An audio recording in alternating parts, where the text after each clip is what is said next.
what's up, buddy? Good to see you, man. Jeff's Custom, hey, man, what's up? Brian Chambers, what's up, guys? Good to see you, man. Happy birthday. Thank you, Rich. Appreciate that, man.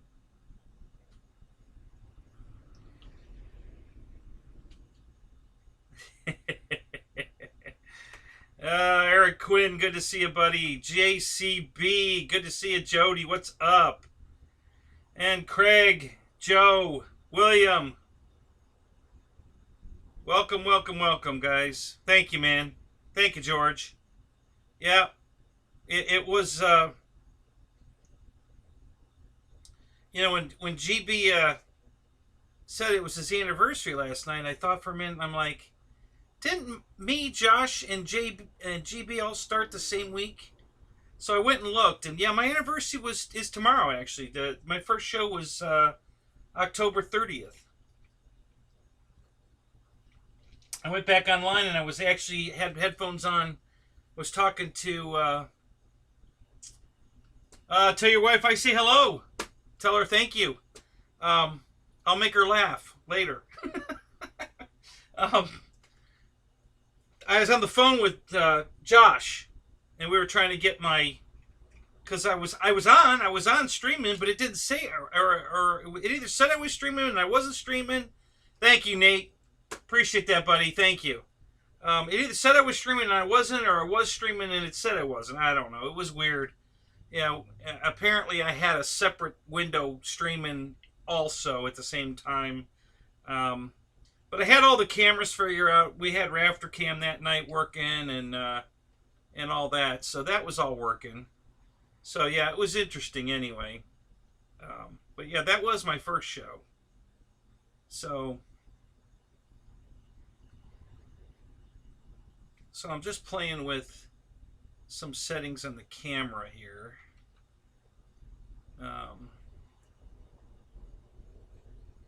Let's see. Yeah, let's try that. Let's see what happens. Jeff, buddy, thank you. Oh, God. George, thank you so much, guys. Thank you so much. That's awesome, man. Thank you so much.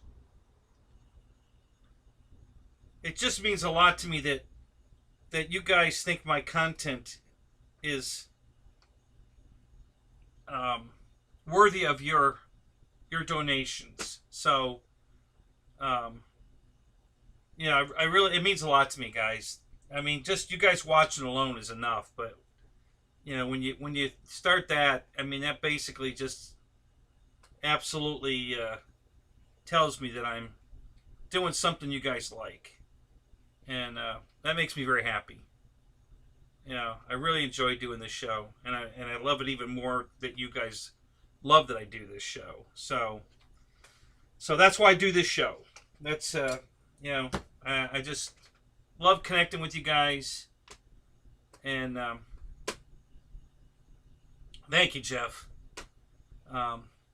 Roland, can you send me pictures of your front re-rack and how the servos are mounted in front Taft Hobby Viper? Yeah, I can do that. Sure, no problem. So you got one, right, Roland? Yeah, that's right. Because I said make sure you. Why? What problem are you having? Because listen. I love this jet. I absolutely love this jet. It looks cool. It flies amazing. It's a 90 millimeter that I can fly for 8 minutes, which is incredible because all my other 90s, you know, if I get 5 minutes, I'm happy. And so I just love this jet. But it's had some issues, little issues, you know, workable issues. But Alan, thank you, sir. Thank you so much, guys. So, but yeah, I've had a lot, a lot more issues than I've ever had on anything else I've bought. But, you know, I still love the jet. It's the Taft Hobbies, the green Viper I had on the table here that one night. I can go get it. If you guys want me to go get it, I'll go get it. It's just sitting in the back bedroom. I can, I'll have to put it on a box or something out here because I had to take the nose gear out of it. This is actually the nose gear right here. which is very cool. It's a single-sided, all machined aluminum, and it's only got this arm here on the one side. This side's an open wheel. It's got oleo strut with, and this is all aluminum. There's nothing plastic here, guys. All steel and aluminum. The whole thing's machined. It's awesome. It looks like HSD work to me. This definitely looks like something that came from HSD. So, Robert, good to see you, man. Jackson RC, what's happening? Roach Coach, good to see you, man. So, 28 guys, 15 likes. Don't forget to hit the like button, guys. And I say that only because I forget. When I'm in everybody else's chat, until somebody says it in the chat, I forget. And then it's, oh yeah, crap. And then I have to go hit the button because I always forget. So don't forget to forget. Or don't forget to hit the like button because like me, I always do. Joseph, thank you, buddy. Don't spend it all in one place. Hey, listen, you know what? $5 is plenty, guys. Honestly, that's awesome.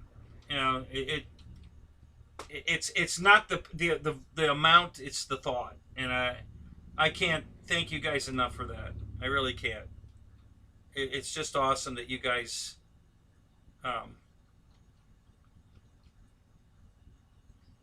So what do we got going on here now? Let me do this. Yes, I knew it. Let me change that.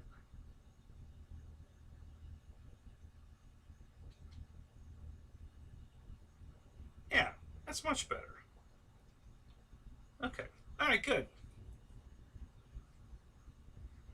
Okay. So what else am I playing with here? I've been working on some landing gear. So what I did here, I was trying to find, it was a mechanical part in this gear that was failing. Something mechanical was hanging up. And I was trying to find replacement pieces out of another landing gear to put in this one, make it work, and I just couldn't find anything that would work.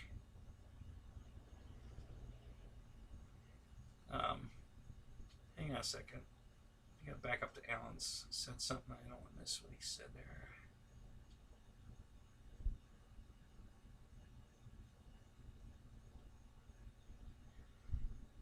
The PT-17 pilot, this size pilot.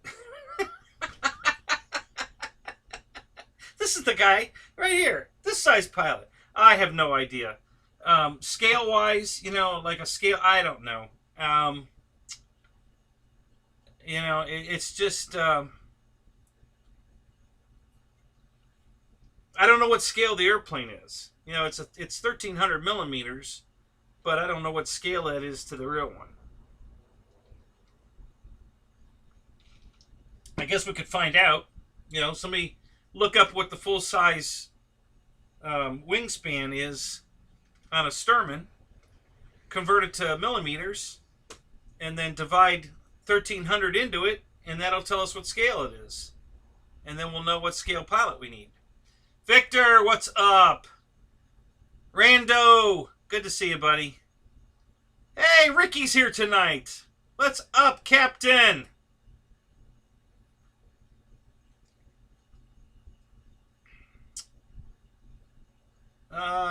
What else is going on? What else is going on? What are you guys up to? I'm trying to read here.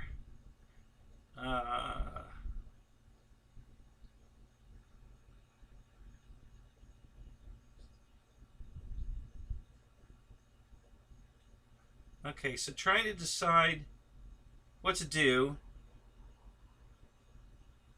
It's the foam right at the latch that's molded in. What are you talking about, Shadow? On your EC 1500? What's the problem? What's going on? I'm intimately familiar with this airplane.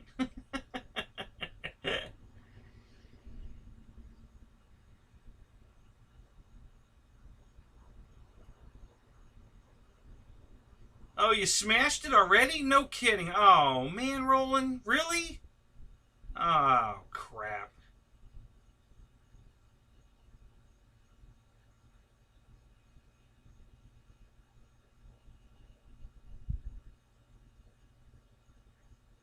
So I have a question for you then, Roland. Where are you getting a fuselage and a nose gear for the plane? Where are you buying that through? Because I bought another whole plane. No smashing. I just when this. So what happened on this actually is there were two issues. The first issue, why this gear wouldn't come down consistently, was it was actually the gear door sequencer was messing up, and the sequencer wasn't commanding the gear down, and we kept trying putting like padded shims underneath it here so it wouldn't go, because we thought it was going past the micro switch, so we were putting foam under it to keep poking it back up a little bit to stop it from going too far, and it still wouldn't come down, and we just couldn't figure it out. And so I got it home and I tried it out, and I put a different I took a brand new main gear, doesn't matter, just to test it, and plugged it in, and it wouldn't go down either. So okay, so the sequencer's not working. So then I just tried putting the plugging in this into a separate channel and then mixing them together, and that worked. I mean, but I still had to work the timing with the door. So I decided I was just going to get a sequencer out of another airplane and just run dual sequencers, one for the mains, one for the nose gear, and that would solve the problem. And in the midst of trying that, obviously there was a mechanical issue also, which could have caused the sequencer to burn up. This jammed and then burnt up, and so now I had to get a new nose gear, and they wanted $52 for the nose gear, and I wanted another one of these anyway, so I ordered another one. It'll be here next week. So I have under $300. Same thing, plug and play, under $300. So I have another Viper coming next week, and I think I'm going to.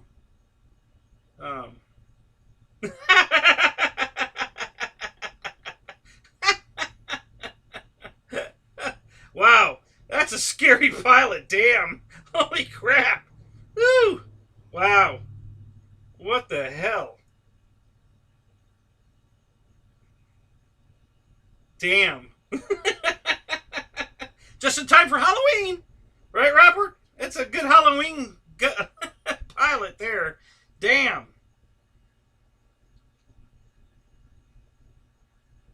Oh, so you printed that one yourself? Oh, that's cool.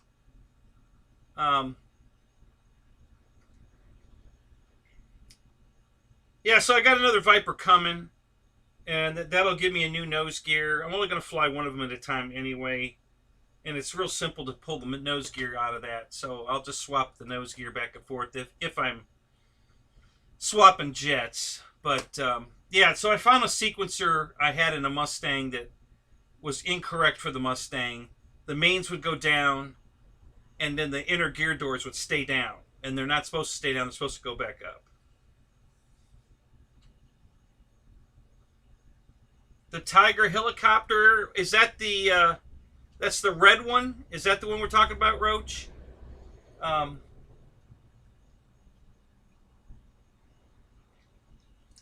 his head turns with the rudder? Oh, perfect.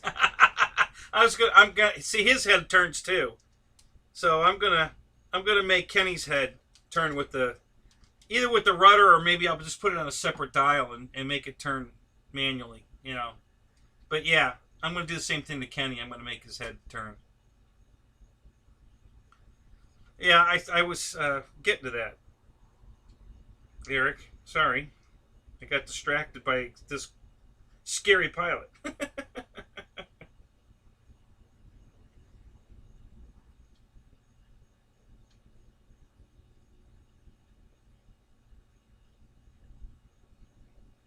Okay, so what's the deal with the latch, Eric? You said, I saw you text something about a latch too close to the latch or something. So what's the issue? What do you need fixed? What's up, Tracy? Good to see you, man. Welcome back. Oh, the military chopper. Yeah. I got that one. It almost looks like a Apache Cobra combo, isn't it? Is that the one you're talking about? You sent me a picture of it nosed in. It was like an Apache looking.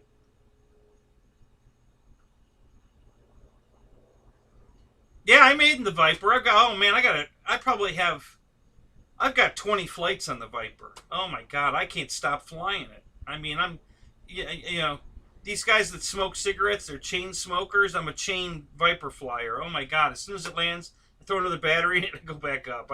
Man, I love that airplane. Holy crap, does that thing fly good. So yeah, I've got at least 20 flights on it. I took 6 airplanes out to the field the other day.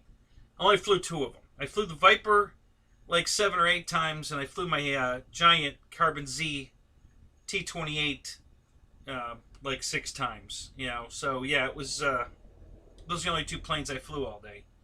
I had the other ones there in case something happened, but nothing happened. I kept flying the other 2 all day, and yeah, God, I love that plane.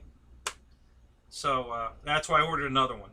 You know, I waited 6 years to get one, and now I was able to get, and they're still available, by the way. If anybody wants the link, I'll send it to you.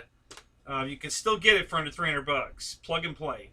90 millimeter, flies like a dream. It's 1,450 millimeter wingspan, guys. It's huge for a jet. That's huge. That's a big wingspan on a jet.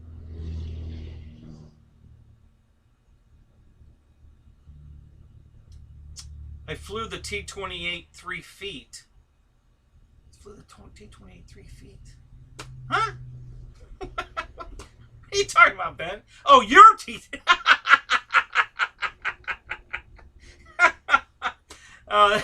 Yeah, so Ben brought out his brand new T-28, guys, and it's the 1200 one from Horizon Hobby, retracts and everything.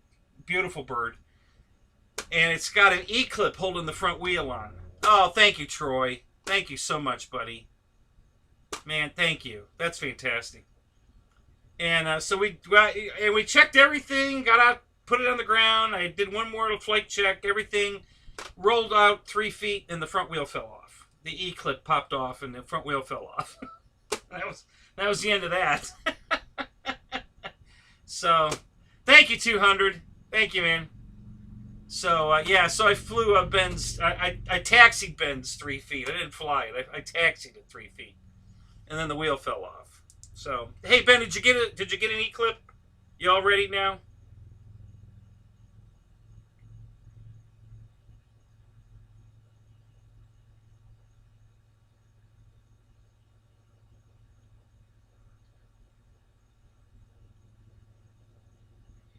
Okay.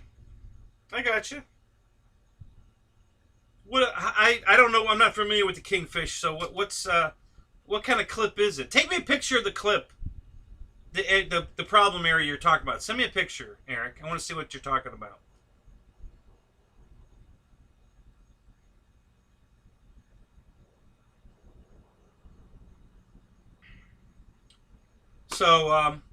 So yeah, guys, it's just the Viper's such an awesome airplane. You know, the Avanti was always.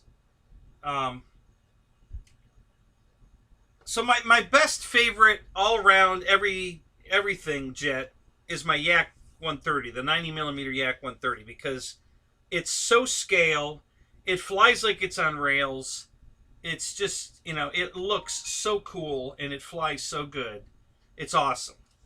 But it's also, because it's so scale and because it's so awesome and because it's so expensive and because you can't buy them anymore, although that might be changing because they are back on Motion's website, so maybe they're bringing it back. You know, it's on, the pictures are back up, but it still says discontinued.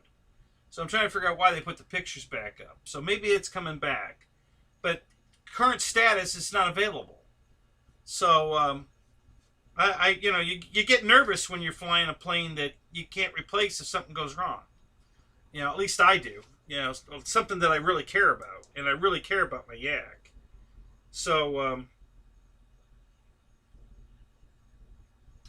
I'm and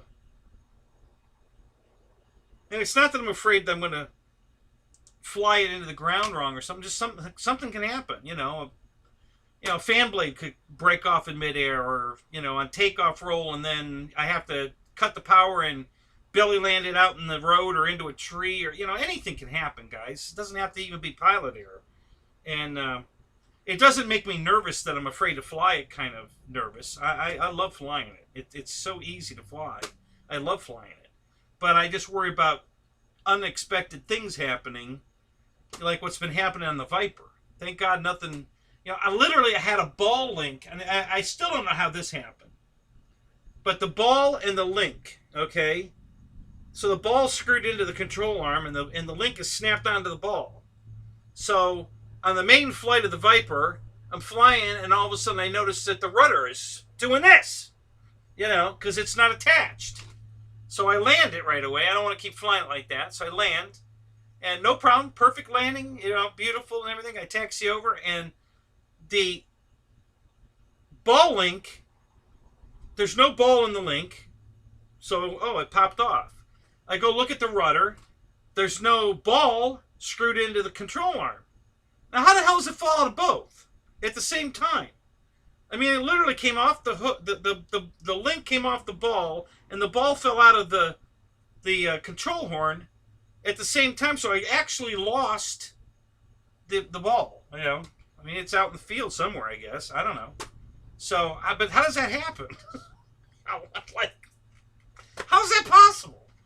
So I ended up taking a ball link and the ball off the Avanti, one of the crashed Avantis, and reconfiguring the rudder with that, and that's fine. It's working fine, so that worked. But it's just like on that particular plane, it's stuff like this is happening on every flight. You know, some of the balls have nuts backing them up, not lock nuts, but nuts. They should be lock nuts.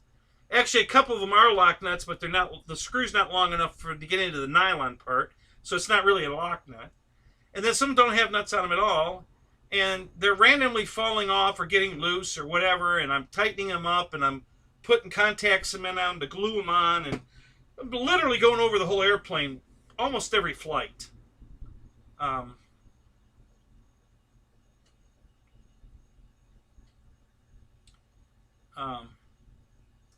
So John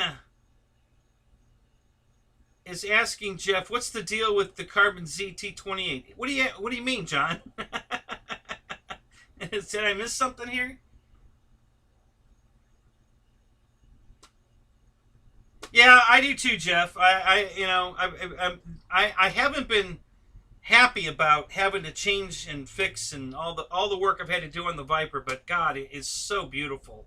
And it just flies so good. I just can't get mad at it. I really can't. I just love that thing so much. I can't get mad at it. I'm just going to keep dealing with it. Now, when I pre-flight it, listen, guys, I pre-flight it like my butt's in it, all right? I grab every control horn. I check I don't just check the control surfaces and go flying. I literally put it on my stand, flip it upside down. I go over every single control horn, every little, ball link, everything. I go over the hinges. I check everything.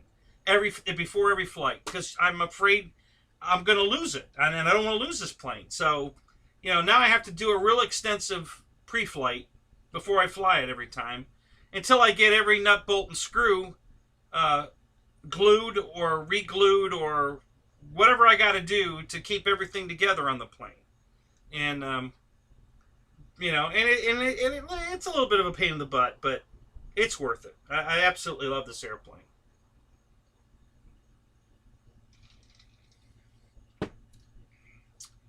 So, I can't open that, Roland. The link won't work for me. Well, all right. I said that once and it did. Let me try it.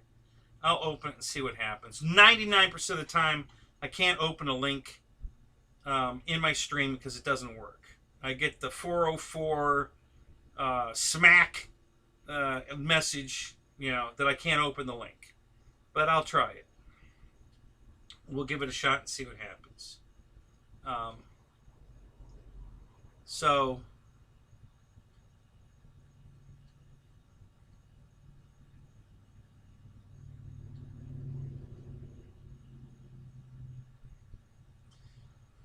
yeah, Roach Coach, not only is George a little slow, but he needs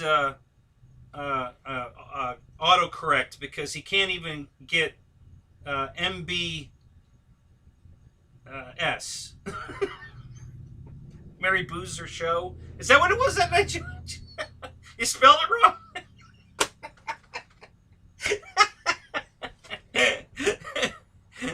3 letters. I'm just razzing you. That was hilarious, though. For you guys that don't know, the night that Boozer gave away that I think it was the F4. The number on the wheel was how many down the chat you would had to be to win it, and George spelled it wrong, so it didn't count. So that made it 1 past, and I was the one that was 1 past. So Wrightsa won it. Michael Wrightsa won the plane. So I teased with Wrightsa that he's got my airplane. I teach George he cut me out of an air, but George actually got back in it anyway, so it didn't matter. I'm just kidding around. George was so fast that he typed it back in the correct way, so he canceled out that, so it didn't matter. I didn't win it anyway, but I just like to screw with Wrightsa and George, just having a little fun. I keep telling Wrightsa to give me back my airplane. So,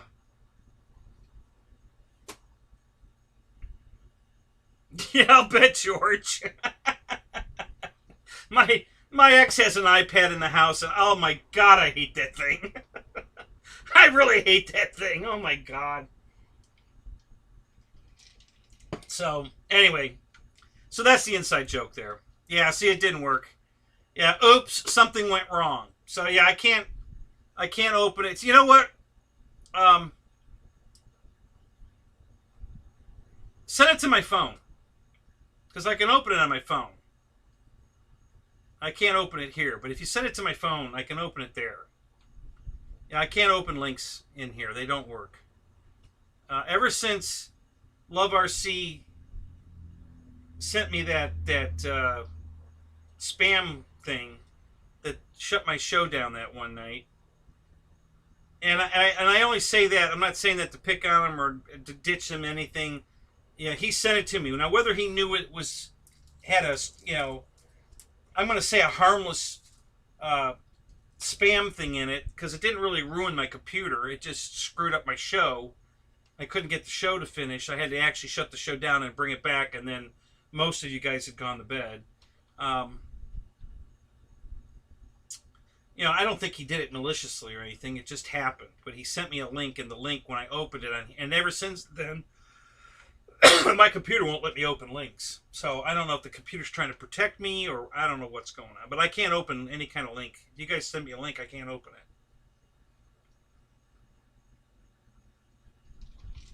it. So, hey, Ray, what's up? Good to see you, buddy.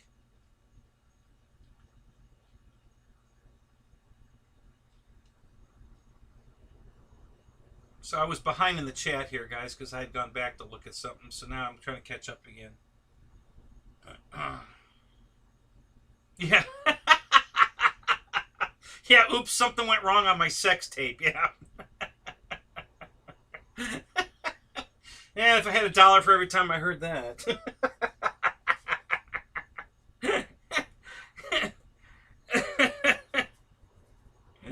Oh my God.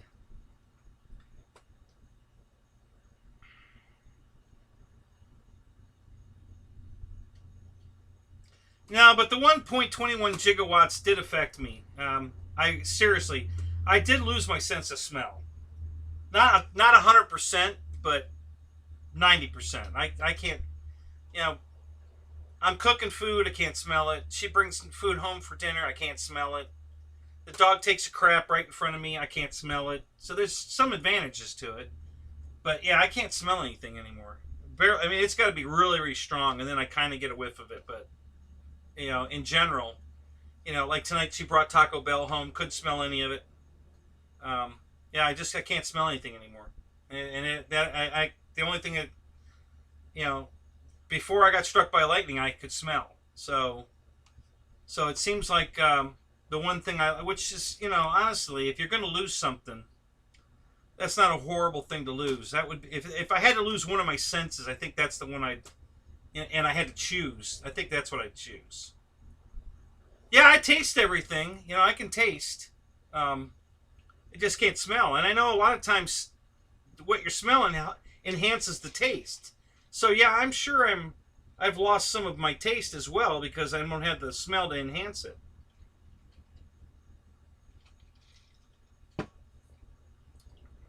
Yeah, Taco Bell doesn't smell great anyway.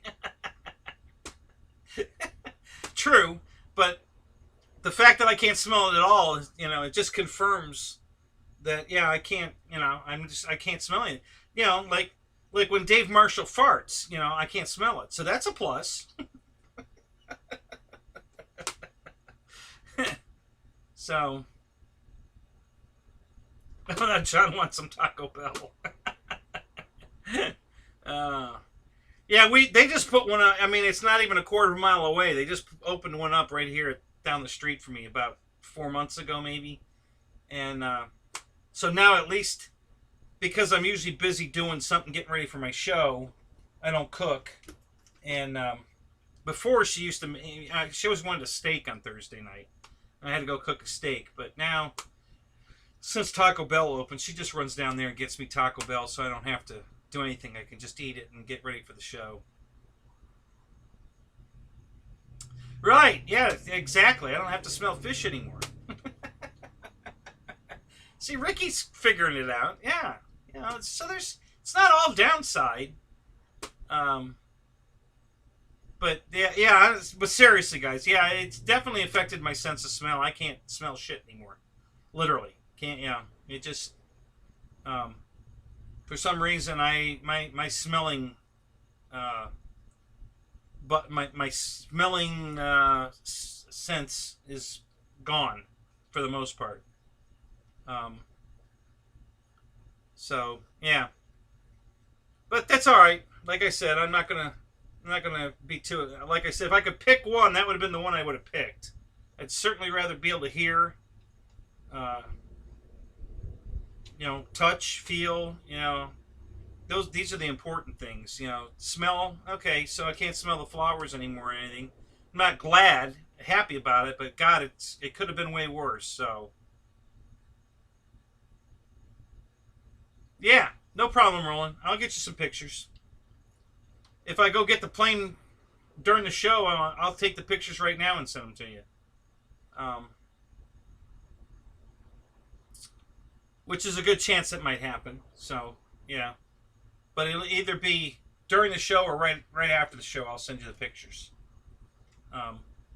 Let's say the landing gear is not in the plane, but I can show you where the gear door servo goes. Obviously, you know where the landing gear goes, and that's the only thing that's not in the plane, so you'll be able to see everything else. The landing gear door servo and the steering servo and all that. You'll be able to see all that.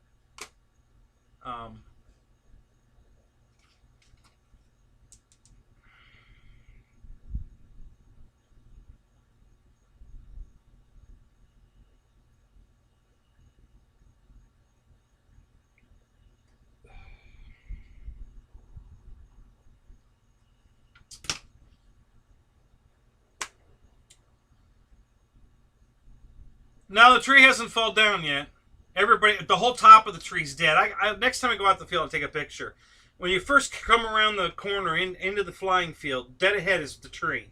The whole top of the tree's dead. Either the leaves are gone or they're brown. And then there's brown on the right side where I was standing. That side of the tree is starting to die. There's 2 branches that are dead over there. And then there's like a ring of green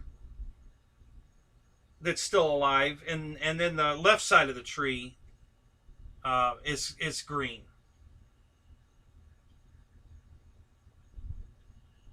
Yeah, no problem, Roland. I can get you all that. So, yeah, so the second one I bought's yellow. My first one's green, and then the second Viper I bought's yellow. Which, actually, the color scheme I don't mind at all, and yellow's great, too. I don't mind that. they got a few stickers on it. I don't like the way they're on it, and so I'm just going to pull them off. That's simple. So I'm going to make, the rudder. It's got this giant rudder. It's really tall and everything, and they've got this Taft Hobby, like, I don't know. It's some kind of a roundish kind of logo, like,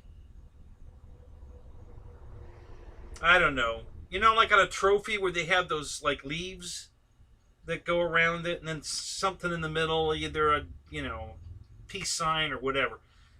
So it says Taft Hobbies inside this roundish looking circlish thing, but it's not straight up and down. It's cocked back like this on the tail on both sides. It looks stupid like that. I mean, it looks horrible. So I'm gonna pull those off because that just looks awful. And then on the one side of the jet, where it says Taft Hobbies on the wing in block letters, on the top of the wing, that side of the fuselage has Viper Jet in this real wild cursive writing on the fuselage. And that looks fine. I don't mind that. It's the other side. Taft Hobbies is on the fuselage in big block letters, and it looks awful. It looks terrible. And then the Viper Jet's on the wing, which looks good. So I'm going to take the block lettering off the fuselage. It says Taft Hobbies, because that looks awful also. So from the one side, it'll have the pretty Viper Jet on the fuselage. And on the other side, it'll just be plain white. I'll take the Taft Hobby off. And other than that, for now, but I'm seriously thinking about repainting it to look like a T-45. But maybe a gray and orange, red, orange, whatever. The red tips and wing tips, nose, and the rudder. But instead of it being white, I think I'm going to paint it gray. There's a guy that did a T-28 that way. It's beautiful. Brian Chambers, thank you so much, buddy. Thank you, buddy. Oh, man, that's awesome. Thank you. So I have some plans for the next Viper that's coming. I'm just glad to have two of them. That way, if I crash one, that's why my Yak, same thing, guys. I bought two of them. After I got the first one and flew it, I was like, I got to have spare parts for this. So I bought an entire set of spare landing gear. I bought a canopy. I bought the entire cockpit, including the canopy, the two pilots, the whole thing. I bought a spare one of those. I bought all the plastic doors and all the plastic bits. So that I bought two sets of spares of all the doors, all the mechanisms that close up the bottom. And I think, the lights come on the gear. What else did I buy? I bought a few more bits of anything that I thought I might break or lose or something on there. And then I brought a whole other airplane. I had another one on the scratch and dent box, deep discount. And so I just bought the whole plane again. So I have two full Yak 130 90mm plus a bunch of spare parts. So I should be good. If I ever crash it bad enough to destroy any part of it, I certainly have what I need to fix it. Okay, hang on.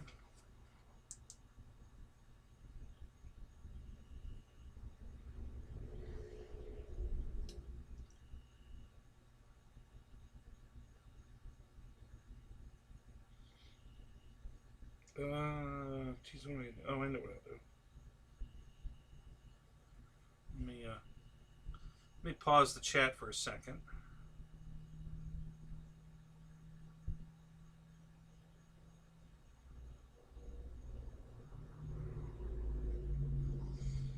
Let me send myself a email.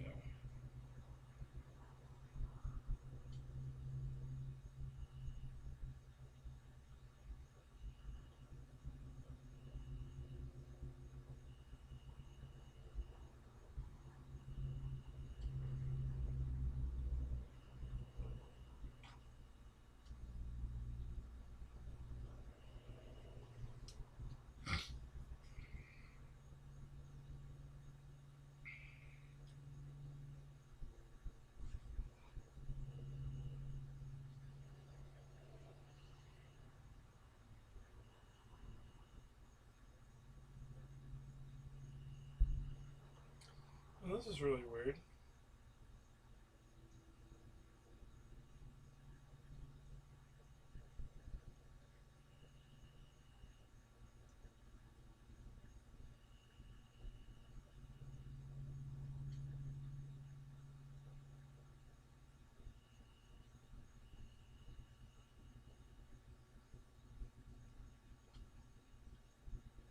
Oh, that's slowly. What are you doing, you stupid phone? Oh my God, you're driving me nuts.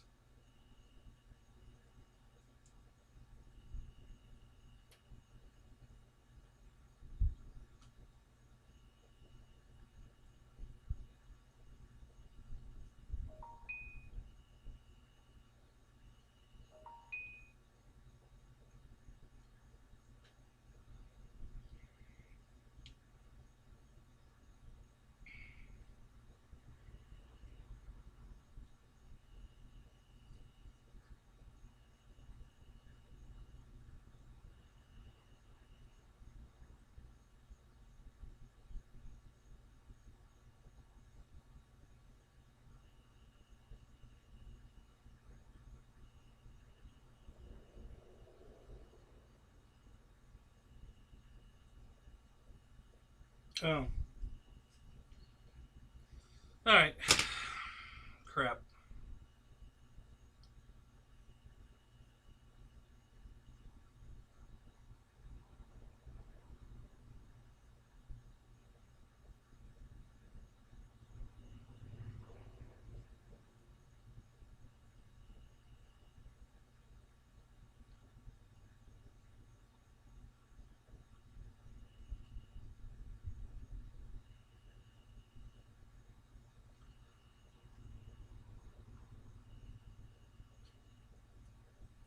NASCAR Viper? I don't know what do you mean, Roach? What's a NASCAR Viper? Not the Viper car.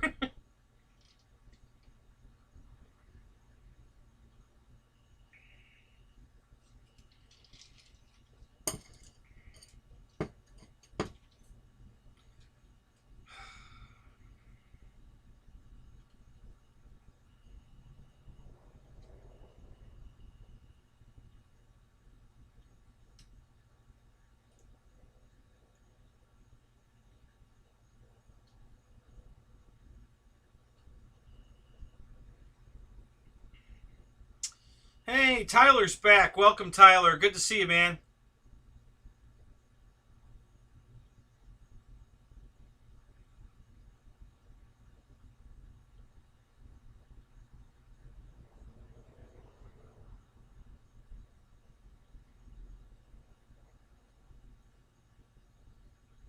No, it's red.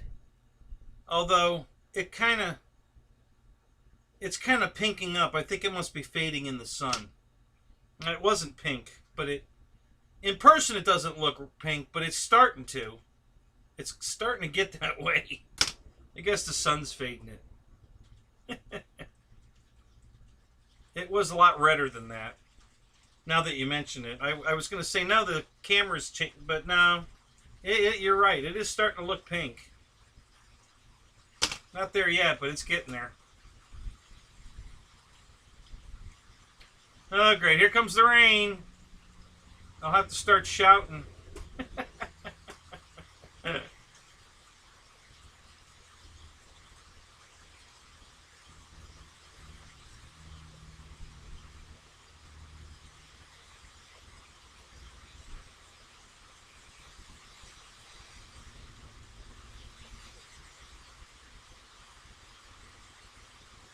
back of my phone is mostly black. It's I need a new phone cover anyway. What happens, this is the only, right here, this corner here is the only one that's got a latch on it to really hold on to the rest of the latches in the corners are all broke off. So it's got one corner and then the two sides that hold the big, this is all rubber. Everything that's red, it's pink, is rubber. And then this plastic black piece on the back holds it all on the phone. And the corners are all broken, and so I'll probably get a new phone case for it. I'll probably pick a different color this time.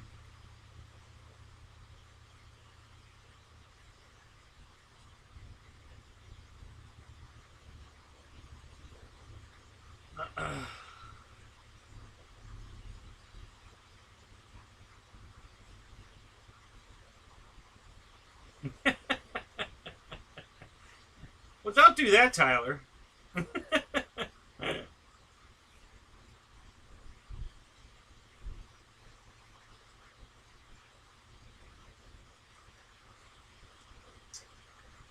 Oh, crap. So it's doing this again.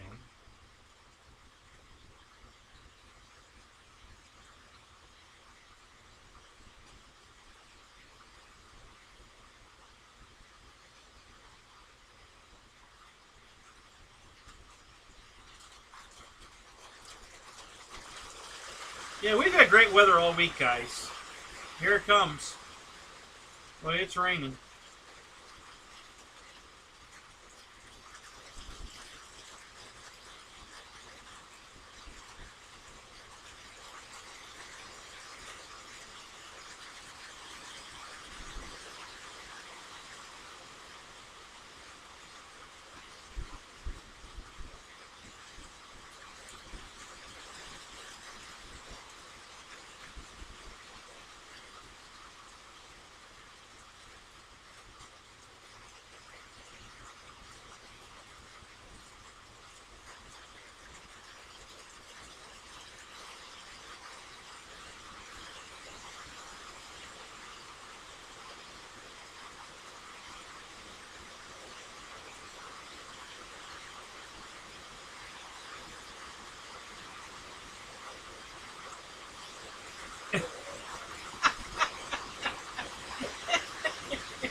Okay. Oh! Oh, did you hear it? Did you hear that? Oh, God, it scared me to death. Oh, God, Brian. Oh, my God.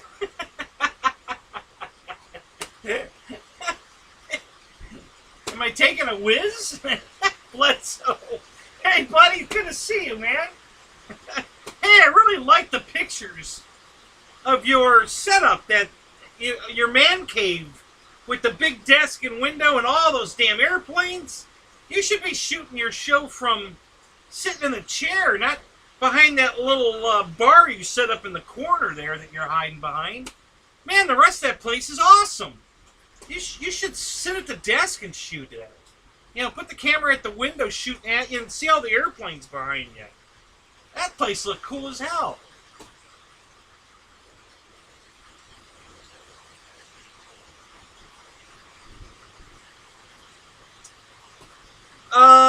Yes. There is a surge protector on the computer. Yes. Yep. On the TV, pretty much everything out here is on a surge protector plugged into a surge protector plugged into a surge protector. So, everything's, I think everything's protected out here. Yeah, there's a surge protector right there. That's what this stuff's plugged into, the TV and the... Ray, buddy, thank you so much. Man, you are awesome, dude. Thank you, sir. Yeah, so yeah, my stuff's on a surge protector. I don't hear any lightning, no thunder, nothing. Just rain. I haven't heard a peep of rumble yet. Just the rain.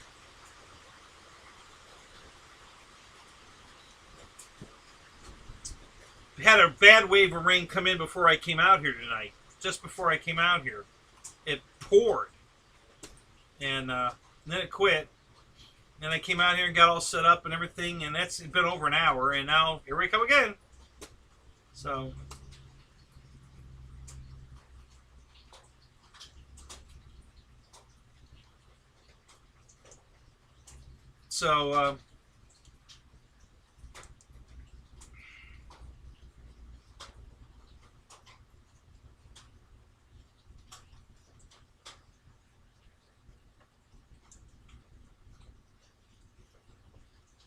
So Rich sent me a picture of a jet done up in that but I don't know what.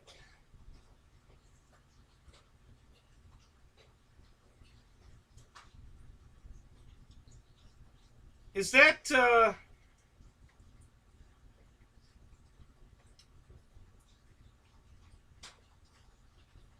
Rich, is this a free wing? Not a free wing.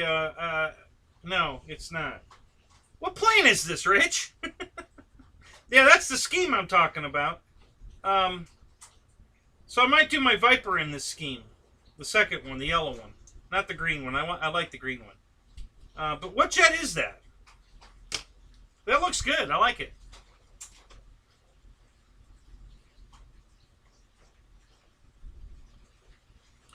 You don't own any planes. Yeah, right.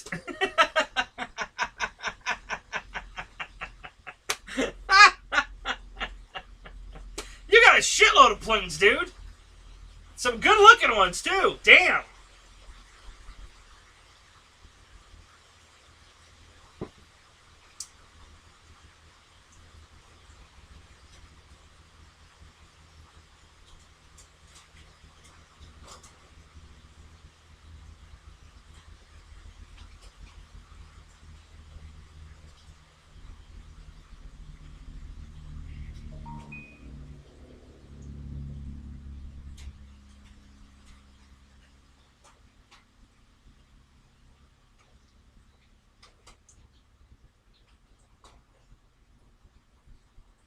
Yeah, George, that's good. It's good advice, Dave. You should listen to George. Try RC airplanes. You might like them. That's a good, really good advice.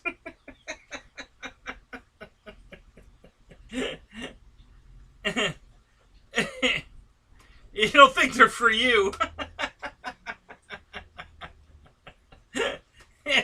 Yeah, you're probably right, David. You probably should just stick with the trains. I don't think this airplane hobby's for you. Yeah, I don't think you'll like it. Give me your address. I'll come get all that trash out of your room for you. Free. I won't even charge you. I'll haul all over to the dump for free. You know, just give me your address. I'll be right up.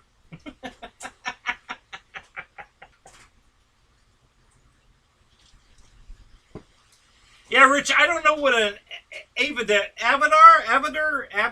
whatever the hell that is. I don't know what that is. Where's it from? Who makes it? I saw that written on the wing. I thought maybe that was a decal you put on it. I don't know what that is. Vader, Evader,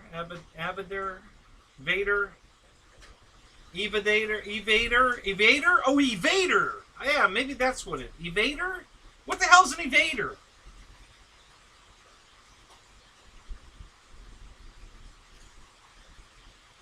Who makes it? I'm not familiar with that one.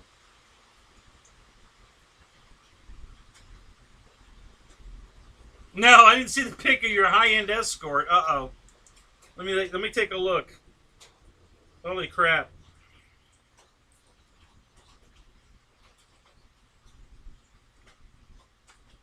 Oh, that.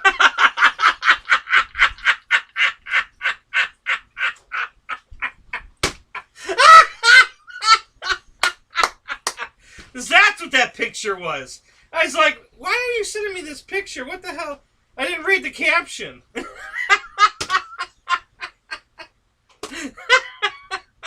Oh, that was good. That's your high end, all right. High front end. High front end Escort. Yeah. Oh, God. That's good. That's funny.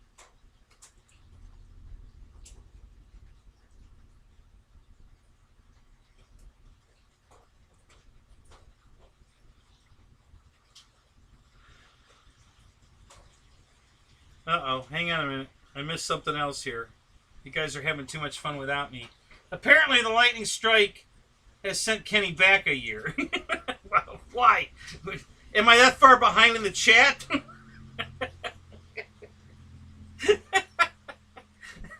Yeah, I'm trying to get caught up. You guys have all these funny jokes going on and I missed some of them.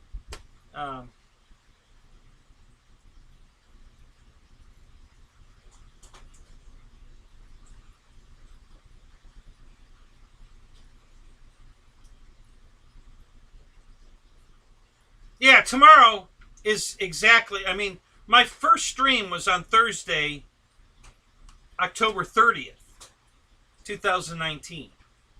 Okay, so that was 1 year of, I haven't missed a week. And the reason this is episode 65 is because I've added some in-between weeks. You know, when like Monday I did one for my birthday show because I wanted to show you the new camera. And I did one last Tuesday for Jeff's Custom. And then I think I did a show or two for Josh Weaver back when he was doing his show, and I think he missed a couple shows, so I filled in for him. And so there were shows in between, but they're all shows. There weren't any videos. Everything was a live stream, you know. And some of them were testing other cameras. I did another one where I tested a camera. I only thought I'd be on for 30 minutes maybe, and that turned into a 3-hour show. But, yeah. So they've all been live streams, but, yeah, today's my anniversary. You know, because my show was 1 year tomorrow, but that would be Friday night, and that's Dave's show. So tonight is my 1 year anniversary, because the 30th falls on Friday this year, not Thursday. So, but yeah, 1 full year. Haven't missed a show. Been here every Thursday night, and then a few extras. So, looks like about 10 extra, 12, 13. 13, I guess, technically, if we want to be accurate. Oh,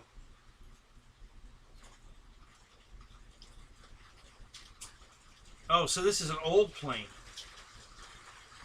Who made it, Rich? Did you tell me that? The chat keeps zipping by and I keep missing. Oh, from Tower Hobbies. Great planes. Oh, okay. How old are we talking, Rich?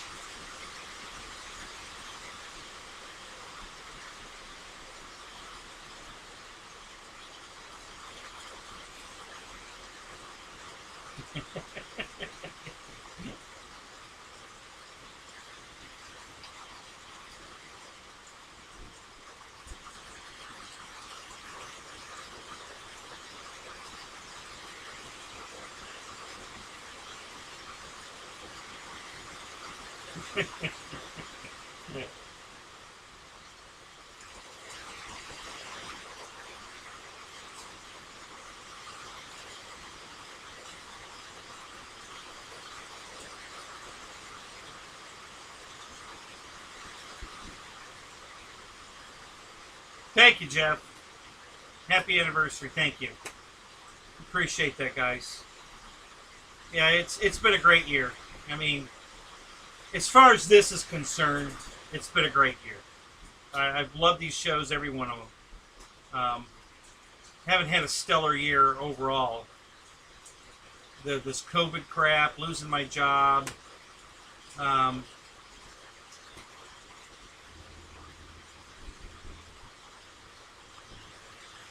Yeah, Farmer. Tomorrow's your show before Dave's show. Don't forget, guys. Farmer RC. Will you please change that back to FARMERMAN? I like FARMERMAN. I thought that was way cleverer than Farmer's RC channel. The Farmers. It just doesn't roll off the tongue like FARMERMAN.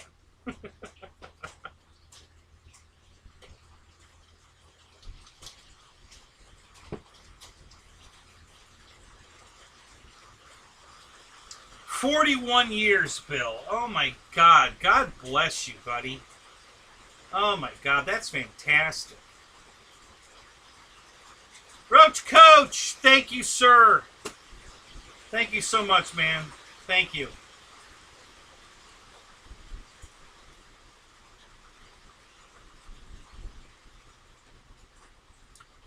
Trey, well, I'll let him tell you. He's up. He's in the Great White North.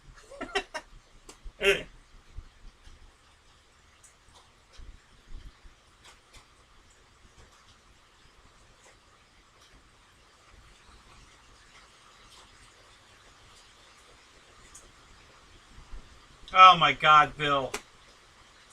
Thank you so much, buddy. Thank you. That is awesome. Thank you, sir. Yeah, I'll be honest with you. I thought when I married my first wife that I would be celebrating my 50th anniversary coming up, and that didn't happen. And you know, you can always, you know, I was so in love with my first wife, but you can't predict what they're gonna do. You know, and I was talking to a couple one day, and he was so adamant, telling me that him and his wife will be together forever. I said, yeah, that's what I said about my first marriage too.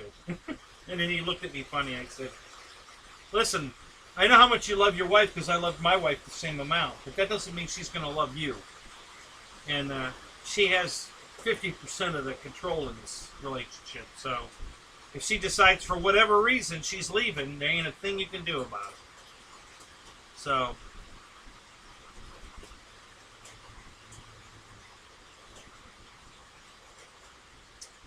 really? You're only 30 hours away from the Arctic Circle? Holy crap. You need to move south, dude. That's too far north. Holy crap. It's too cold up there.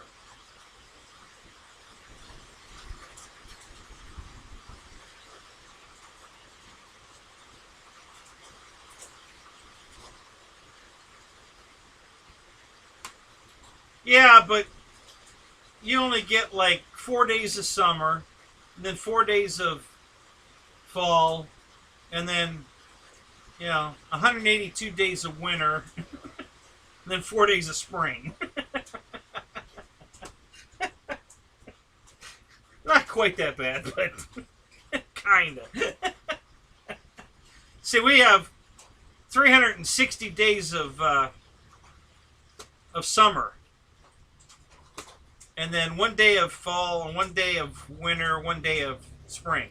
The rest of it's all, you know, summer.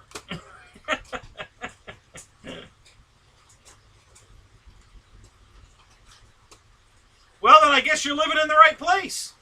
You know? I don't mind winter, I just don't like snow. You know? Don't like the cold. You know, I'd much rather be down here sweating my ass off in the hot sun without air conditioning than shovel one more driveway. You know. You know, I mean, I just, oh my God. You know, I hated to get up, shovel the driveway, clean off my car, start my car, warm up my car. Yeah, and this is way back into the 70s, guys. We didn't have that remote control starter gizmo that you could start your car from the warmth of your bedroom and then go down and get in a nice... That didn't exist. So, yeah. You shovel the driveway so you can get your car out of the driveway to go to work in the morning, and then when you come home, the snowplow put it all back in for you. Oh, thank you so much. So now you got to park in the street, go get your shovel, and shovel out the driveway again so you can put your car back in the driveway. Screw that. I'm over it. I was over it by the time I was 16. That was enough for me. I had to get the hell out of there.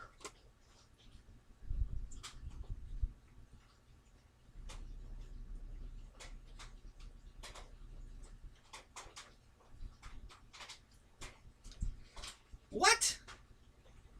You got no internet? What the hell happened to your internet? Did GB start a show with you today and bring a bunch of midget strippers with them, and then they cut you off at the knees? Is that what happened? Hey, Matt, what's up, buddy?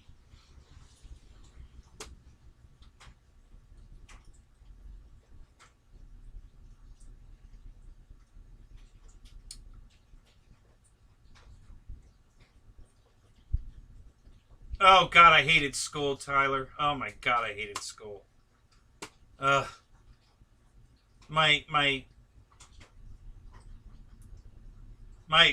last 2 years of high school, the only years I even remotely liked.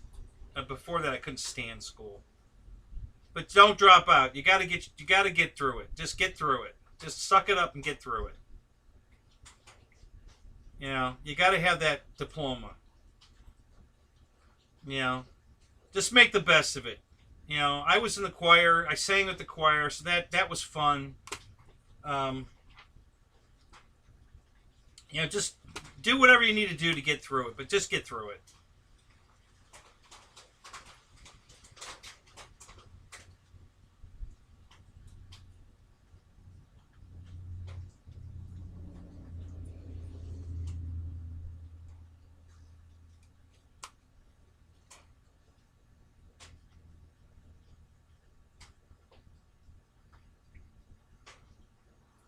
Hey, Dave, you've been trying to test your, to see if you can run your show from your phone.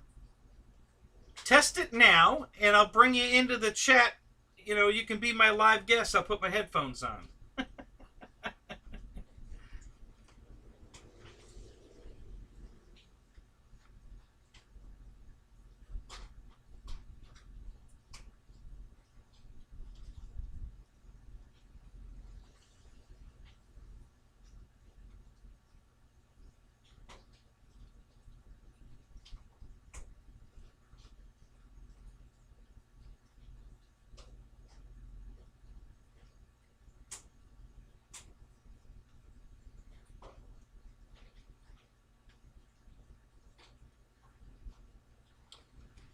Yeah, I know. That's the same problem we're having here too, Tyler.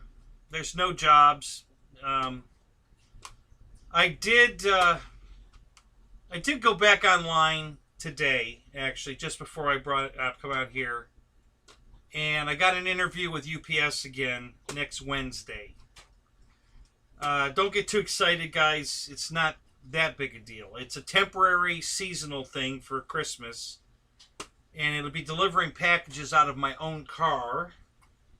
But it'll get my foot back in the door. I got in the door, but I never got to actually report to work. I got hired, but the trainer that was supposed to train us needed to be trained. And the trainer that was going to train the trainer that was going to train us was out sick for 2 months. So for almost 3 months, we were, I don't know who else they hired, but our class was waiting to be trained. Well, I couldn't wait any longer. I needed a job. I had to pay some bills. I was going to be living under a bridge. So a job came up at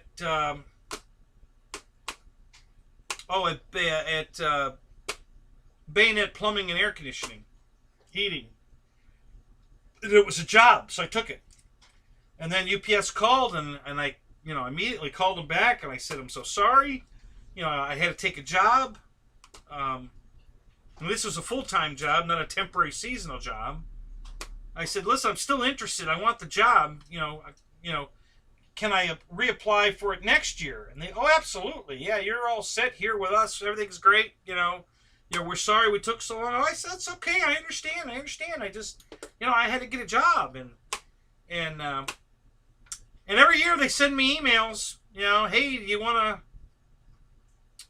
to come back again? We're hiring again. And I keep applying, and they keep saying, you look great, everything's cool, and then I don't get the call. So I don't know if I've been blacklisted because I didn't take the first one, and now they're just not going to hire me. I don't know. But I have an appointment for another interview Wednesday at 11 o'clock. So we'll see what happens.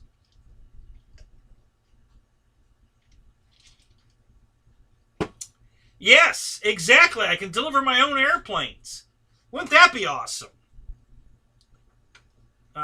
Wrong chat.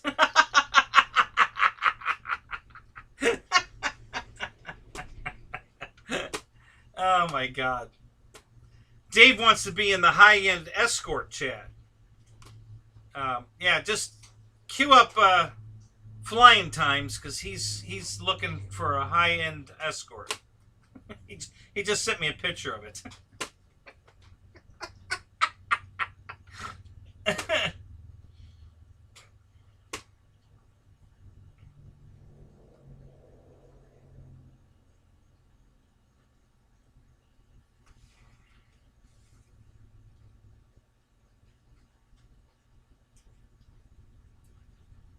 So, all right, guys. So, what do we?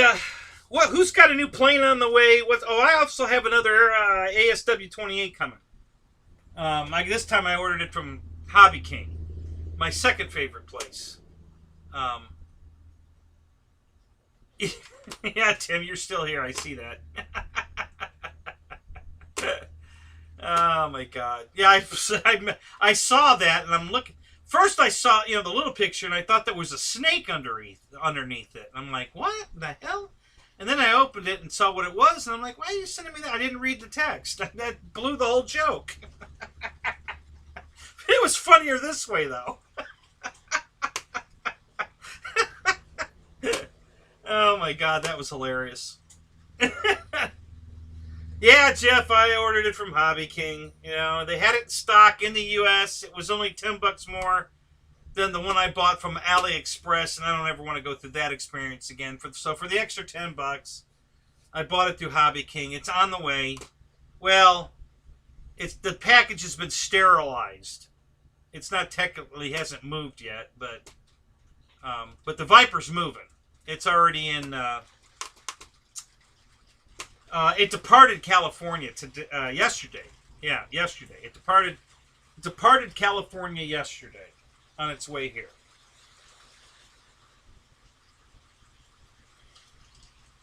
I'll probably have it Tuesday or Wednesday next week. That's about how long it usually takes.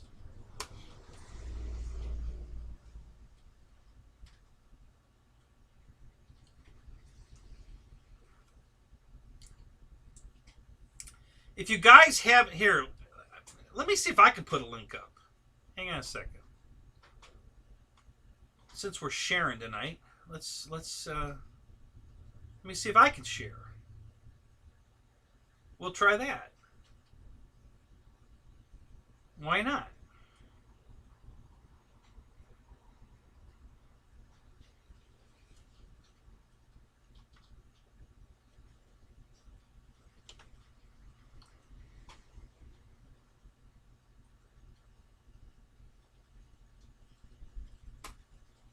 So hang on a minute. I can't see the chat. So I haven't taken a video of my own Viper yet, but one of the other guys took a video, and some of you might have seen this, but I'm going to give you the link, and you guys can go watch it. I did a couple of really, really, really, really low passes. And when I say really low, lower than the landing gear. Okay? I was below landing gear level coming by. That's how good this thing flies. And then, but then the nose gear wouldn't come down, so I had to belly land it. So you get to see how well it slows down and lands. It's just an amazing airplane. God, I love this thing. And listen to it when it goes by, guys.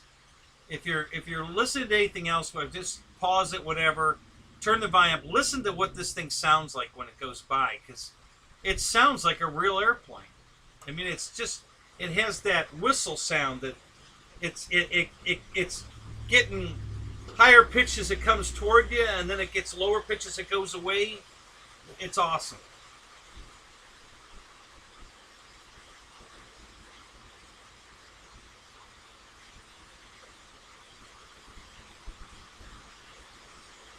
Oh, I don't want to go there. What am I thinking, dumbass? It's not on my channel.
Can you guys hear the rain?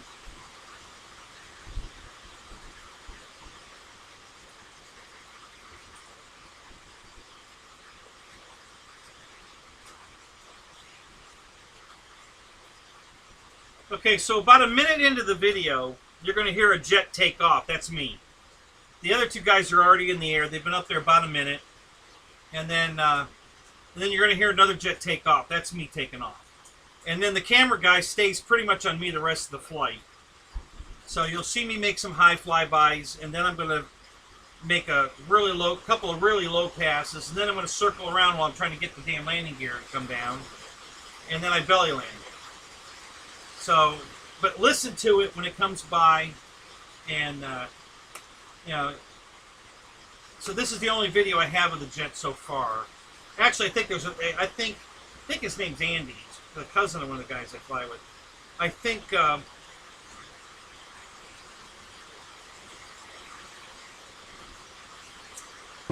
Tracy, I am an instructor. If you come out to my field, I'll teach you how to fly. I teach a lot of people how to fly. Yeah, I love instructing people. I love sharing this hobby. Yeah, I teach people how to fly all the time. Love to. So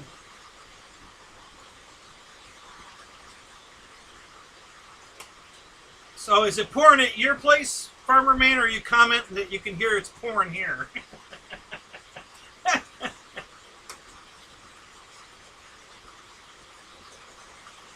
Yeah, get struck by lightning. Yeah. So if you come fly with me, you got to stand under the tree with me.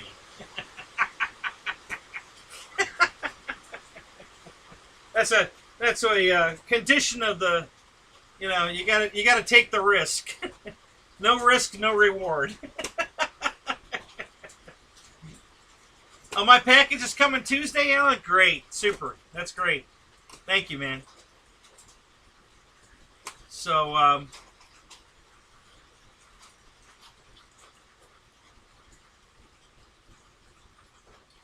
no smell. Yeah, you can't, yeah, you guys can fart all you want around me. I can't smell it. So, that's good. Doesn't even have to be a silent to deadly. It'll just be silent because I ain't going to smell anything.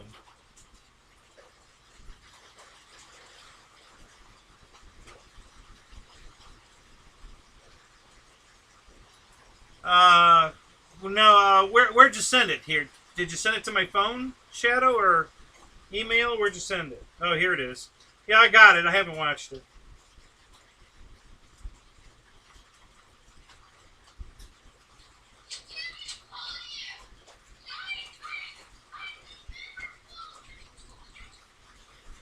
Okay, Shadow, so easy fix. Pull it all the way off. Gently. Clean all the glue off of it and just do a re-glue. Don't try to leave it on there and flirt with fighting getting glue under it, all that crap. Just pull it off, clean it up, put a whole new amount of glue on it, and put it back on the right way. That's what I do in that situation. I don't try to re-glue, just take it off, clean it up, glue it back on. I had the same thing happen on my glider, the one that got hit by lightning. I had to do the same thing with one of the wing connectors, similar to that. So I just took it off, I cleaned all the extra glue off of it, re-glued it, put it back on. It's working perfect.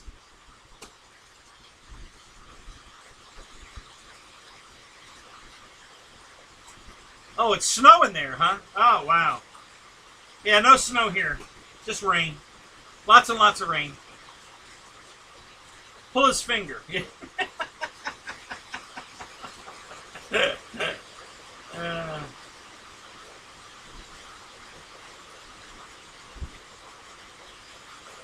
Okay, well, that's what I would do, Eric. Yeah, get a prop. While you're waiting for the prop to come in, you got plenty of time to, unglue, re-glue. It'll be fine. That's the easiest way to fix it. Honestly, it's way faster and easier to pull it off and start over than to try to fart around with getting it re-glued right by leaving it on. It's not worth it. Just take it off, clean it up, and re-glue it. Yeah, there's no warranty on scratch and dent. No warranty whatsoever.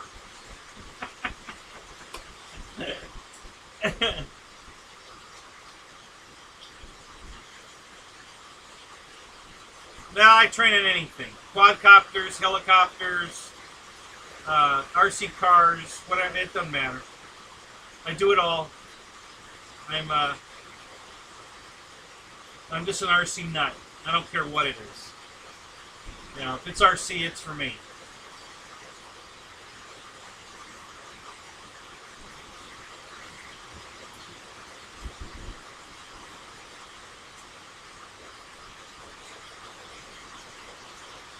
In Shadow, get 2 props. So you have an extra one just in case.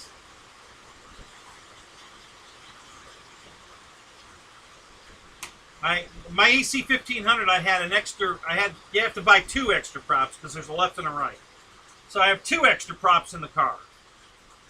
And I had a mishap, like I was saying before, with the pilot error, and just things happen, and I don't want to lose it. So my radio switch on the old transmitter, the one that's 7 years old now, the transmitter on-off switch got dirty. So right in the middle of flying my EC 1500, the radio shut off. And I just tapped the on-off switch, and it came back on, and then went back off, and it was... So in the meantime, the plane was in a slight angle descent, and it hit the flagpole. Our windsock / flagpole.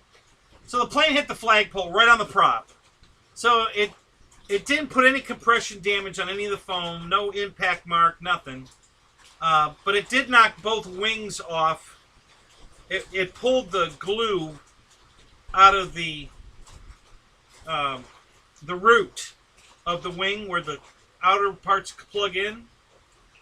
They stayed connected to with the screws, and it just pulled them out of the plane. So it didn't break anything, just not enough glue, and they came out. So now I have to re-glue both of those back in and put a new prop on it. So, but yeah, so I spent about an hour doing this with the on-off switch to clean the contacts. And then every time I go out to fly it, the first thing I do is I do it about 30 more times. And now I'm trying to make it turn off by banging on the switch and wiggling it and moving it, and I can't get it to fail again. So, you know, one time it failed at just the wrong time, causing me to crash an airplane. So it's that's the kind of stuff that happens. You know, those are the crashes that make me the worst mad, because they're not pilot error. I didn't do anything wrong. You know, I turned the radio on, checked all my flight surveys, everything was fine. I'm flying along, and I don't know if I moved the radio and it changed something or whatever, but all of a sudden, I did a roll, and I came out of the roll not exactly level, and then I couldn't do anything with it because the radio had turned off. So now it's in a slight left-hand bank, and it's just coming around slowly, and I can't right it. I can't control it, and it just turned like this right into the flagpole.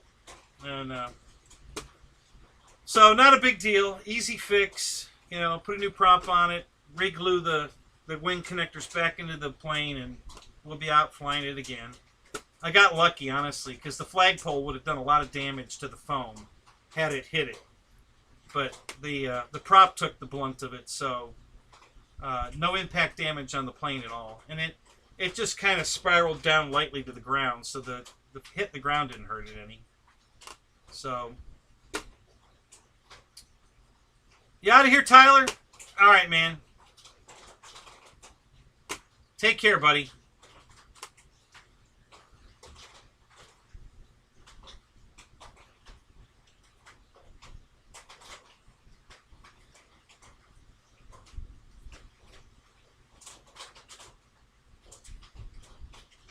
Yeah, after you get a few flights on it, Shadow, that's going to loosen up. It'll go together easier. It just I'm not a big fan of those screws, those thumb screws. They need to have bigger heads on them.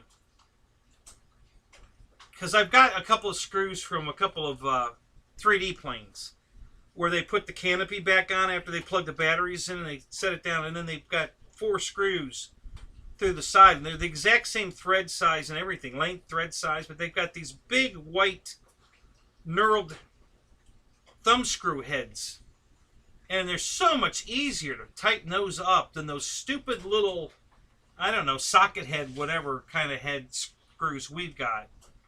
You know, and they're not plastic, they're metal. You know, so, but yeah, you know. Uh-oh, Bill's out of here.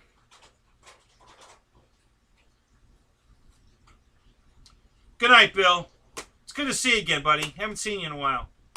Thank you so much, man. Appreciate it. Just outside of Orlando. I'm about an hour west of Orlando. Right above Tampa. I'm just slightly west of Tampa, you know, but north of Tampa. So,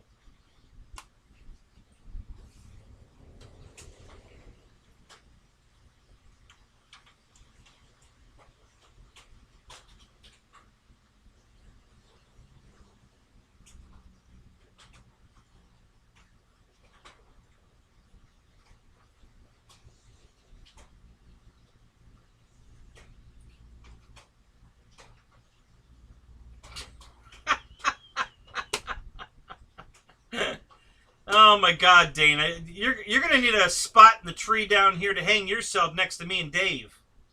You know, after the Boozer show, because I guess we're both coming over here and we're gonna hang ourselves from my tree. So we'll save you a rope and a spot. You can come over with us.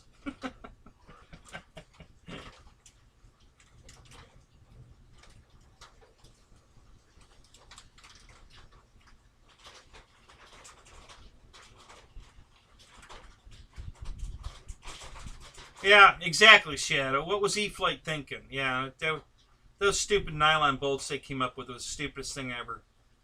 You know, what a dumb idea that was.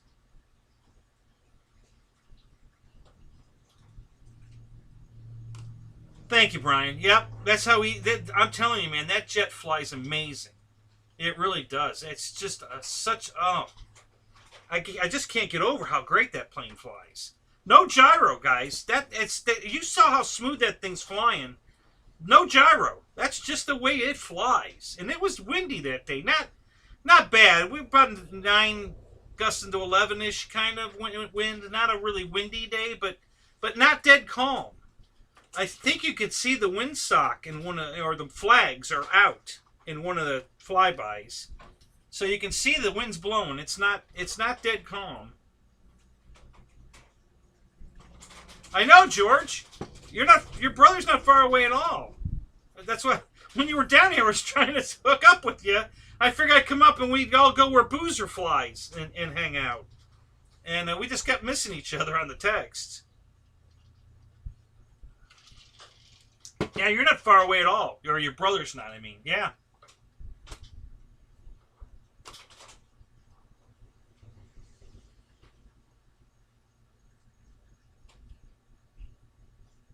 Yeah.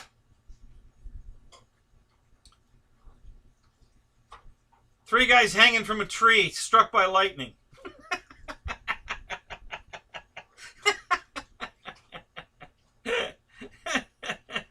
Situation unknown.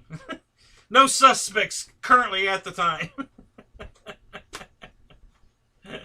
Thank you, Dennis. Thank you, buddy. I appreciate that a lot. Thank you. You're heading out? All right, buddy. You have a good night.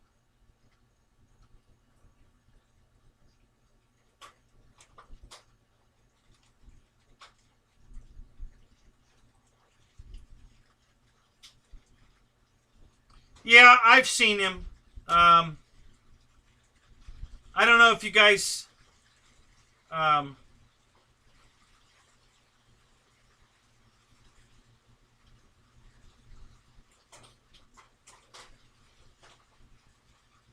He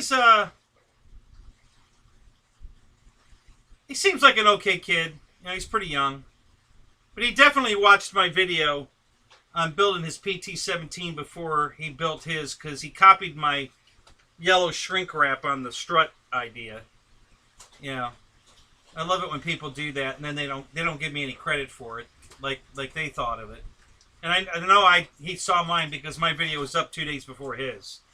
So that's how I know he saw mine.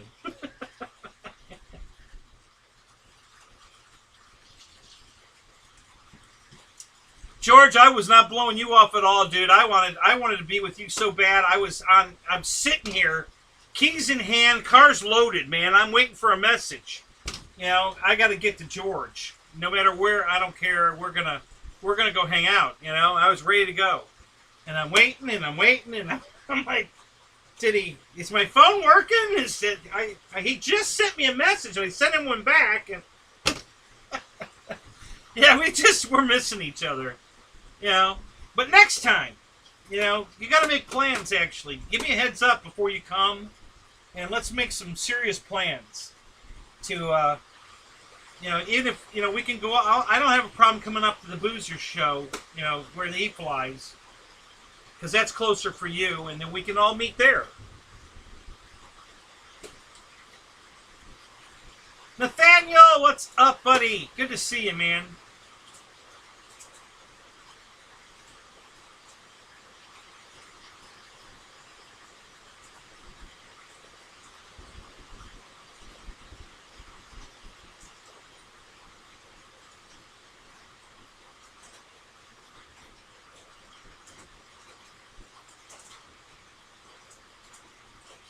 Oh, hang on a minute here. So you went to Fantasy of Flight?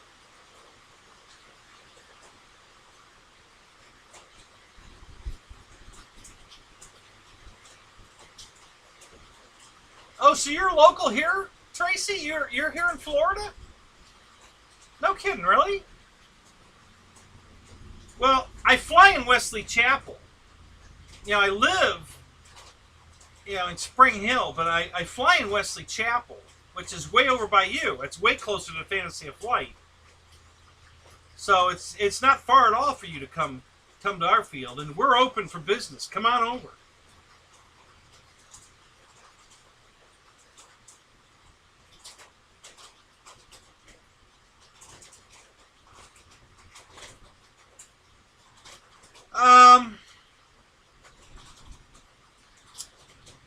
George, I can't really say for sure what happened, but I guess he had put up a video that pissed off some people, and he's been online, he's apologized for it, but there might be some repercussions still going on. I don't know. I'm just guessing. But yeah, something happened, and he put up some hate video, and then he got online one night and he apologized profusely over and over again. He took the videos down, but you're right, I haven't seen him either. So I don't know. I'm hoping he's okay. But that's all. That's the last thing I remember seeing from him was his apology video, and then I haven't seen him since. So yeah, I don't know what's going on.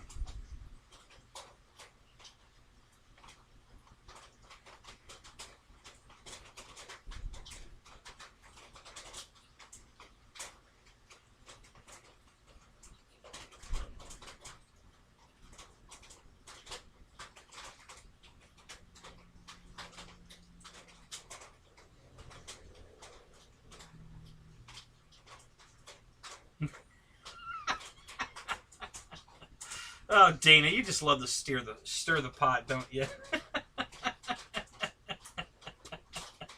How you doing, Ryan?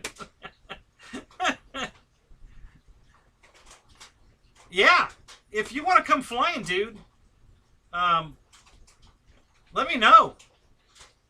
I mean, for sure. And if you let me know, I'll even bring planes for you to fly.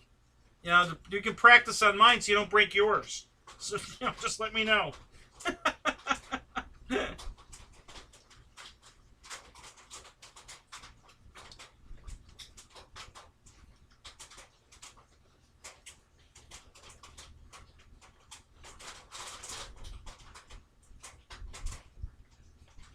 Well, it's technically the day after Thanksgiving, so the show's over there. You know, get in your car and get your butt down here. Screw that. Thanksgiving's over. Hell, it's over at like 4 o'clock in the afternoon, right? Everybody's sleeping by then. So jump in your car and get your butt down here.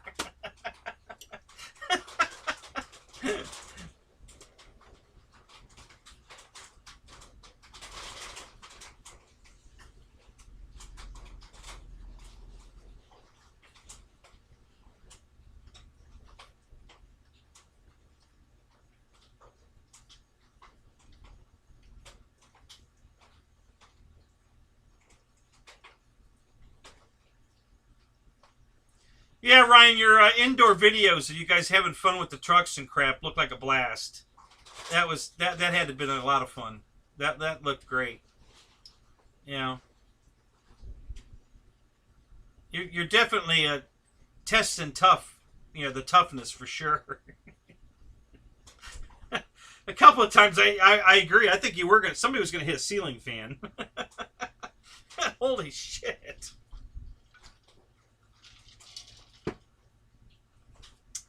How big is that place, Ryan?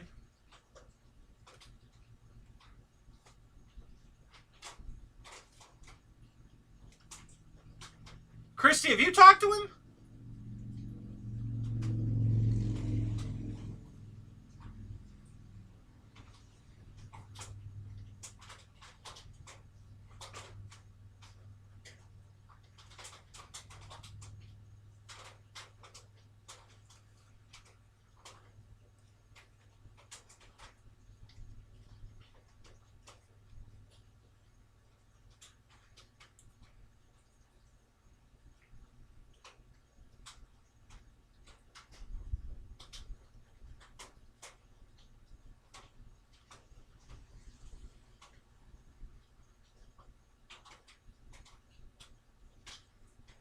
No.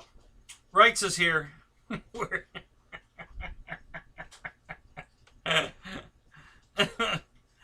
Oh my God.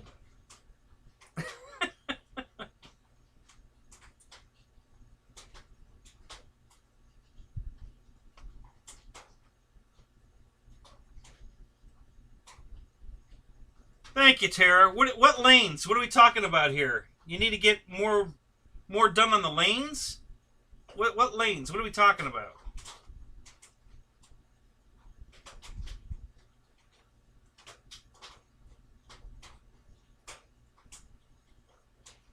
Yeah, I keep telling her that, Dana. She doesn't believe me.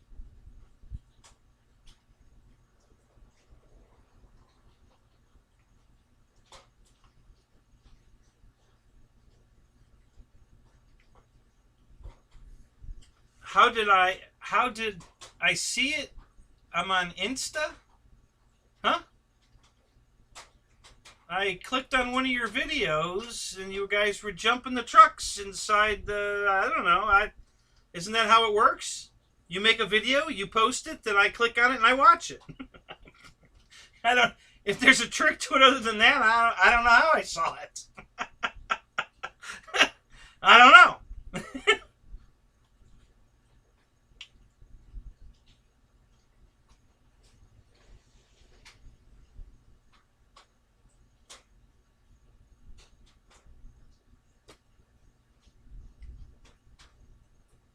Well, Christy, send him a message and tell him we all miss him. Let him know we care. We're thinking of him. We care. Tell him to get his butt back in here. We miss him.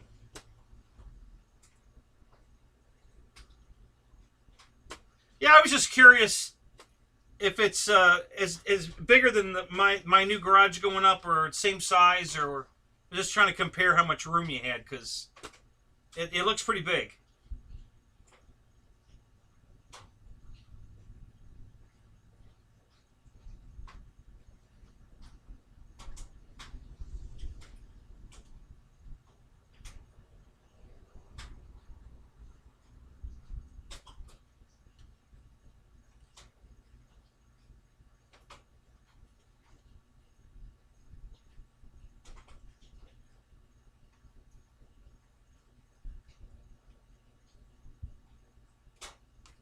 Oh, cool, Tracy. Where do you have them at? Did you put them up on your channel, or?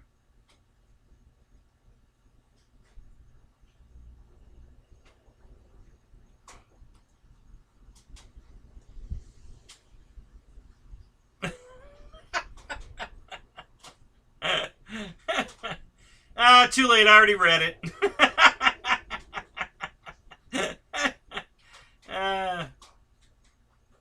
Yeah, they let me out from under the rock. I haven't seen the new one. I buy the older ones, the ones that you first did. If you put up a new one now, I'm sure there's inventory in the warehouse now, so you're going to have to race around the inventory.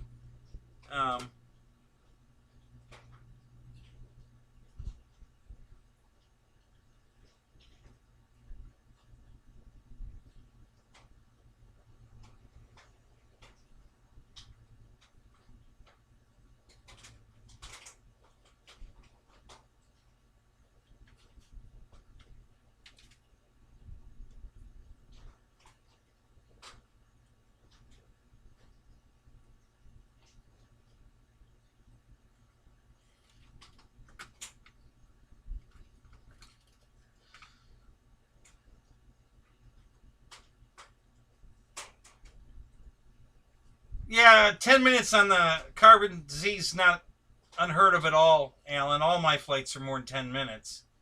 That plane, you could fly that plane forever. It's a good airplane. I love that airplane.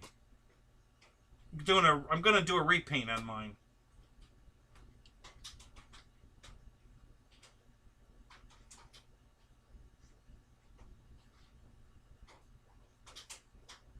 All right, Tracy. I'll send you an email.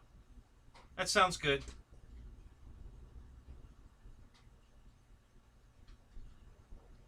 Yep, I know what Instagram is. I joined Instagram specifically to send Pilot Ryan messages. It's the only reason I joined it.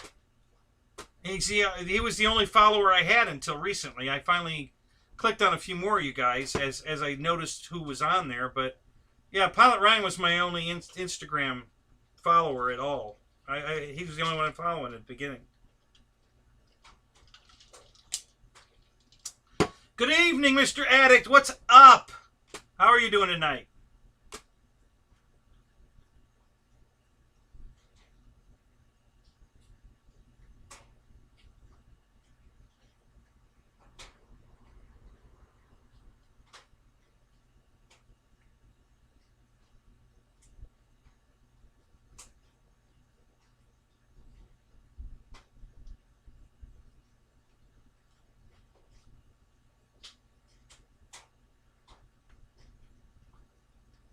More Bearcat videos, please, please.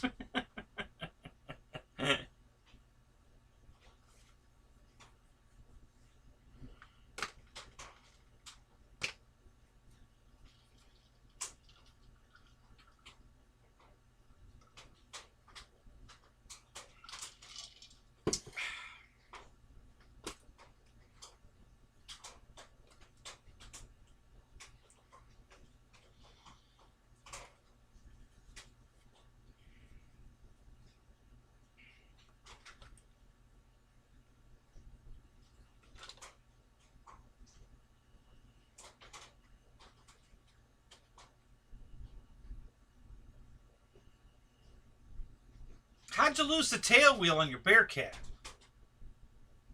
The Arrows Bearcat, Jeff? Is that what you were talking about? It's an awesome airplane. I love that thing. It pretty much lives in my car now. It's always in the car. I built a new plane rack in the back of my car, and specifically to get two airplanes I could put in it and kind of leave in it, and they're safe. They're out of the sun. And right now the Bearcat's in there, and it's pretty much always in there. And then the P-39's in there. And then everything else goes in after those two. So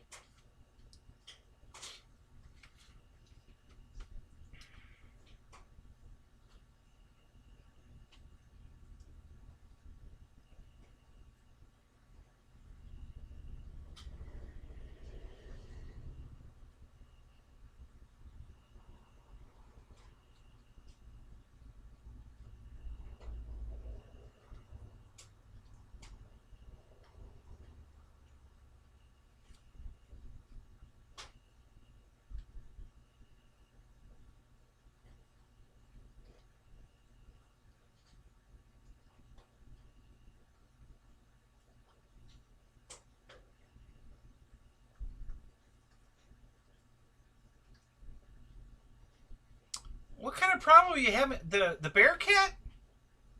TNRC? You're having trouble landing the Bearcat? Really? Is that what we're talking about?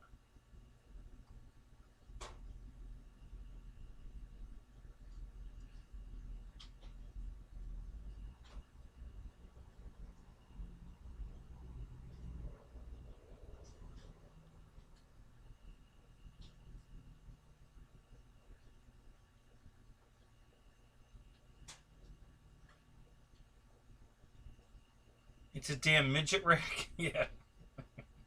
Yeah, that's what it is. It's sturdy enough to hold a midget stripper now, though. So I had a rack made out of PVC pipe, and it melted. The car gets too hot, and it with the weight of the planes on it, and it gets hot in the car, and then it gets the PVC just starts, and so they were the two arms were over at about 30 degrees, and the planes keep sliding off the back of them onto the other planes that are back there. Is nightmare. So I finally built one out of steel pipe, plumbing pipe. So I bought all the T's and the 90s and pipe and I had to cut a couple of pieces of pipe and I just one day me and the preacher screwed it all together at the field, and I took the PVC one out and I put this one in and put the planes in it, and then when I had to make an adjustment, we took it back out and we tightened a couple of the T's back down to get it a little bit lower, and it was perfect. So the top plane goes in upside down. So you put the gear up, put the plane in the rack upside down, the tail's facing down, and it's right up against the ceiling. You know, there's a couple inches of play there, and it's perfect. And then the bottom rack is just above the generator, because the generator goes in the side door. So with the wing of the Bearcat goes right up over the top of the generator.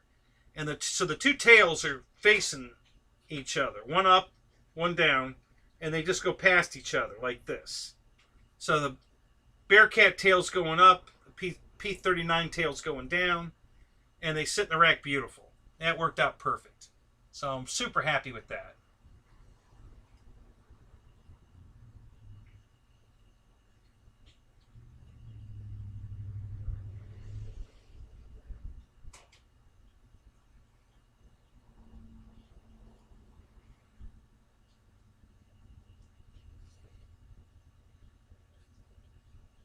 It sounds like you're stalling. Are you coming in with the flaps down?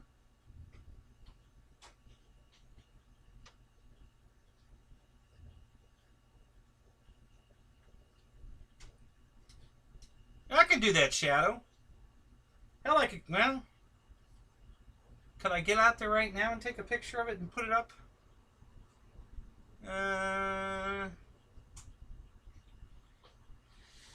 Oh, how could I do it?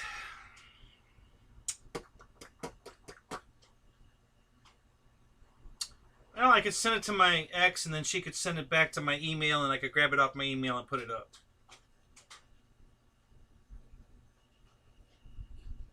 Yeah, what the hell? Give me a minute. Let me go take a picture, and we'll put it up. I'll show you what I made.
This'll work.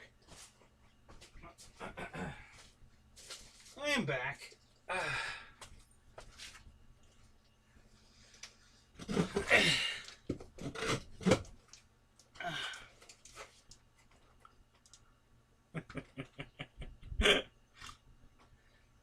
Wrights has got Christy laughing for sure. What'd you say while I was gone, Mike?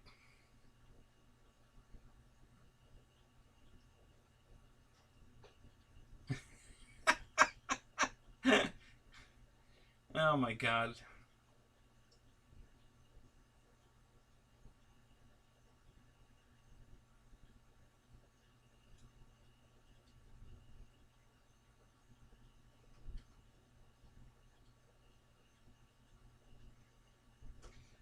Oh God. What product are we talking about now? What the hell?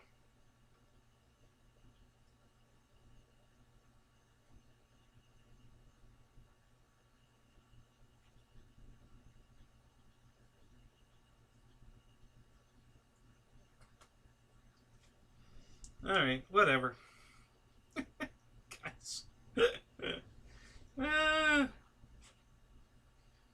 Alright, so let's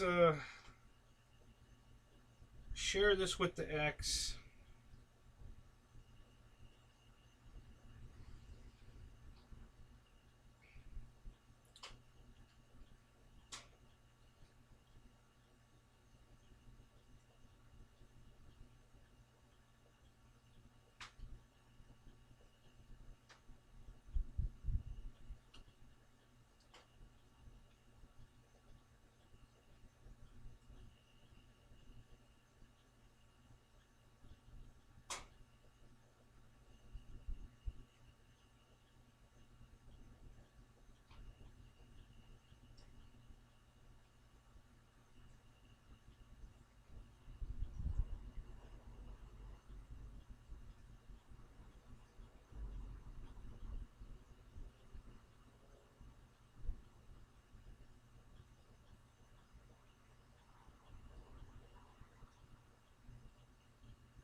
Okay. So she'll send it back to my Yahoo account, and then I can put it on this computer, and then I'll show you.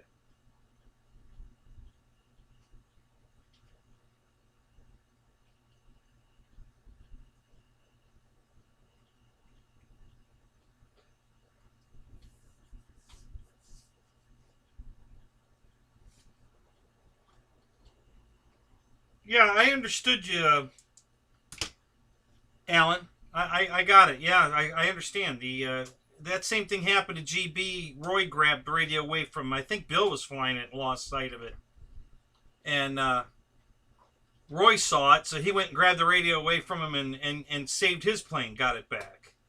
So yeah, I got what you were saying. But you were also talking about the flight time, and yeah, they fly forever. You can get great flight times out of it. But man, to lose a plane that big, man, he must have been way far away. Holy crap. Because that thing's huge.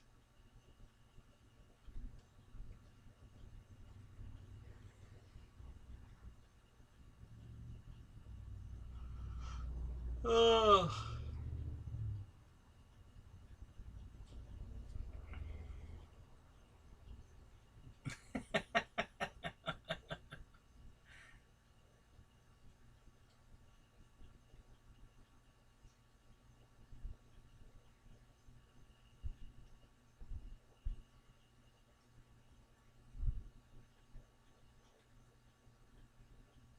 So which quad are you thinking of getting, Shadow?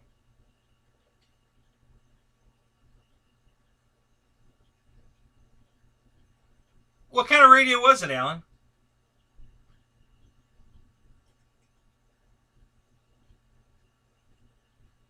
Yeah, Roy did. That was amazing. You know, and that same thing happened to us the other day, too. Guy lost sight of it. He thought the plane was over there. It was way the hell over there. I'm like, what are you looking at? The plane's over here. He didn't save it. I mean, we went and found it, but he crashed it. Nobody could get the radio away from it fast enough before it went down. And but yeah, he completely lost sight of it. He was He wasn't even looking in the right place. just like just like Bill and GB and Roy, you know. I think it was Bill. I don't want to throw Bill under the bus or nothing, but I think it was Bill. And yeah, he was looking in the wrong place. Like over there, and the plane was way over there, and so. But Roy did a great save on that one.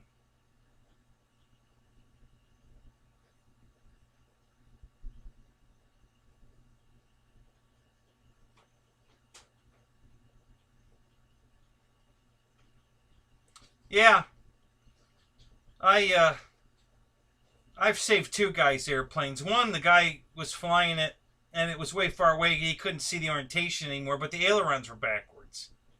And I kept yelling at him, "Have you got it? Have you got it?" And he says, "Well, I don't know." So I finally went. He was just getting so far away, and he wasn't making any progress. I went away and took it away from him, and then I realized, right away that the ailerons were backwards. And I said, "Well, no wonder you can't fly the damn thing. The ailerons are backwards." So I stopped using the ailerons and flew it back on the rudder. And I got it back and landed it, and everybody was shaking their head. They couldn't believe, A, that I could see it, B, that I could fly it back with the ailerons reversed. I said, well, that's what the rudder's for, guys. So, yeah, he was super happy I saved it. And now I have that airplane, actually. I actually got that plane away from him. It was a Rascal. And he wasn't going to fly it anymore. He not from that. Just he'd moved on to other planes, and I guess he didn't really like the way it flew, so he gave it to me, and so now I have it. I love that plane. It's a good looking airplane. It's just a nice looking high winger plain Jane airplane, but it's it's red and white, and the red's the clear red, and like this stuff. I just happen to have some right here. This clear red stuff. So all the red areas are this. It's a balsa plane, so you can see all the ribs and all that. And yeah, it's just a cool looking airplane. I really like it. Oh, did you have a Rascal, Ben? I have a fake Rascal.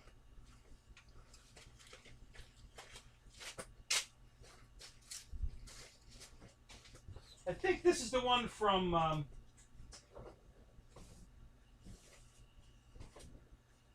it needs a little work. I'm gonna fix it. I think this is the one that General Hobby sells. It's a fake Rascal. So it's very similar looking, and they kind of molded it after the Rascal, but it wasn't an exact copy. But yeah, so one of the guys out there was tired of flying it. He took all his gear out of it, and he was going to throw it away. And I said, I'll take it. So, yeah, I'm going to pull all this repair non-transparent monocoat off of it and re-monocoat it. There's just a little bit of repair work. It's in a really good shape, really. It's not bad at all. If the monocoat looks bad, so we re-monocoated it. It'll look like a brand new airplane. So I got this.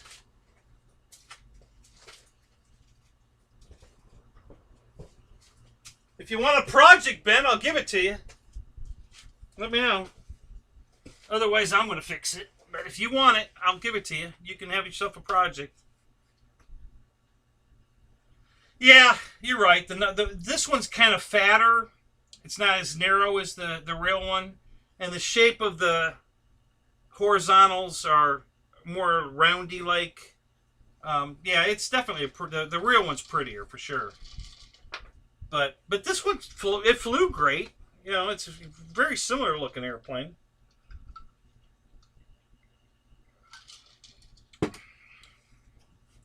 If you go on General Hobbies, I think they still have one on there that they're selling. And on their website, it looks like a Rascal, just because of how, they've got it monocoated right, and it looks like a Rascal. I mean, you'd mistake it for one if you weren't really paying attention.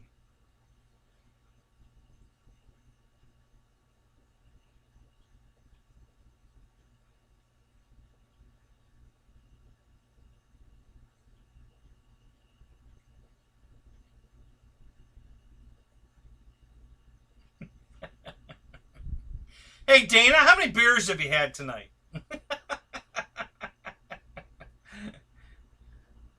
You had a dog named Rascal.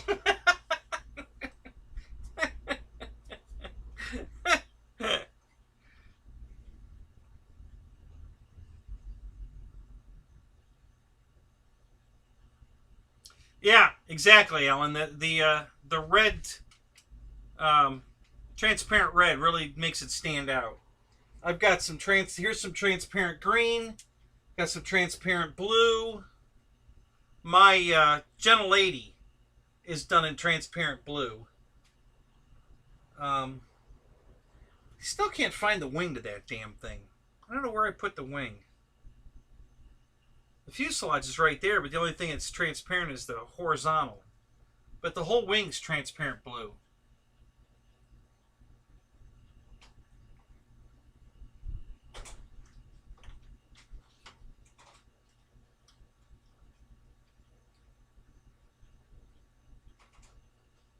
Yeah, either too much or not enough.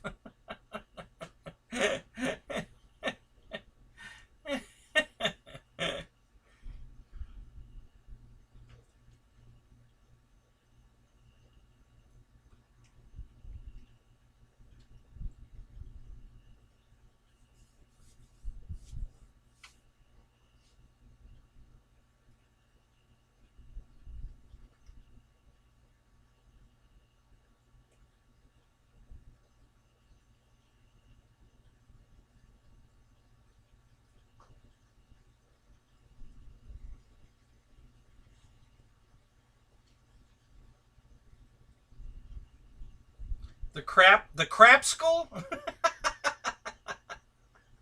I don't I don't think that was a typo, Fred, because you capitalized the C. So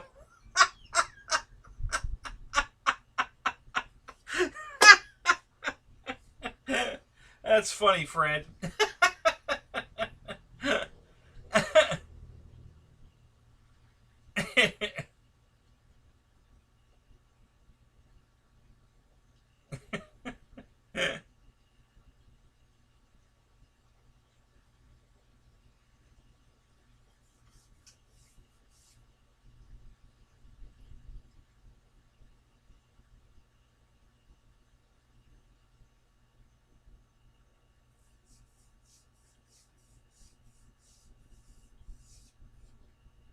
Oh, so your daughter was in the Navy, Dana? Well, that's awesome, man.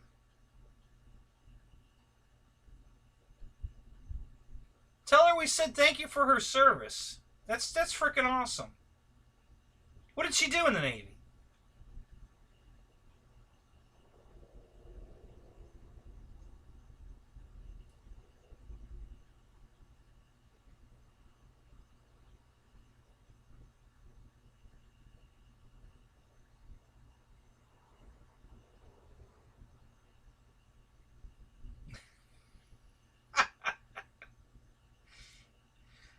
Yeah, Michael, but see, you have to want to be off of it first, or it doesn't work.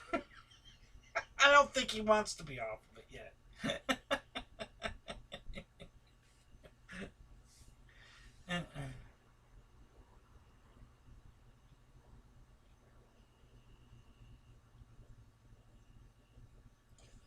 Yeah, that's true. You know,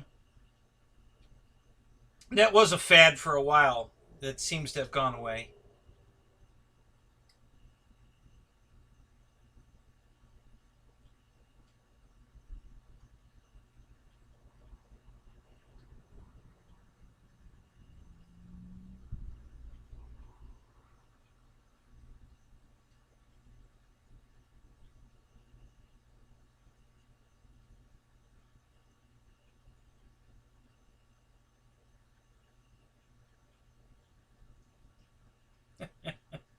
I think you got everybody now, Fred. I'm pretty sure.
Good night, Alan.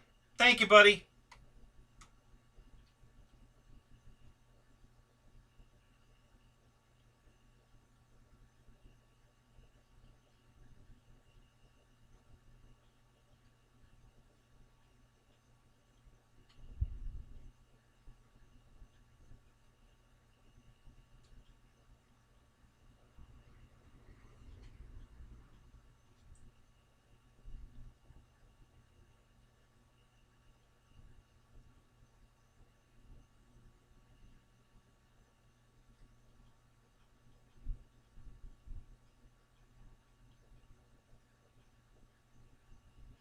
Roy, what's up, buddy?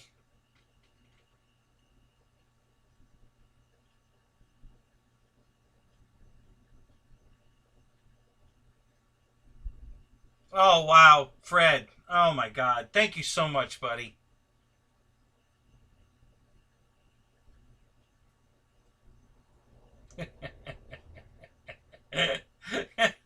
That's funny, Fred. Thank you. Thank you, Fred. Got him. Frickin' mosquito.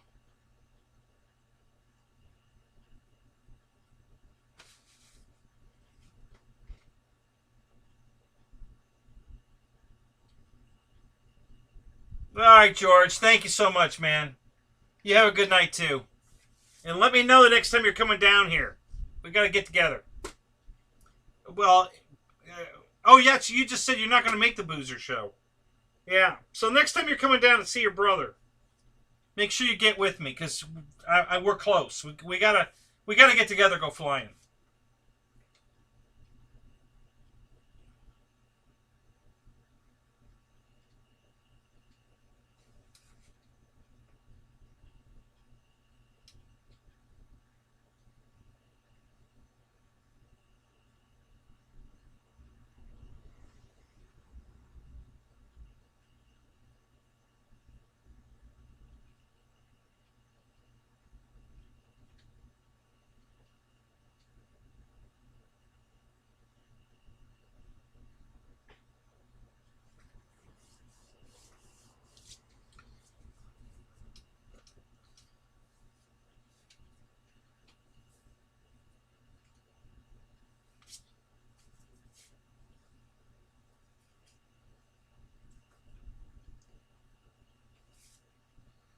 Mosquitoes are getting me.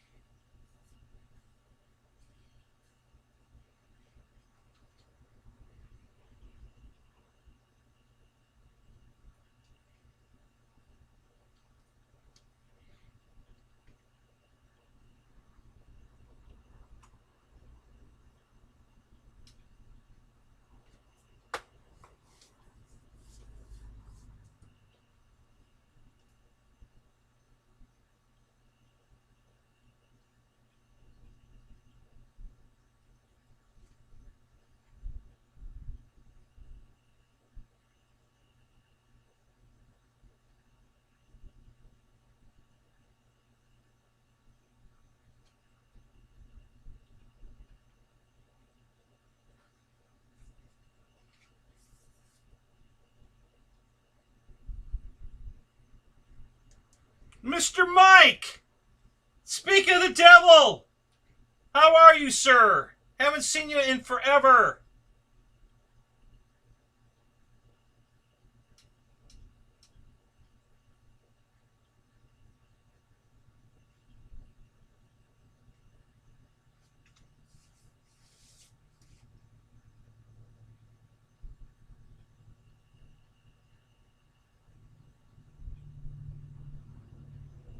Thank you, Christy.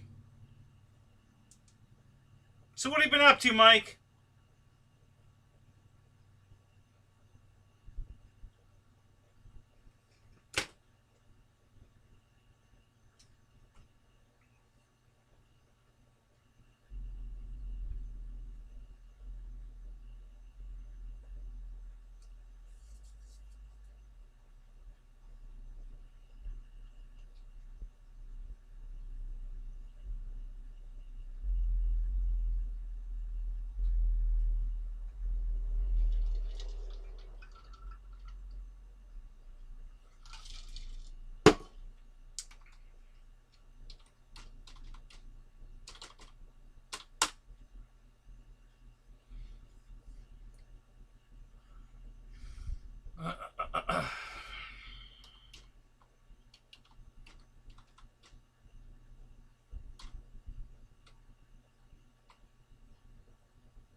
Send that picture to my email, please.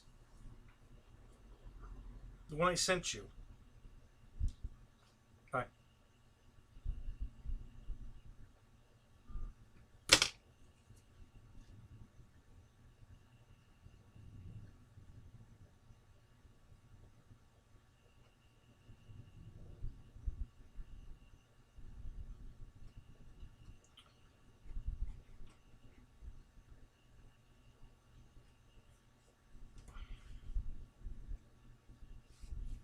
Damn. The mosquitoes are out tonight. Damn it. What's going on? They just got here, too.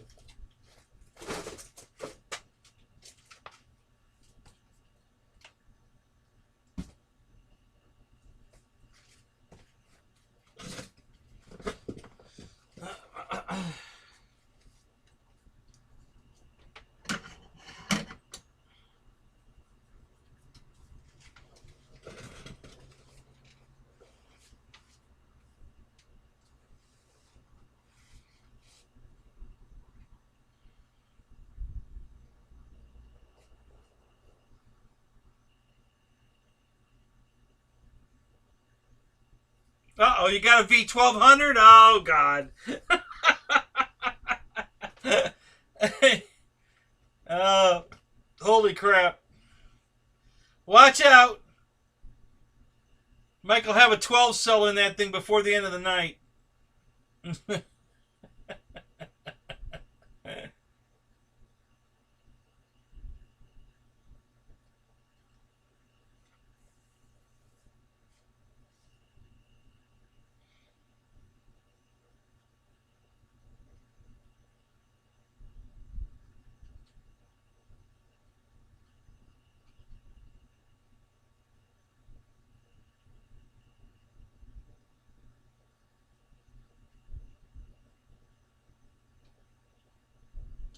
Well, that's good to hear, Fred.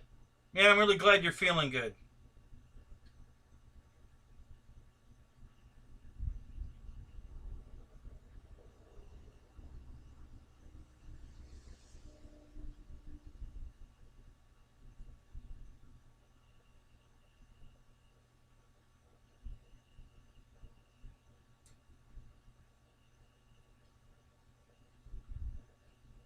Yeah, I hate them to pieces, too.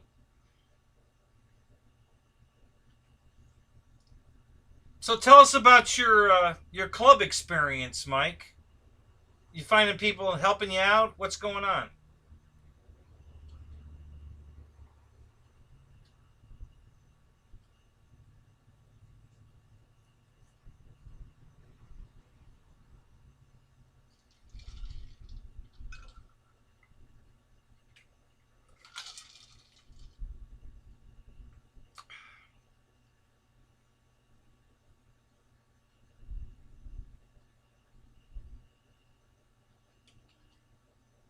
How's the stream doing tonight, guys? Everything look good? Smooth? Sound good? Everything's good? We doing all right?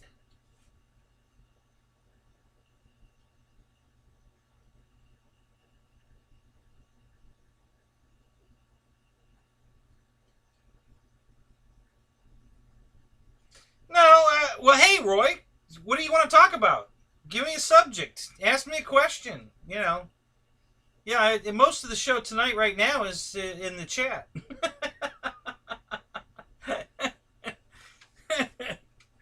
You know, we already did a bunch of my stuff, and now we got sidetracked. So, yeah, the texting got more interesting.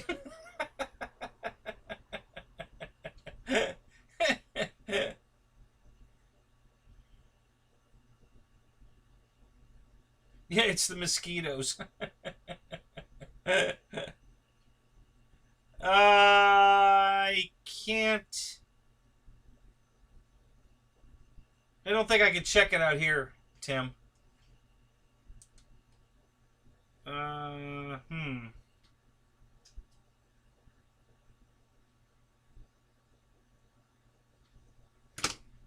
Maybe.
Well, that's great to hear, Mike. I'm glad the club's working out.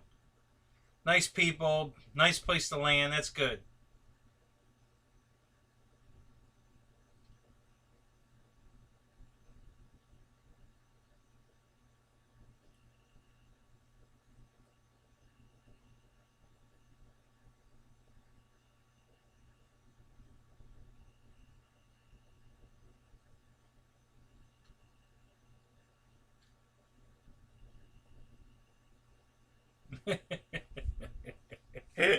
Stupid phone.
Oh my god.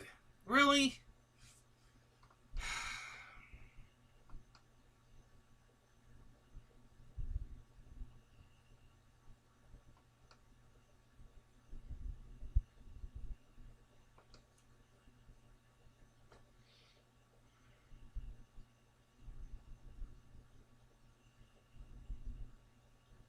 Oh my god.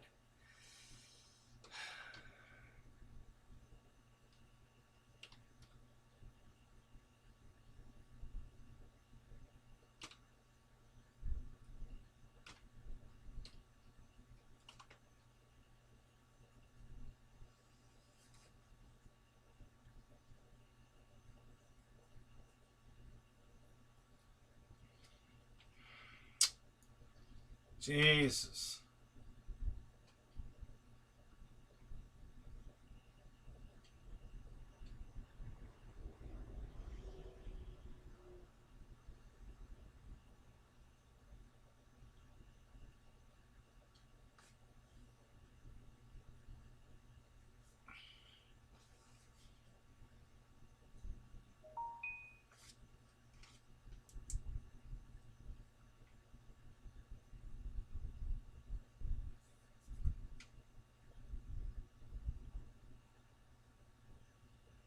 You out, Shadow? Alright, buddy.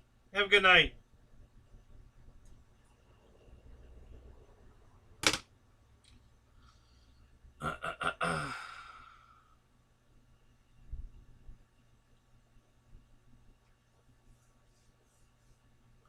Nope, Tim, nothing. Still nothing.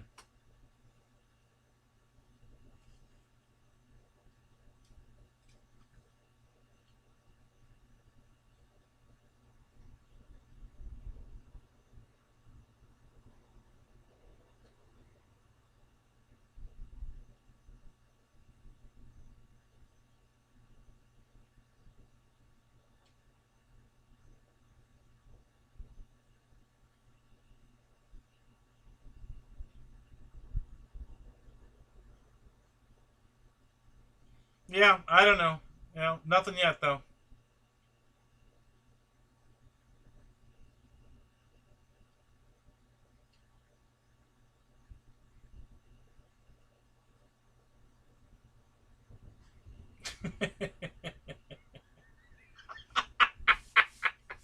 Three? Three? One, two. Where's the third one?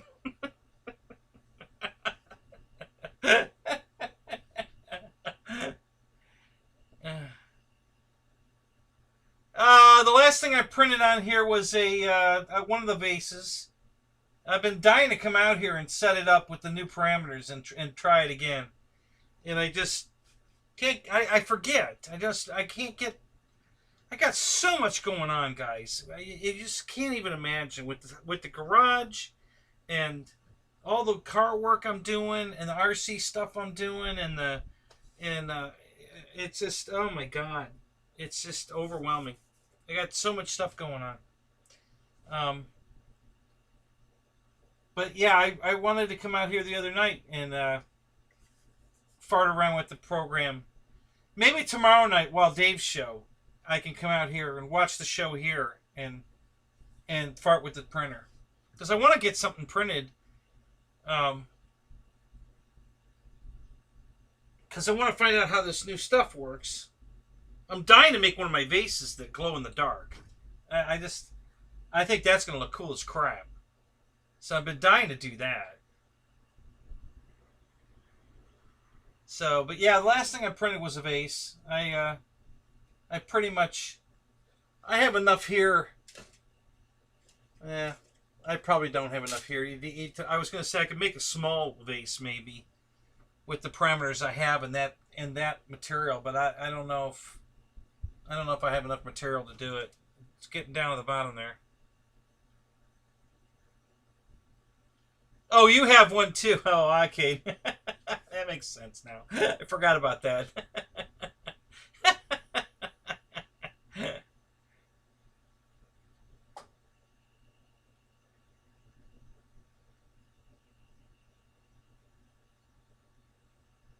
Oh, God, did that end badly, Mike? Oh, God, that sounds like that ended badly.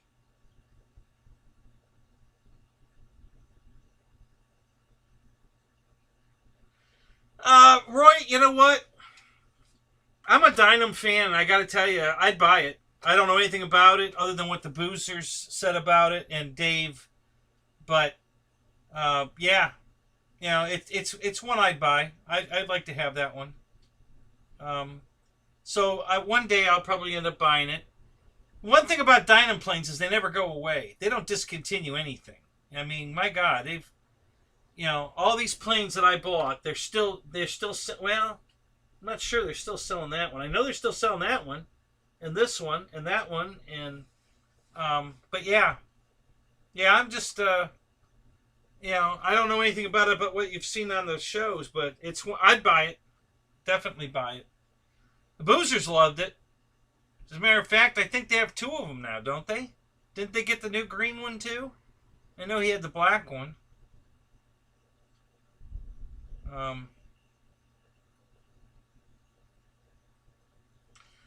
The green, I want the green sailboat. That's the one I wanted. I like the green sailboat. You know, and the sailboat's the only thing I can afford, so, you know, all the rest of the boats I'm out of. But I really like the green sailboat. So,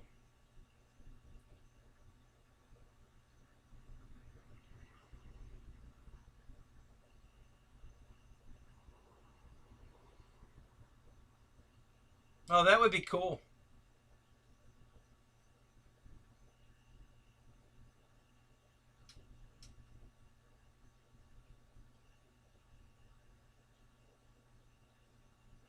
It landed on its wheels, but you smoked the gear and the prop. Yeah, well, the gear was easy to smoke because it's defective. So, either send a message to FMS or to Horizon where you bought it, or, you know, and see if they're going to take care of that, because FMS is very much aware that their landing gear was defective. So they're printing new landing gear. I don't know if they're going to send me one or not. I don't know. I mean, they sent me a message about it. I finally got them to respond to an email. Well, actually, they didn't respond to an email. I sent them a message on Facebook, and they responded to that. So they told me they got new gear coming out. They know the gear's screwed up. So whether or not they're going to, you know, for all of us that bought the plane with the crappy landing gear, if we're getting free gear or not, I don't know. You know, FMS has been very disappointing lately. I've never had this kind of service from them before. They're just really dropping the ball. And that's so unlike them. You know, they never do that. They're so on top of their game at FMS that when I didn't get an immediate email back from them, I was like, okay, what the hell's going on? Because they've been awesome over the years. So I don't know. But make sure you try to get landing gear out of them for sure, because and the prop. Just tell them it was the landing gear failed and broke your prop too. See, they owe you a landing gear and a prop. You know.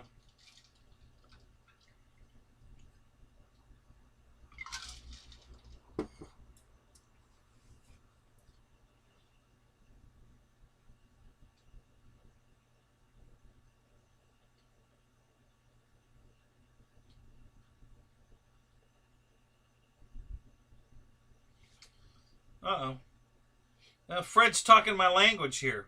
Supercharged Cadillac? What are we talking about here?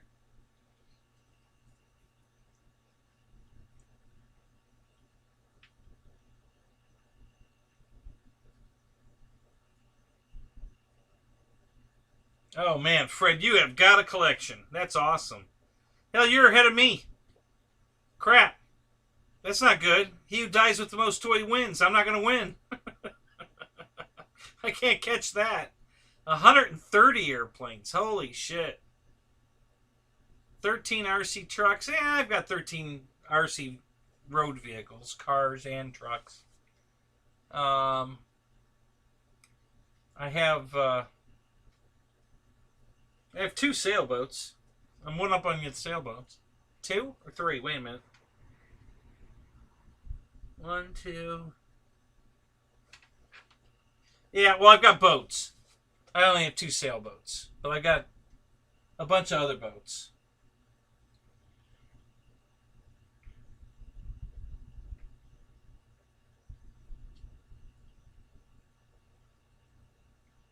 Oh, you're right. You're right, Roy. I'm sorry. Yeah, Ryan has the Marauder. Yeah, I like that one too. Honestly, you know, I I don't know. Yeah, I'd probably end up buying that one too. I like it. It's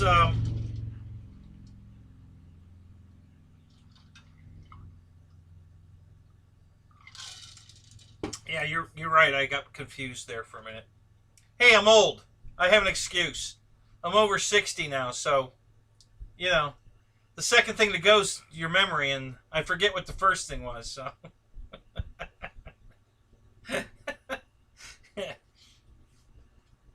Yes, Christy. Mosquitoes are in my drink, they're dying in the drink, so I just have to pick them out and throw. Yes, but yeah, they're getting them in, but little gnats. Doesn't happen too often, but yeah, they're getting in my drink. I don't want the extra protein tonight.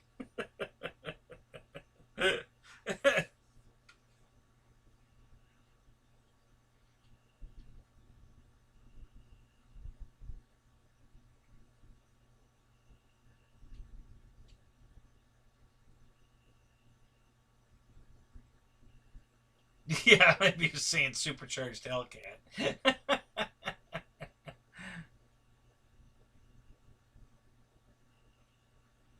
So right now down here in Florida, I don't know if you caught RC Informer.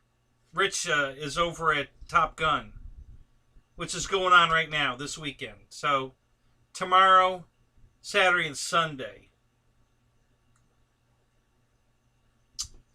And I don't really know if I'm going to go over there or not. I'll have to think about it. I could go over and fly. They're actually letting EDFs fly this year. And I don't know if they're letting electric scale. That's a good question. I don't know. It's a good question. Huh.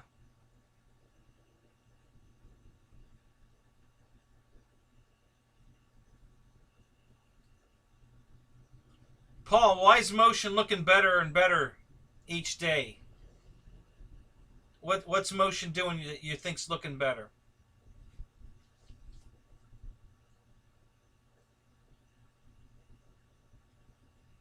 130 rocks in the driveway.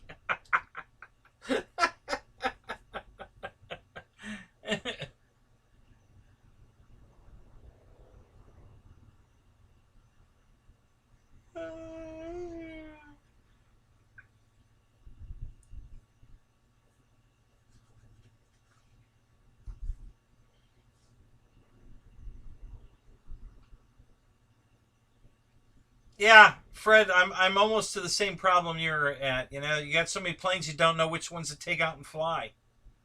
Um, my biggest problem at the moment is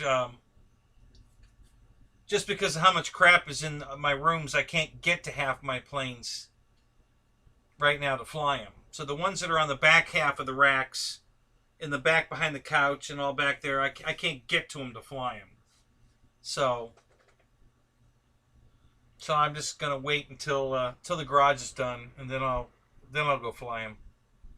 It should only be a couple more months. The blueprints are still in permitting. You know, I took them over there. They had them for 2 days, and then I got a message that they want $190 for the permit. Okay, and then I'm supposed to wait till I hear back from them. So I paid the $190, and I got a receipt, so I know they got the money. And then 3 days go by, and I haven't heard from them. I'm like, well, they already had the plans for 2 days when they sent me the message that I need to pay for them. Now what are they doing to them? And they still haven't sent me a message. It's been 3 days now, and they still haven't sent me a message that I can go pick them up. And I sent them a message saying, I'm sorry, did I misunderstand? Am I supposed to come over there and pick them up already? Or was I supposed to call you to set up an appointment to come pick it up? Or are they not ready yet? Or, you know, I'm sorry, I think I screwed up. No, you're fine. They're not ready yet. Oh, well, okay. So I'm still waiting. Oh, you have 10 planes to maiden. No, I've got at least 5 to build and then maiden. Yeah, I got at least 5 planes here I need to put together, and some foamies, some balsas, some ARFs. Yeah, I got plenty to do. I'm not at all without projects. I got plenty. No time. I don't know how I'm going to do it if I go back to work, because then I'll really never have any time.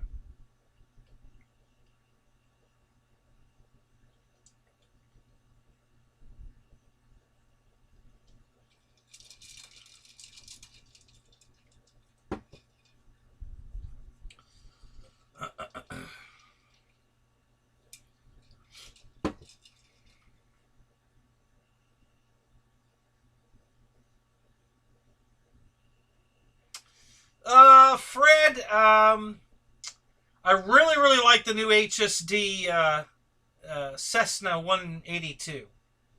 I really like that one. That one just looks like it's going to be as much fun to fly, but a better bird than, not better flying. They'll probably fly the same, but just overall a better bird than the 150, the Carbon Z150. So I really have my eye on that one. I'm pretty excited about that. I still want to get the RV8 from Flex in orange, a night version in orange. I really want that one too.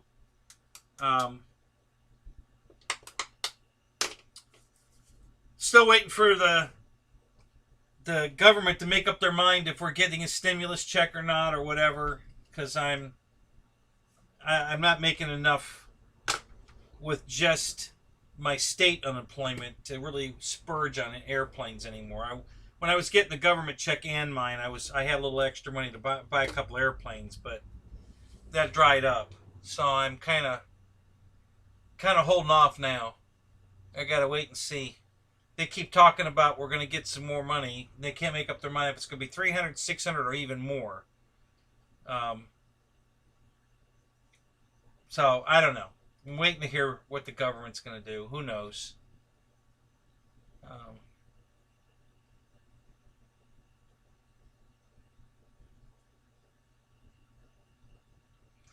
Oh, do you, Matt? Awesome. That's great, man. That's cool. I'm assuming the Thunderbird scheme.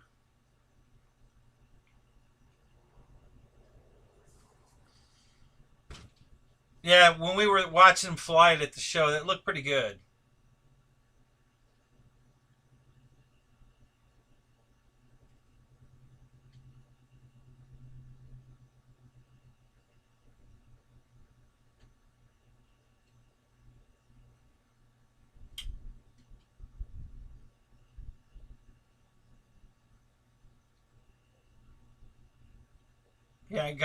Yeah, you got the Blue Angels and the Thunderbirds. You got it all covered. Now you just got to start buying the Canadian team, you know, and get all their planes. Then you'll have it. uh,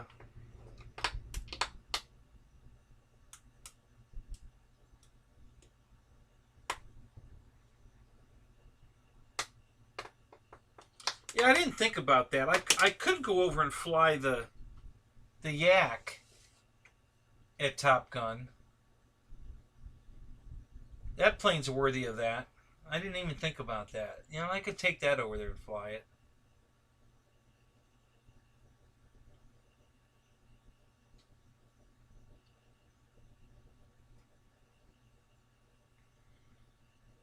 Not the Black Diamonds. The other one, the prop, um,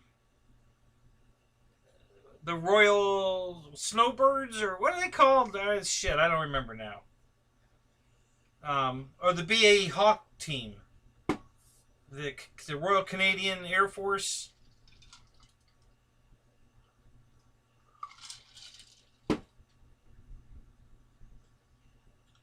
Yeah, the Black Diamond scheme doesn't excite me too much.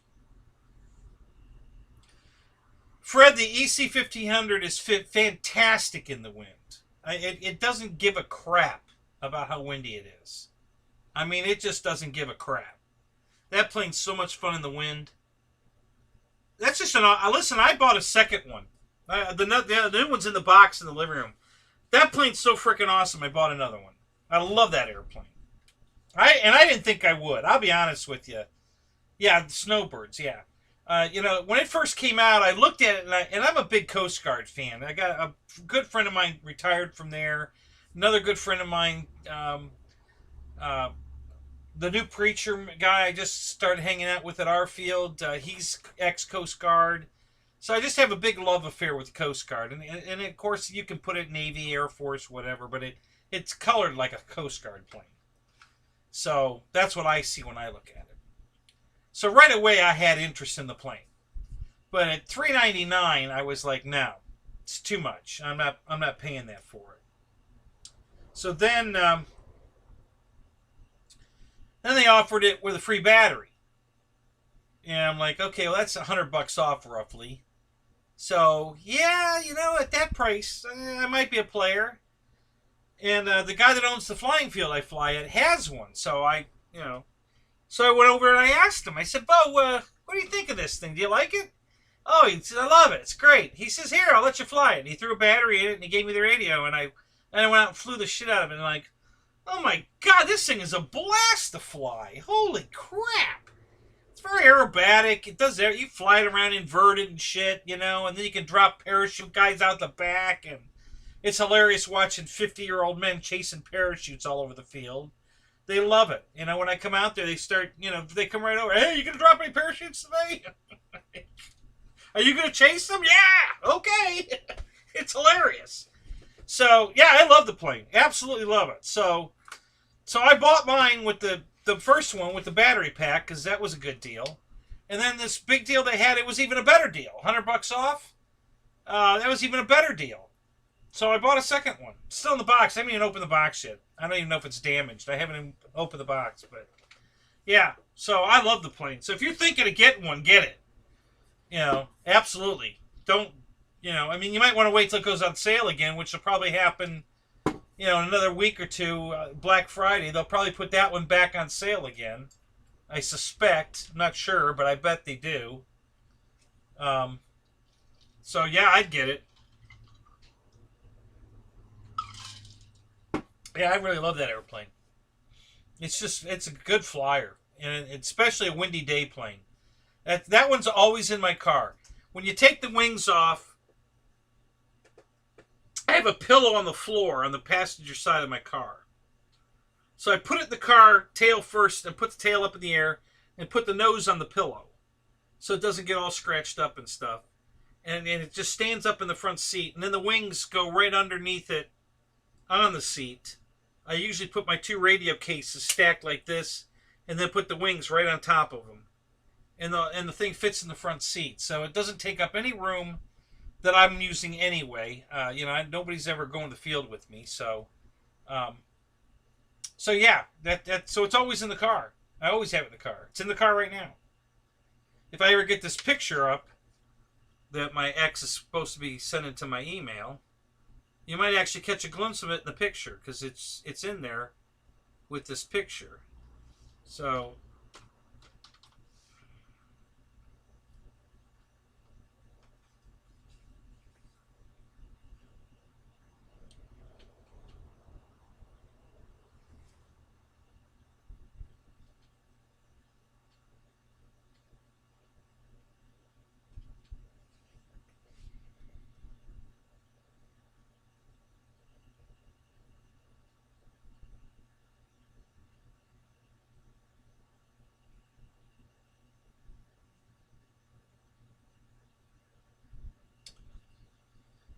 oh, that must be it right there. I was going to say she didn't send it, but yeah, she did. Here it is.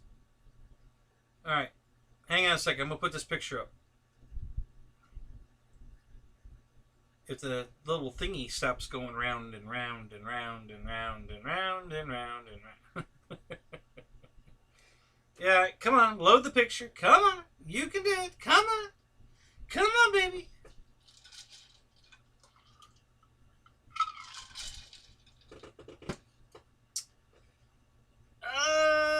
Well, yeah, there's a little piece of it you can see. You really can't see it, but there's a little bit of it you can see. So let's do this.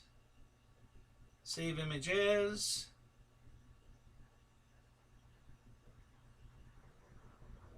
Anytime today. Hello? Can we speed it up a little bit? Howdy, hello there. Come on, let's go. There we go. There we go. All right. This folder is empty. What folder? Huh? Where are you trying to save it?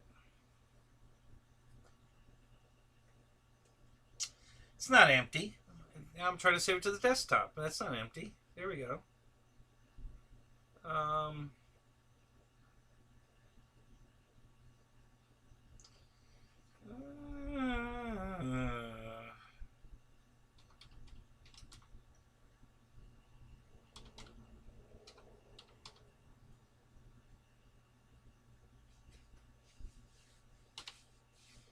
All right. That should have worked.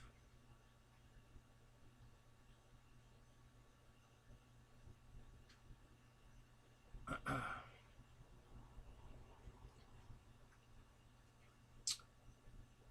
right. Let me get that picture and capture it here.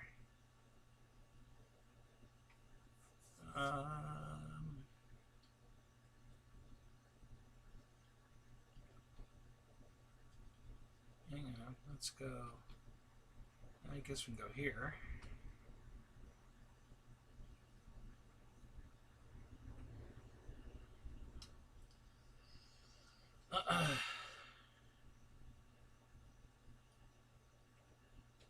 Oh, would you just have them strapped to the bottom of the Bixler and then have a servo rubber band kind of system to drop him?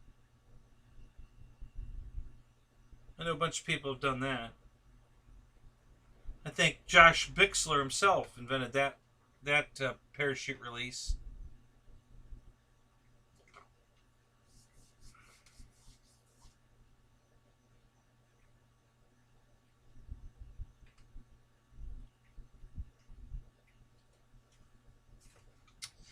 All right, I missed something here. You did what?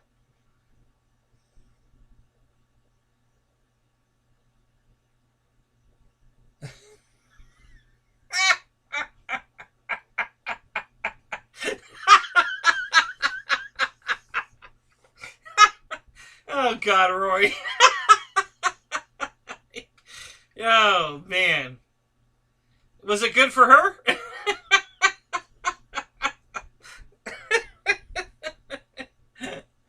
Oh, my God.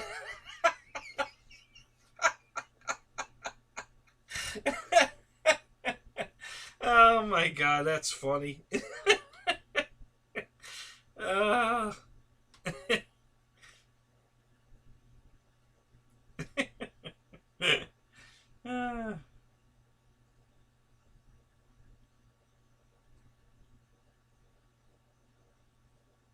All right. Let's see here. Where is it? There it is. All right. Open with.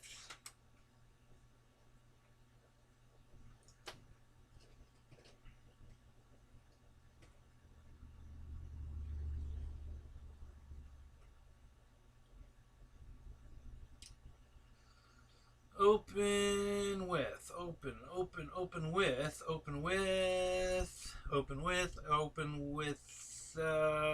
Windows Photo Viewer. Let's try that. Okay. I think I can probably capture it from this. Let's see if we can.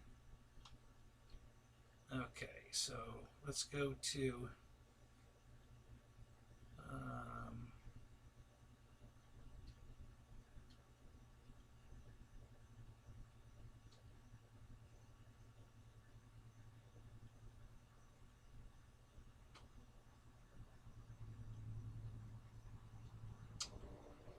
I don't know. Here? Okay. Let's do that. Pick a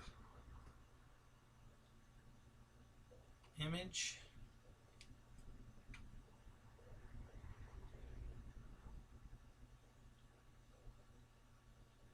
Okay.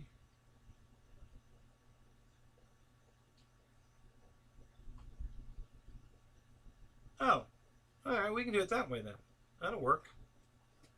Works for me. All right. Almost got it, guys. 1 second here. We're almost there now.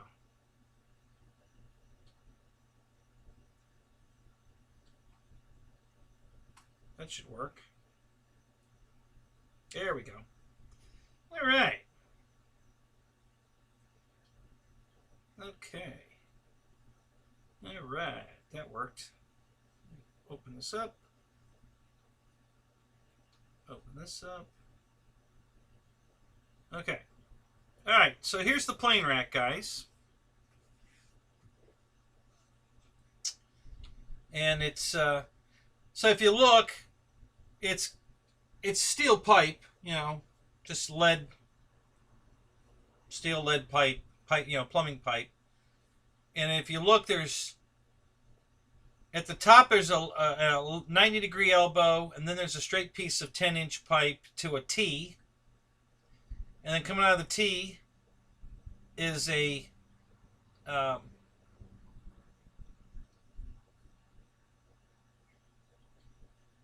think that's a. Did I get one cut in half? Yeah, I did get one cut. Yeah, that's 15-inch pipe. I cut one. I cut it. No, that's just bigger than that. 36.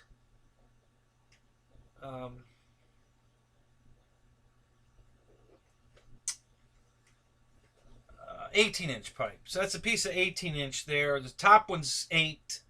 Sorry. The top pipe's 10 that the P39's sitting on. The next one down is 18 that the Bearcat's sitting on. And then if you look at the front of the rack, you'll see another T, okay, that doesn't have a piece of pipe in it because I'd either move the pipe above it down or up depending on. And then the black area there behind it with the 2 tags on it is the generator. That's the back of the generator right there you're looking at. And then you can see peeking through the front seat is the EC 1500, the white and orange. So that's the EC 1500 in the front seat. You can just catch part of it between the seats. So that's the new metal rack I made that works so much better than, and the FMS that's the Futura jet that's sitting on the floor. Um, and then I have a board that I put over top of the jet, and then I put more planes on top of that. I make a shelf above the jet, and so that's how that's all set up. But yeah, this rack's working out perfect, guys. And it's just working out perfect. I'm really happy with that. That turned out really good. Um, so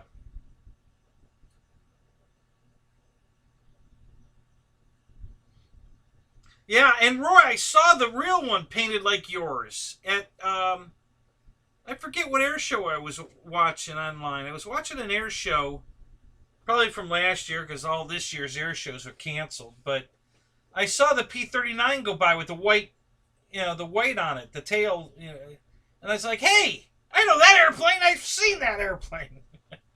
So I saw the real one that you copied years after. That was pretty cool. I hadn't seen the real one before.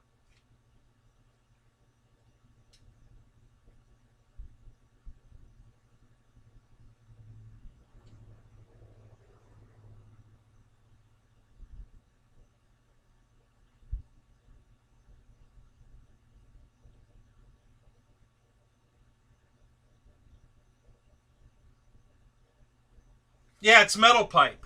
Originally, I had a rack similar to this made out of PVC pipe, and I'm telling you guys, it gets so hot in Florida that it melted the PVC pipe. The pipe got so hot that it just drooped over, crooked like this, and the two wing holders were at a 30-degree down in the back, and they kept sliding off the back of the rack on top of the Futura. So yeah, I had to do something that would, and then that's just pipe. The black part on the pipes is pipe insulation. The kind you put outside to keep your pipes from freezing. And it's foam, and it just slides right over the pipe. So the airplanes are sitting on foam pads on the steel pipe. The bottom legs I need to cut down. They're too long, but they don't. Right now they're 36-inch pipes for the bottom legs, and they don't need to be anywhere near that long. They're foam airplanes. So, but that's where I'm leaving them for right now because I don't. It's working for right now, but I'll probably cut those down. Originally, I was going to cut them down to 20 and 10, so that the two pipes above would be a 20. The one that the Bearcat's sitting on would be a 20 instead of an 18, and the top one would be a 10. But but that is a 10, but it wouldn't have threads on the end of it. See, if you see it, look at the Bearcat one. There's no threads on the end. So the top one should have been 10 with no threads on the end. But anyway, it's working the way it is. I broke the damn pipe cutter at the field accidentally, and so we just put it together with what I had. I bought enough pipe to do it all anyway, so we just screwed it all together, and yeah, this works great. The car, it's fantastic, and that would work in a pickup truck with a cap on it or a SUV. This setup would work in anything. This is just a standard station wagon, an old big station wagon. It's big. The bed's 4 foot by 8 foot.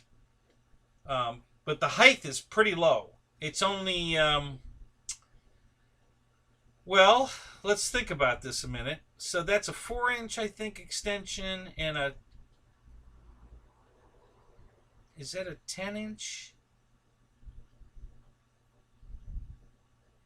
Or an 8. Did I get 8s or 10? I think it's a 10. So it's 10 and 4 is 14, and then below that is another 10. So that's 10, 24, roughly 24 plus the T's and the 90. So you figure another 2, 4. So it's probably about 30 inches tall, I guess. 10, 20, 3, 6, 9, 10, Yeah, probably just under 30, maybe 28. So it's about 28 inches tall, and there's 10 inches in between the the two pipes. So the nose of the airplane fits up in between the pipes, and if you can see that the P-39 and the Bearcat are slightly offset of each other because the canopies are kind of overlapping slightly. So I have the Bearcats moved all the way closest to the camera, in between the pipes and the and I don't mean all the way to the point where that nose is touching the pipe. It ain't that close, and it doesn't need to be. And then the P-39's on the far side of the Bearcat, but right near the middle. So they're both nowhere near the pipes. I mean, there's at least an inch on each side away from the pipes. Um, so yeah, it worked out really good. I'm super happy with it. It doesn't move. The planes never move now. They stay right put where they are. They're not halfway down the way home. I'll hear something flop in the back, and I look back, and the top airplane fell off the top wing supports, and it's laying on top of whatever plane's sitting behind it. And oh my god, it was a pain in the butt. Yeah, no droopy pipe here, baby. All systems go, fully operational.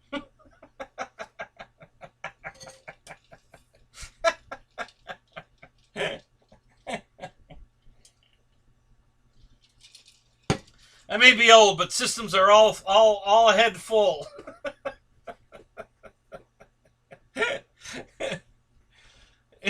No droopypipe.com.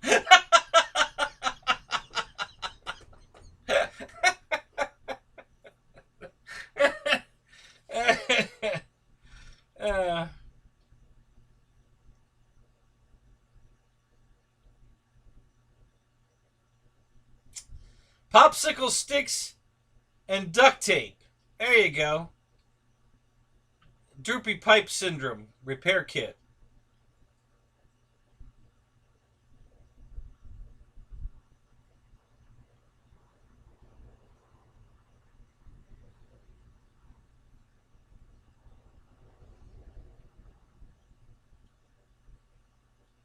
Is that the only place you fly, Fred? Is it that parking lot? Or you got other options?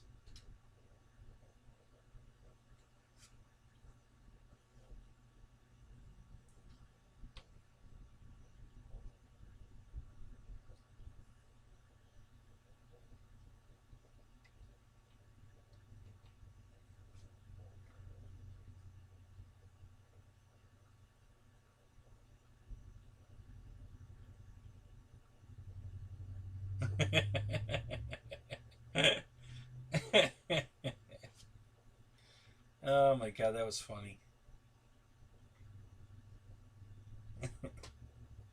I guess Chrissy's still on the floor laughing. She hasn't picked herself up yet.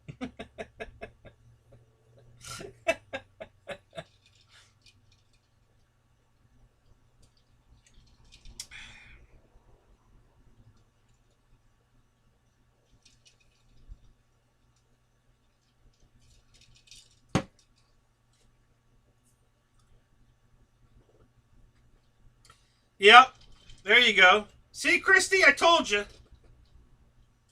You didn't believe me. There it is right there. One Lucky Christy and Droopy Pipe repair kit. There you go. See?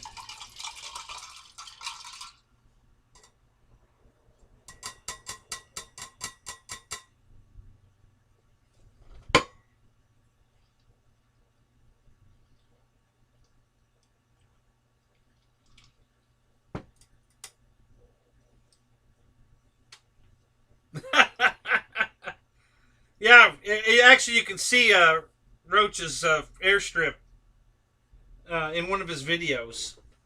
Probably more than one, but the one I was watching, I was asking him about the airstrip because that would look pretty cool. Not bad at all. Definitely a decent place to fly for sure.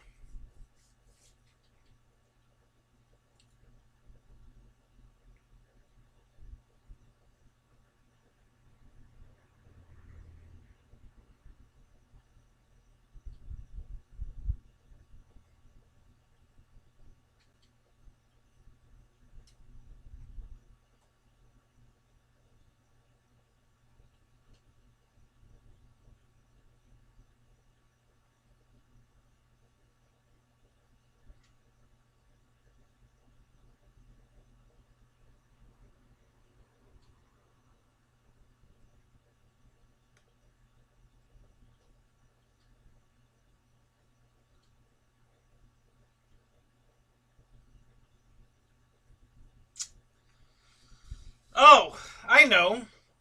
The new FMS Corsair is another plane I want. I'm pretty hot for that one. But I also want the LX model Corsair. So I'm kind of... But at the moment, I'm just out of room. I can't buy any more airplanes, guys. I'm out of room. I don't have any room for them. That's why I've got so many planes still in their boxes, because I don't have any room to put them together. That's why the garage has got to get done. I'm pretty anxious to get the garage done. As soon as the permit's ready, I can finish the... I'm going to...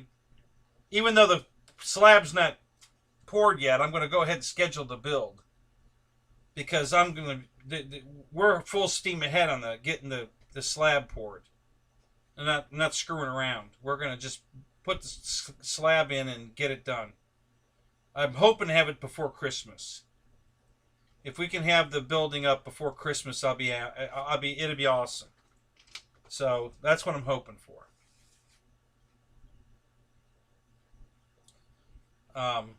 When I originally called the county building, they told me it'd only be a couple days, between getting the plans to them and getting them approved, and it's been 5 days already. So, yeah, I'm kind of antsy to get them back so I can get started. Yeah, I watched the Informer's video. Yeah, yeah. Well, he's done several. I watched a couple of them. I didn't see the flight video yet. I saw the build video and the trick video. Going over some stuff, and then he was at Top Gun. And he was going to fly it there. And I don't know if he did a flight video of it. I think he did a flight video of it. I haven't watched it. And I'm sure he was going to fly it over at Top Gun. So if I go over there tomorrow or Saturday, I'll get to see it fly in person. If not, if I don't get to actually fly it, he might actually give me the radio and let me fly it.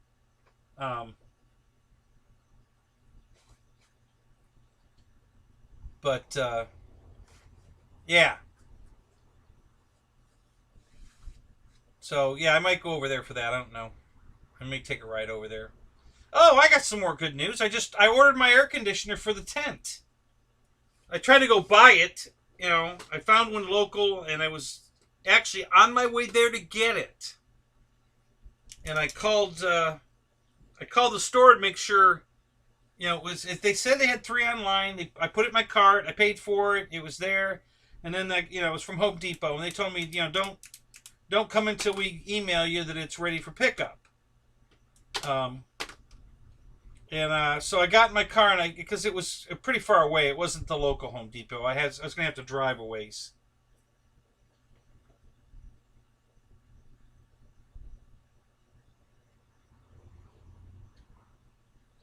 It looks kind of blue, Roy.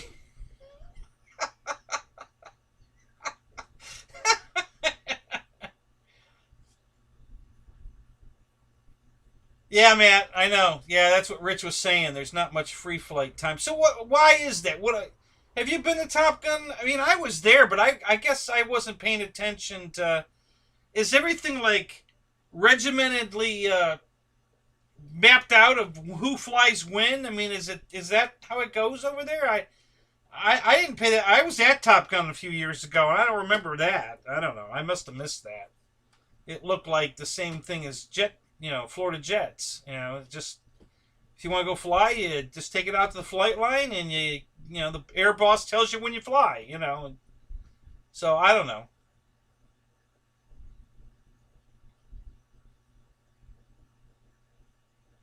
Oh, Top Gun is invitation only. Oh. Well, then I don't have to worry about taking a plane over there. Well, I'd probably get... I know people. I bet I could get myself weaseled into flying. If I brought the yak over there, I bet they'd let me fly it. But yeah. But yeah, so that's... So Rich, he already flew. I think he said in the video. I think he already flew the the Bearcat, or I mean the Corsair, I think, or was it one of the? Did he have a jet over there? God, now I don't remember.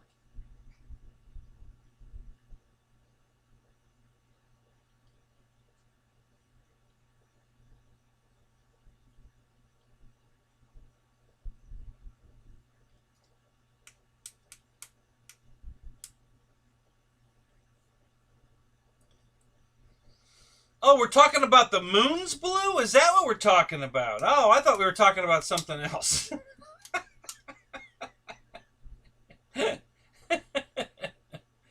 Okay. My bad.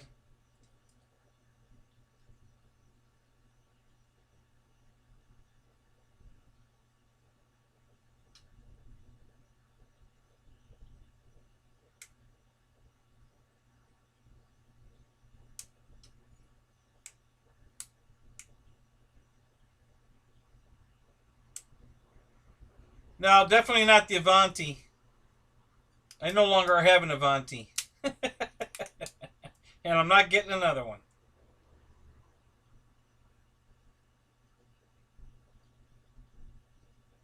Oh, that's right. He flew the F-14. I was thinking it was a jet, and I couldn't remember which one, but that's what it was. You're right. It was the F-14 he flew.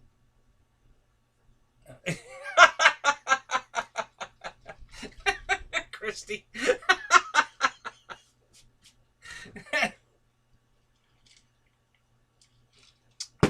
Great minds, think alike. Oh, that's funny.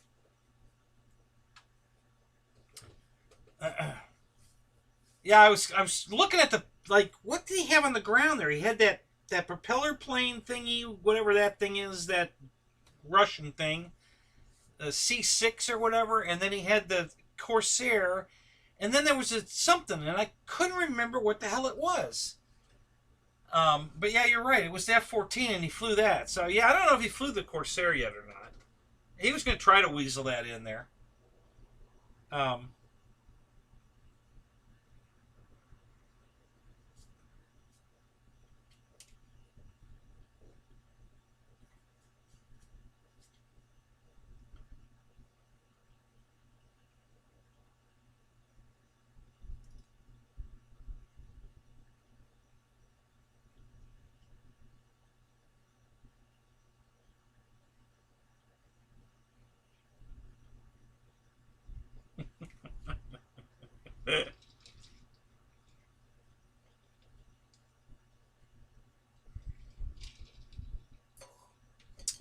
so Matt, were you and your dad come over to Top Gun?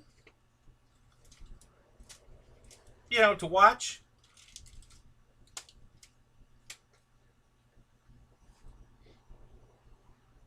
Hey, a little secret. Don't pass this around. If you show up there with planes in the truck and they see them, they'll say, "Are you flying?" And you say yes, you don't have to pay to park. Shh, you didn't hear that from me.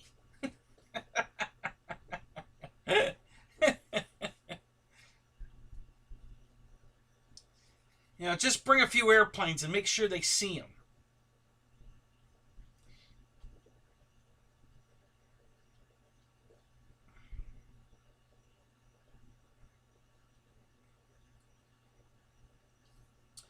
Yeah, I'm surprised because I guess it was Jerry McGee, the president of the club that actually puts that show on. He said that he got an invitation to fly there, the jet, and I was like, I wasn't following exactly what he meant. So, because this really isn't a jet event. I mean, they fly jets there, but that's not the prominent thing there. World War II planes is the prominent thing at this event. There's just a boatload of World War II stuff, and big gassers, nitro or gas, P-47s, Corsairs, Mustangs, You know, all the military World War II stuff. There's some jets there too, but um, a lot more propeller warbirds than jets at this event. So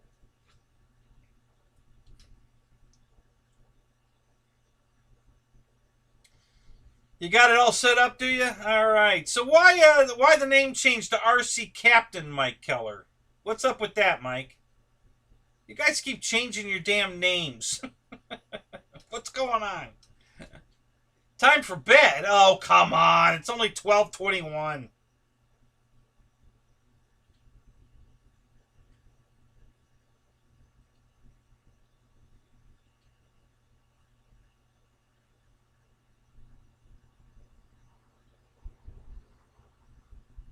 Uh, so the EDF class is new this year. Oh, okay. Yeah, you know what? Uh, yeah, Jerry said that. I remember him saying that. Um, so are you saying that the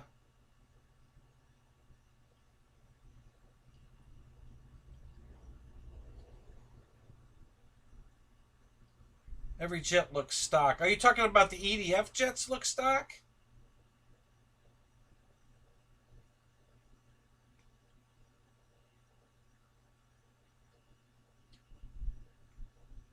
Yeah, I know, Roach, but you've changed your name. Eric changed his name. FARMERMAN changed his name. Victor changed his name. You know, it's hard enough to keep track of you guys as it is, and you keep changing your names. And I'm like, holy crap, what the hell? Yeah, it's only 9:22. What do I? Yeah, it's not 12:23. It's 9. It's 9:23. Thank you, Christy. um. So and there's more. Those are just the ones I can pull off the top of my head. And now Mike changes. So there's a lot of people have changed their names over 1 year. You know, I've been doing the stream 1 year today, and it's past midnight, so now it is 1 year today. Um, and all these guys in 1 year have changed their names, and some have changed them more than once. And I'm just, you know, I don't know. I just don't know why we need to do name changes. I didn't think anybody's names were bad. I thought everybody came up with either clever names or they're just using their real name, and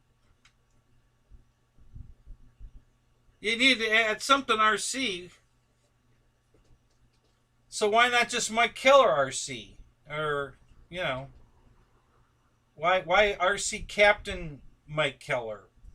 That doesn't roll off the tongue, you know? Mike Keller RC would have been perfect.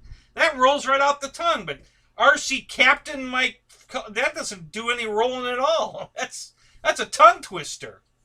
Captain RC Mike Keller, or Captain Mike Keller RC. Now that rolls off the tongue, you know? I'm just saying. All right, Joseph, buddy. We'll see you later, man. You have a good night.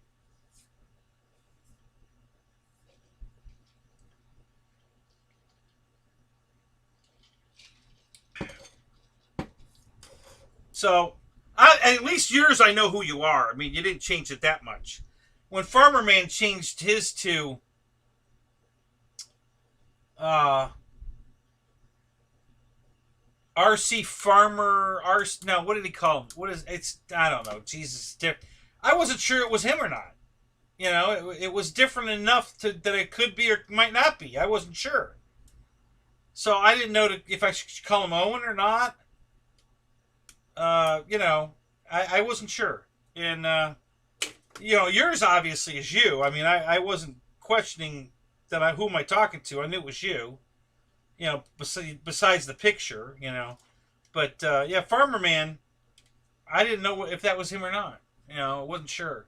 And Eric Quinn, you know, the first time he came in as EC, or EQ, I mean, I was, I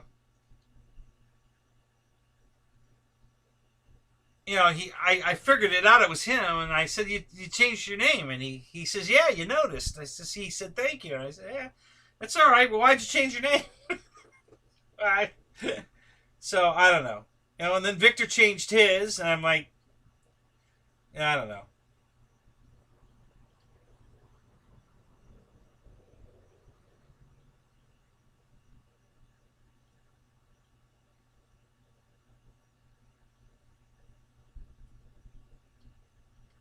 I'm not familiar with that movie.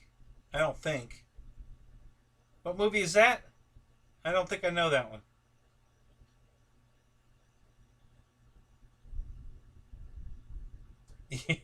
Yeah, Roy, exactly.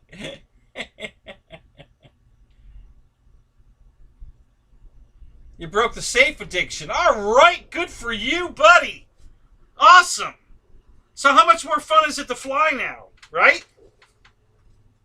I mean, the plane actually does things you couldn't do before.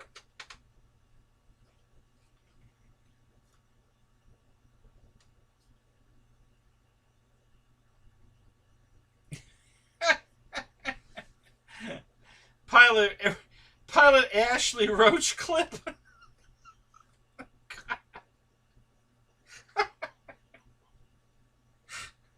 Oh God. Okay, well that brings a whole new meaning to our Roach Coach Helly.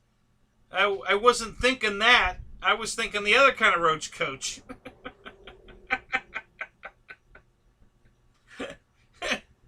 Oh man, go figure. What was I thinking?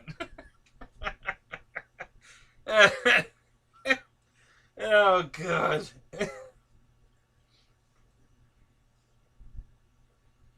Oh, Robin Hood Men in Tights. Okay. Yeah, you know what? I don't think I've ever seen that whole movie. I think I started watching it once and fell asleep. I'm pretty certain I haven't seen that whole movie.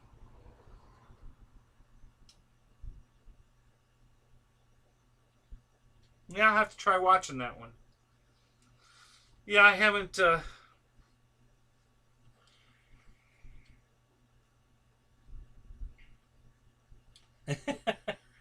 Yep, yep. You did a field promotion, literally. He was at the RC field one day and did a field promotion.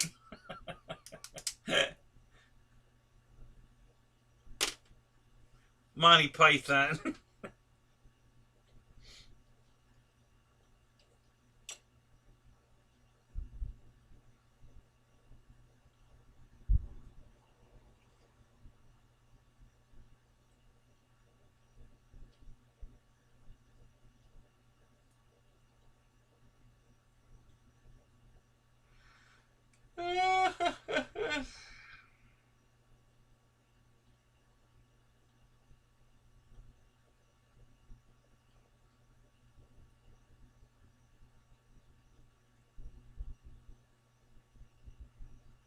So is that a? Did your dad have a food truck service, Roach Coach, or was that just the name of his race team?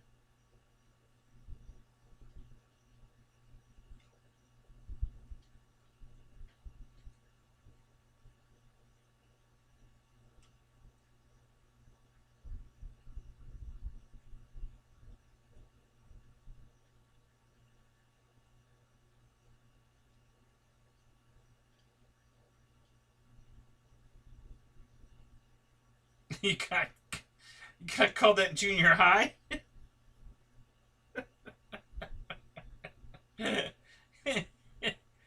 Oh my God! Hey, David Martin, boy, you're running in late today. Where have you been?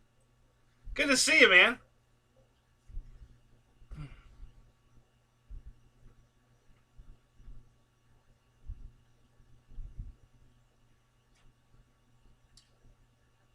Really, Paul? You think that?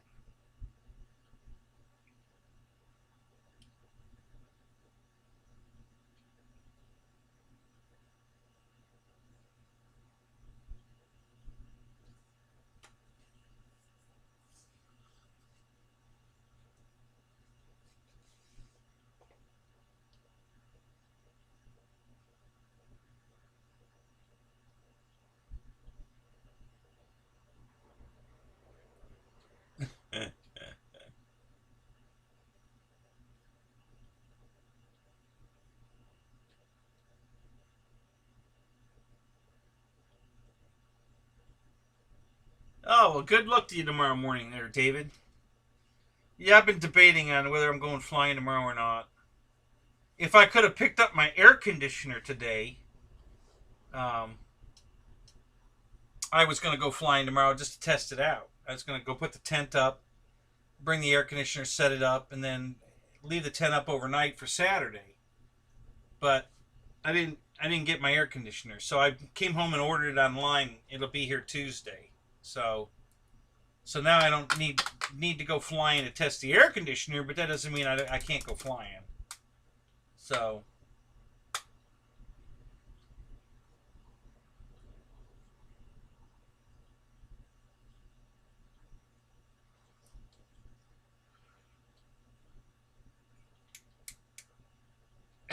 yeah. Yeah. Don't.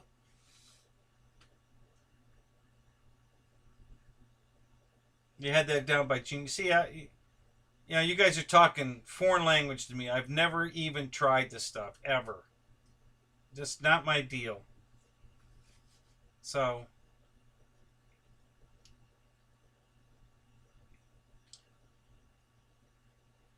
I I was way too deep into this RC stuff already when all that roach stuff came out, and I didn't have money or time to deal with that. So all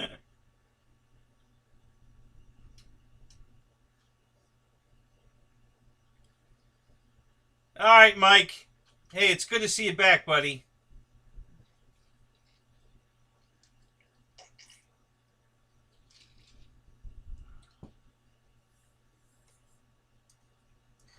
No, it's one of those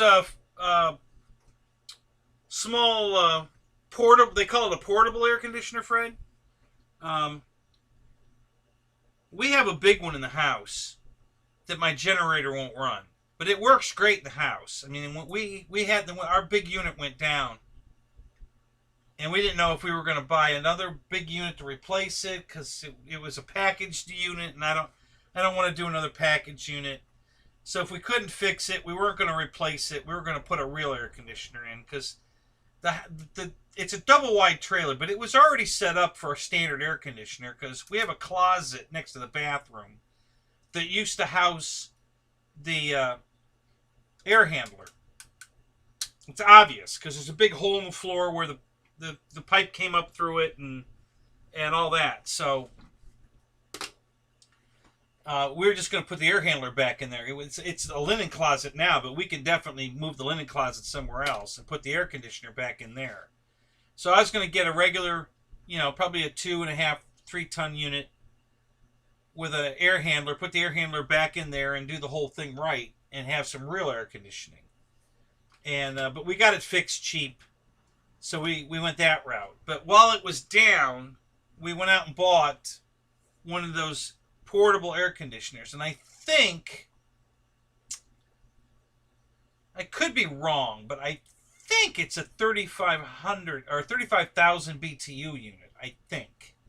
I could be wrong. It might not be that big, but it's a bigger one. It was $600. It was pretty big, and every once in a while it pops the breaker in the box, so it's pulling 20 amps. When it starts up. So, I know my generator can't run that. It's too big. So I needed one that my generator can run and still be able to charge batteries. So I only got it at 8,000 BTU because I'm only air conditioning half the tent. Okay, the tent's 12 by 24 roughly.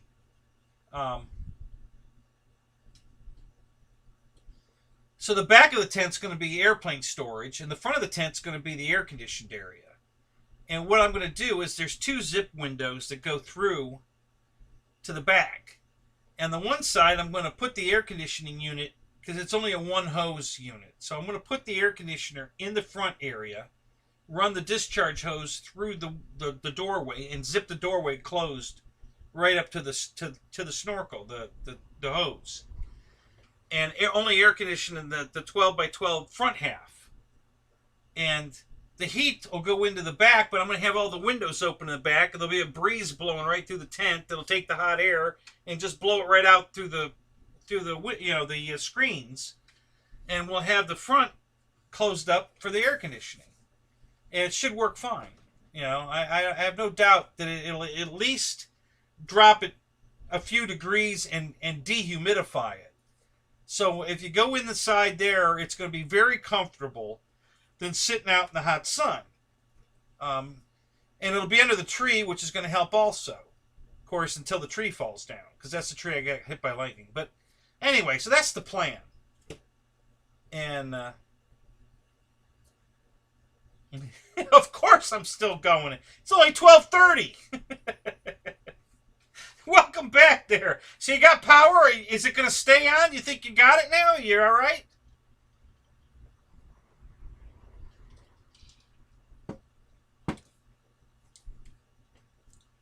And I wanted to make sure I had the air conditioner situation worked out for the show, the Boozer show, because if it gets hot over there, my tent's going to be a popular place. You're going to come in and sit down in a lawn chair and shoot the shit in some comfort. Everybody's going to be in my tent. So that was the plan.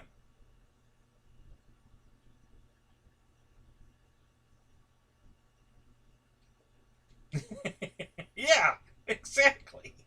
Not fly to Brazil, drove to Brazil.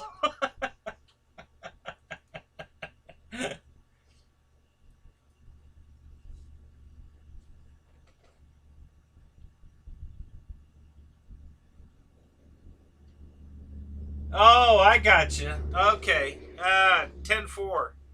So they didn't have any power at their end. You had power. They didn't have any power. I got you.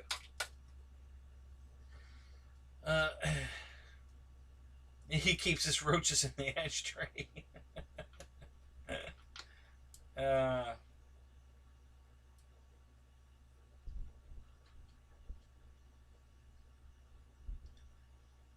Trade tent time for a raffle ticket and win a plane. There you go.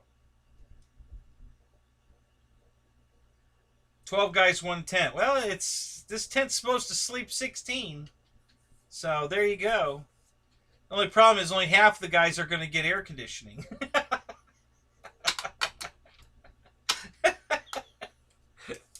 Now, I'm sure if I wanted to set it up a little, I could put the air conditioner at the door, open the window or the doorways between the two halves, and air condition the whole tent, and exhaust it out the front door. But I don't know that it'll come to that. I don't think we're going to have that many people that want to hang out in my tent, but we'll see. We'll make it work. Whatever we got to do to make it work, we'll make it work. But it's a Toshiba unit, and I again, I did a lot of research, been farting around with this for months, and I think this is going to work out pretty good. It's 8,000 BTU, which I know isn't a lot, but it doesn't need to be a lot. If we could just get the humidity down, which it should do that easily, I think it's going to work fine. And if the temperature drops a few degrees, because like my house, for instance, it's in the summertime. I can't get it below. During the day, with the air conditioner running full bore, I can't get it below 89 degrees. That's the best it can do with the air conditioner running full blast. And even adding the spare standalone unit with it, it doesn't help, because it's a toaster oven. It's in the sun. The sun just heats the metal up, and it just radiates into the. There's nothing you can do. It's just that's how hot it's going to be. Temperature. Now the air conditioner's taking all the humidity out of the air, so it really doesn't feel that bad at all. It's very comfortable. And then the back bedroom, the one we sleep in, is insulated from all the rooms around the rest of the trailer. So that room stays at about 77 degrees and about 36% humidity. So it's cold in that room.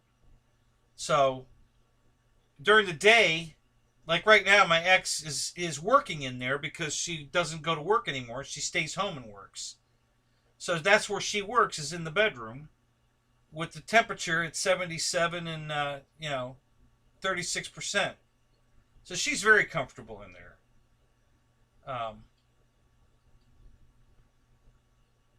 So yeah, if we can just get the humidity down, it's comfortable. So I think the tent will be fine. I'm going to find out next weekend. Because well, actually, middle of next Tuesday, because I'm going to put the tent up right here and put the air conditioner in it and run it and see how it does. So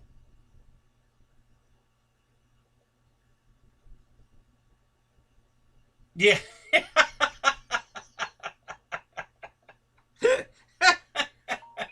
Yeah, man, I don't blame you. Yeah, I don't blame you at all. I just know.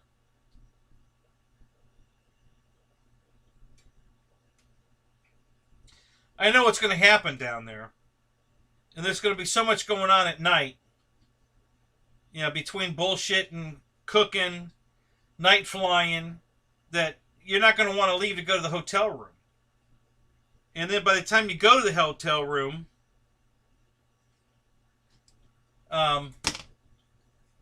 you won't get to your hotel room till like 4 o'clock in the morning. Get a couple hours sleep and a shower, and you're going to be right back at the flying field. And so for that, I don't want to spend $100 a night for that. I'm just going to sleep in the tent. If I get any sleep at all, who knows?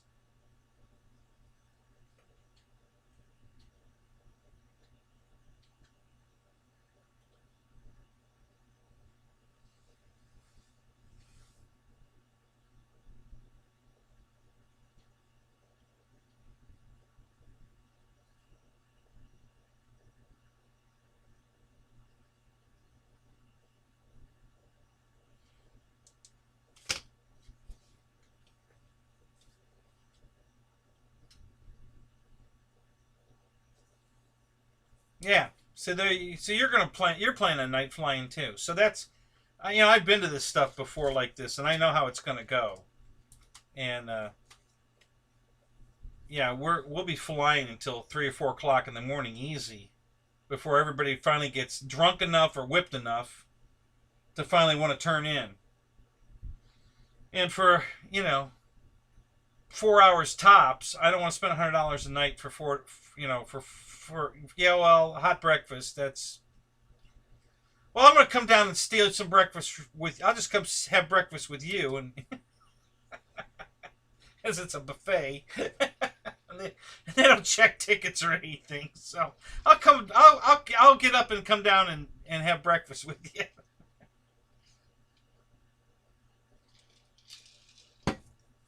It's a nice hotel. You guys booked the Best Western? Is that where you're staying?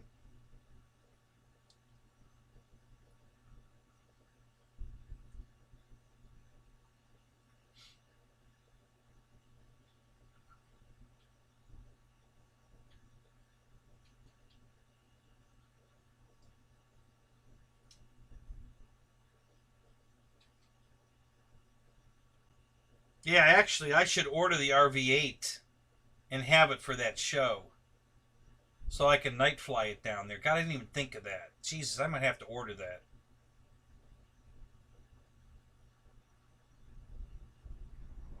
The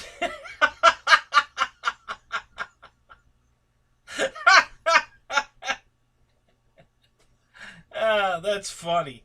Yeah, I should come out of the tent in a robe. I look like Hawkeye from MASH.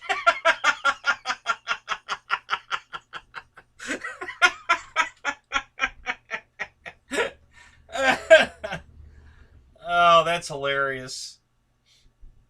Yeah, God, I didn't even think of that. I should really order the RV-8 before the show.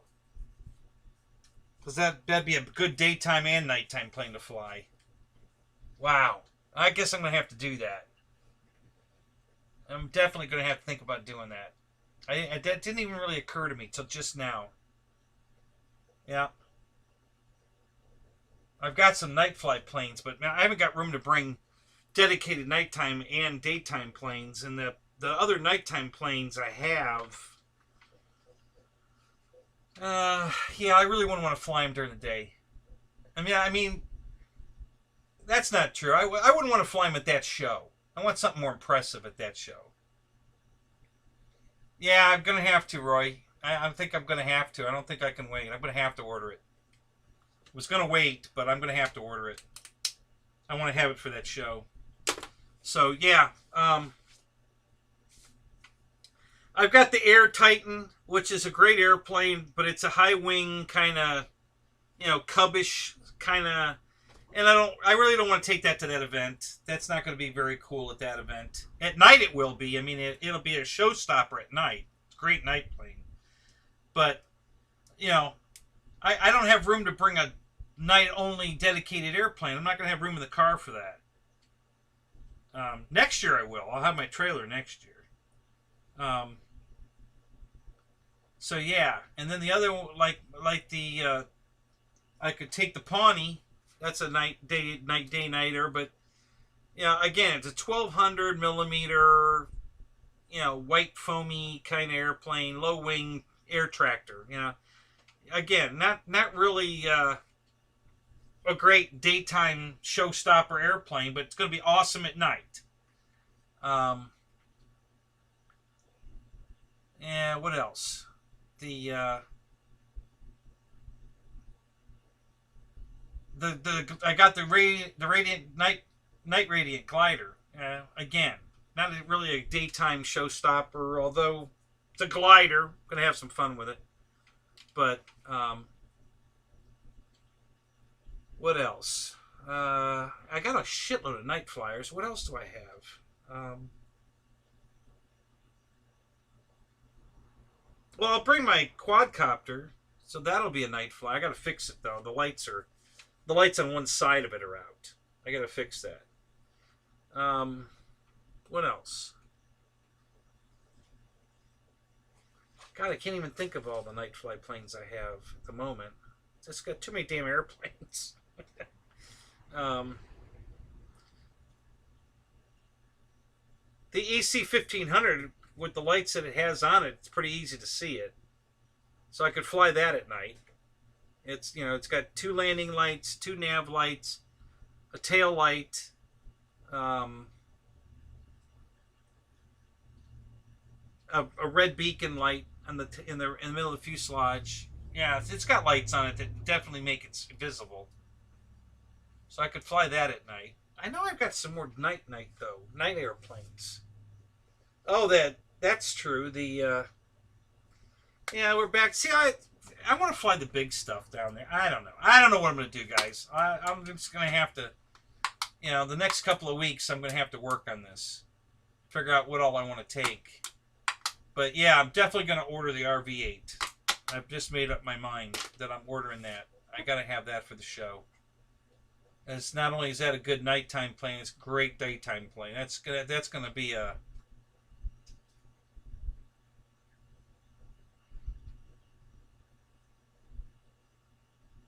What are you picking up, Matt?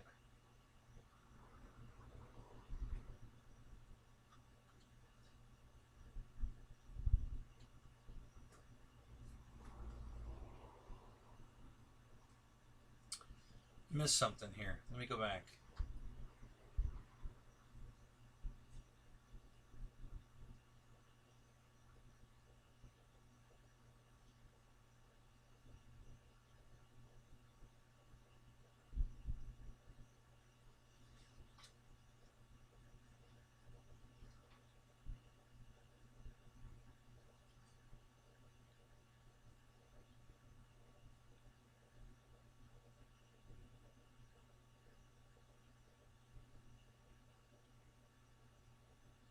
Oh, it's not the one right next to the field? You guys aren't staying there?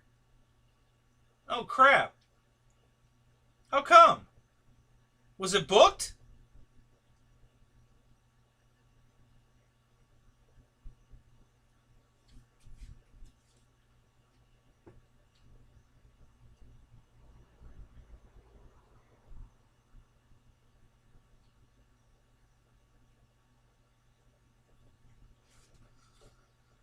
All right, Roach. If you're still here, have a good night, man.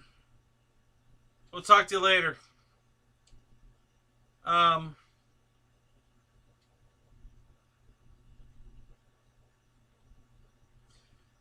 could go pick it up, Matt, but it's a few hours drive each way. I'm not that close. It's it's about 2.5 hours down, 2.5 hours back.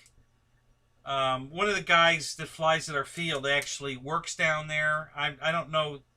He goes by Flex all the time. So all I got to do is pick up the phone and call him and say, hey, I'm ordering this plane. Can you pick it up for me? And he will, and then he'll put it together. He'll program the aura, and then he brings it out to the field and test flies it for you, make sure it's all perfect, and then he hands it to you. So, and he doesn't charge anything to do that. It's just kind of his, I guess that's how he shows Flex how much him helping people sells airplanes for them. So that's kind of the deal he has with them. So, so all I got to do is call Lewis up and say, hey, I'm ordering this airplane. Can you pick it up? And he'll say, sure. And, right, field delivery. Yep. So he'll bring it to the field. He'll put it together, because he's got to take the wing off to get in his car just like I do. And then, he'll put the wing on it and go fly it and make sure it's all right. And then he just hands it over to me, and good to go. So, yeah, I think I gotta go find his business card. No, I don't have my wallet. Yeah, I gotta make sure I still have his card. I know I had it. I put it back in the wallet. I'm pretty sure it's in there. So I'll just give him a jingle. Well, I can call. There's a guy that's good friends with him too. I can call him. So anyway, yeah, I'm gonna have to work on this. I gotta make that happen. I gotta pull the trigger on that. I definitely need that airplane for this event. So I was debating on whether to put the LX B25 together for this event. I'm just thinking that plane's too big. If I get that in the car, I'm not going to be able to get much else in the car because that thing's huge. So I'd love to take it, but then I'm just going to sacrifice space for other airplanes.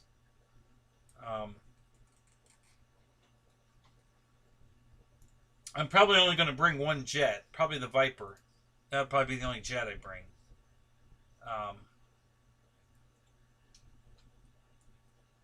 Yeah, I don't know. Yeah, I'm going to have to figure it out. We're gonna have to. Now I got to figure out how to get this air conditioner in the car on top of the tent. So then I got to bring the tent, the air conditioner, and the air mattress. It all has to go in the car, and then a shitload of airplanes. So, luckily, the tent and the air conditioner take up about the same amount of room. If I put them at the back of the car, and then I can put my battery bags right on top of both of them. I can put one on the air conditioner, one on the tent, and that'll work because I have room to go vertical in the back with the way I pack the car. So that'll work. So if I take the wing off the Viper, the wings, I can probably get. Because right now, if I put the Viper in the bottom of the car first, that's the only plane I can get in the bottom. It sits down there alone. And then I put some foam next to it and put a shelf on top of it. And then I can put 2 or 3, sometimes 4 airplanes on the shelf. And then the 2 in the rack and 1 in the front seat. So that's anywhere from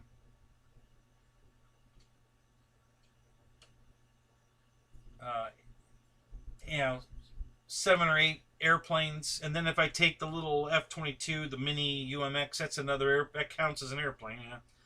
So that's 8 or 9, just depending on. And if I take the wing off the the jet in the bottom, and I could probably put at least one more jet doing the same thing, taking the wings off that. So I could probably put 2 jets in the bottom, or a jet in a propeller plane in the bottom, and then put the shelf in and put, if I take all the wings off the next batch of planes, I could probably put 3, 4, 5 in there. Yeah, it's going to be, yeah, time for a roof rack. Now, time to get the trailer unloaded so that I can use the trailer, because I can get a shitload of airplanes in the trailer. You know, the last time I went with the trailer, I had, I think, 18 or 20 airplanes with me. So, and I already have a racking system designed for that, but I think I'm going to change it and make it even better. So, yeah, I won't have any problem taking 20 airplanes.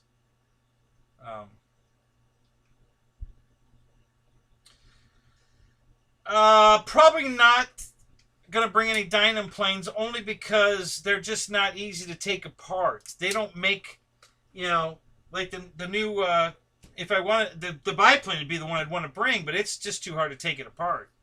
You know, to take the wings off of that thing is a bitch. You know, between the setting up, you know, taking all the nuts and bolts out of the rigging across the top, you know, you're looking at 2, 4, 6, 8 nuts and bolts to unbolt the top wing, which includes the guide wires, and then the guide wires are laying in there and the wings off, and then you got to take the bottom wing off. I could probably leave the outer riggings attached to the wing and just drop the bottom wing off, but yeah, that would be a bitch.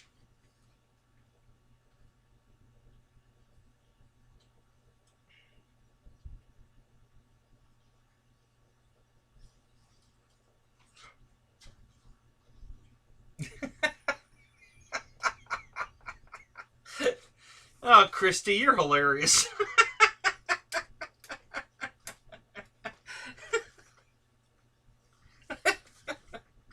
Oh, my God. That's why everybody in here loves you. That's why I keep telling you.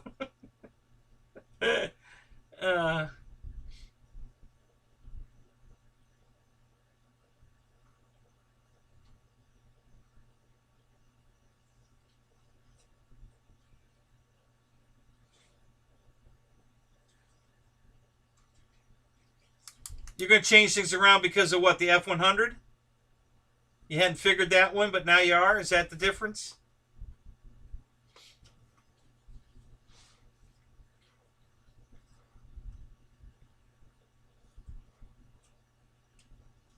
Yeah, I really like to bring the PT-17, but it's, like I said, it's just too hard to... Well, you know what? Well, hang on a minute. I could bring it.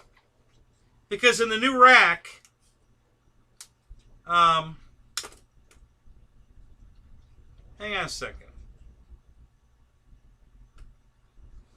So in this rack,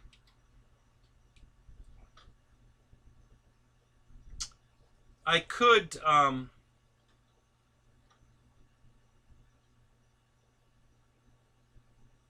put that in the rack. Yeah, that's not a bad idea.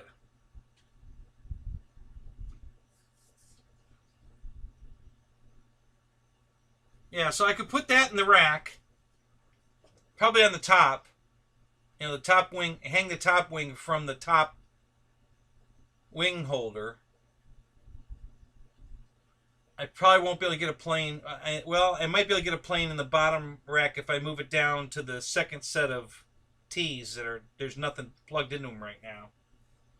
Because with how far the wheels hang off the biplane. Unless I put the biplane in the bottom. Yeah, that might work. Actually, that would probably work better. So I could put a plane in the upside down in the top rack, and then put the biplane in the bottom rack and let the wheels hang down. And then, yeah, that would probably work. And then I could take, like, the Bearcat and just pop the wing off, because that's just a couple screws and the wing comes off. So, yeah, maybe I can take the PT-17. That's not a bad idea. Yeah, that's a good idea. I might do that. That way I could bring that, because I wouldn't mind bringing that plane. I really like that plane. It's a cool plane. So yeah, so I could do that. Bring either the Bearcat or the P-39 or the Mustang, or I don't know. I got a boatload of airplanes I could bring. Maybe the Night Flyer. I could put the Pawnee upside down. Maybe. And the Pawnee doesn't have retractable landing gear. There might, if you look closely, you'll see there's a window in the roof. There's a glass roof right there. You can kind of see it past the wing, the back of the wing. You can see where there's a molding there. That's a glass window that goes up. So if the Pawnee's landing gear will fit up inside the glass between there and the rack, I can put the Pawnee in the top rack.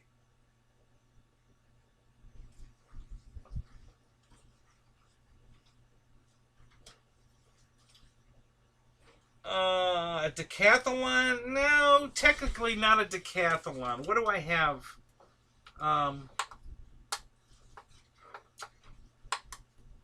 No, the closest thing I'd have to the decathlon is the FMS, that new, I think it's called a Carbon SS, or it's a 1700 millimeter Cub. That's probably the closest thing I have to a decathlon. Tail dragger, high wing tail dragger, aerobatic. Ronnie, what's up? So, oh yeah, I forgot about the other F-100. You're right. Yeah, both F-100s. Yep.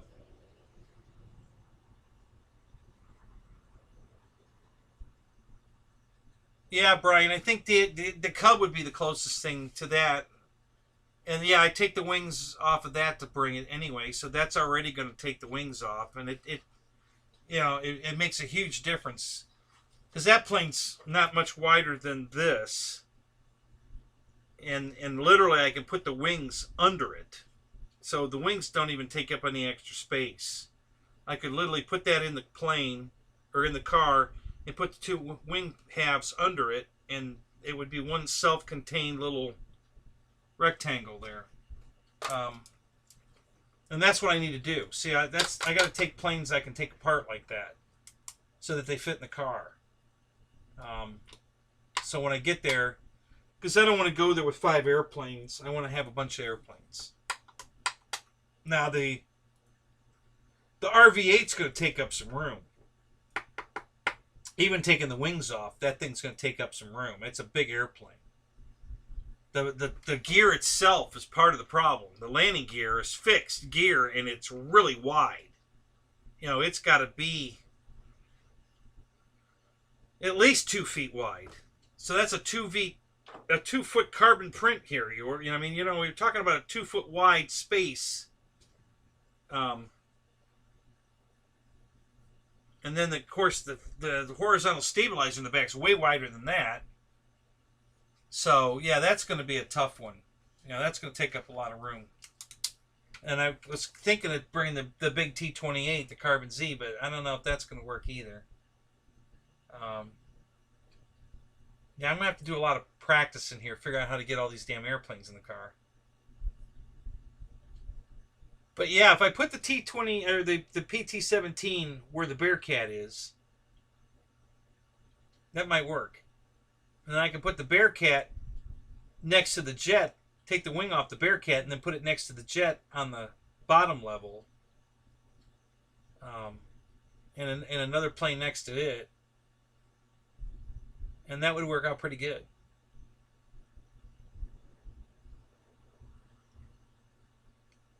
I could take the Pawnee apart, but with all the wiring for the lights, that might be a pain in the ass. I don't know. I'll have to think about that one. Yeah, I'll have to give this some thought. It's interesting. I mean, I've been thinking about it, but I hadn't been thinking about the RV-8 for this show, and now I definitely want to get that for the show. So, yeah, that's going to be a...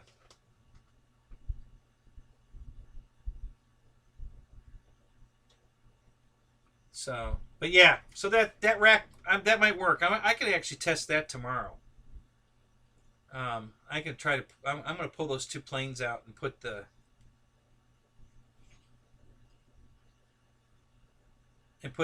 biplane in that rack and see how it does. I had that thought when I built it, putting it in the rack, but I was thinking of putting it on the top. And now that I'm looking at this, I think it's going to work out better on the bottom. I think there'll be plenty of room underneath it for the gear, instead of putting it in the top rack, because there won't be any room for another plane. If the top one's hanging all the way down, the fuselage will be hanging down to where the stripes are here. You know, the stars and bars, and then the gear is going to hang lower than that. So that'll take up all the room for the bottom airplane. So there won't be any room for another airplane if I put the biplane in the top rack.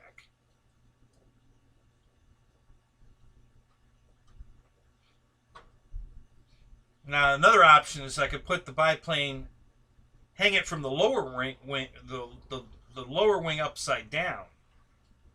That would make, you know, the fuselage and the upper wing would be, well, the generator won't fit then.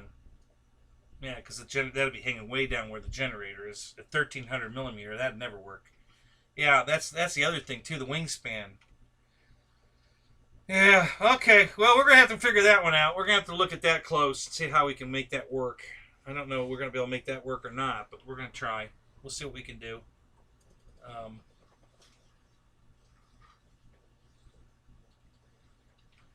Yeah, I don't know. We'll see. I got a few weeks. You know, it's not till the 21st. So... Oh, Ronnie, that thing's amazing. I absolutely love the way that RV-8 flies. A buddy of mine let me fly. Well, actually, I flew two of them out at the field. The owner of the field, Bo, he has one, and he let me fly it. And then another guy, Randy, out there has one, and he let me fly his. And oh my God, it's so similar to the T-28, but better.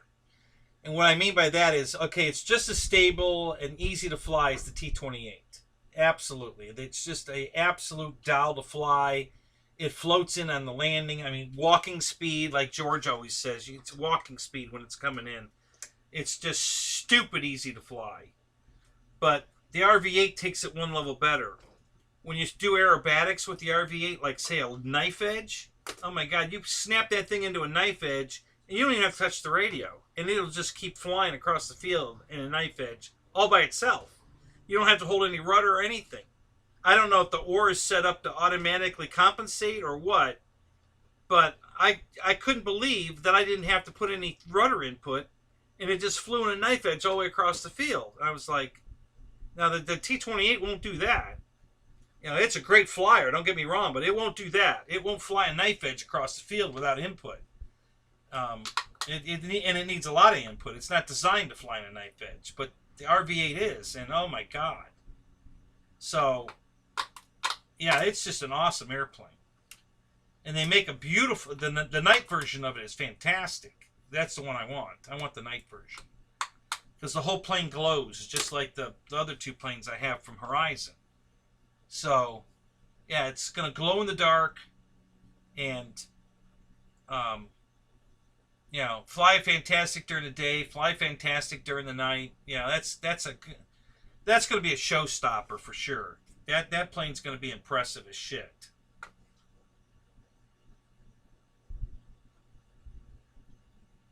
No, I just put this back up, Ryan. We were talking about how to get. One of the guys asked me how I was going to get the if I could take a Dynam plane to this event. And I said no, and then I thought about it, and I thought maybe I could if I do this, and I put the shot back up to explain how I could put it in there. So, yeah, you just happened to come back at the wrong time. Yeah, I just put it back up. It ain't been up 5 minutes probably.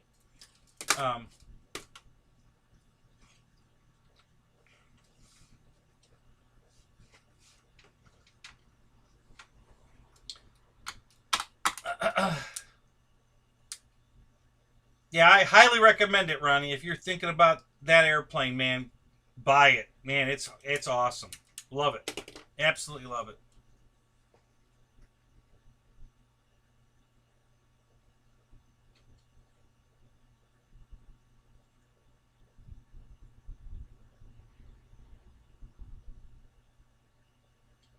Yeah, I know.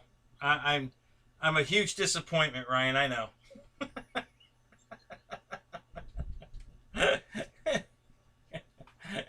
Yeah, the bus went across and came back to that spot.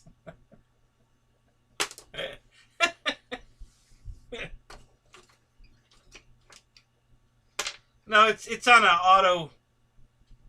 I got images on an auto rotation now, and you just happen to come back.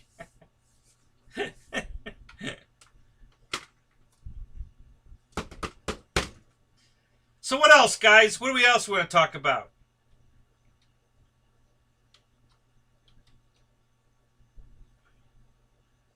What do you think of the plane rack? Pretty cool? It's definitely an improvement over the PVC for me, anyway. The heat down here was killing my PVC rack. And I like my PVC racks. I've got a bunch of them, but not in the car. I had to upgrade. The car just ain't working. I'm tired of the rack melting. So,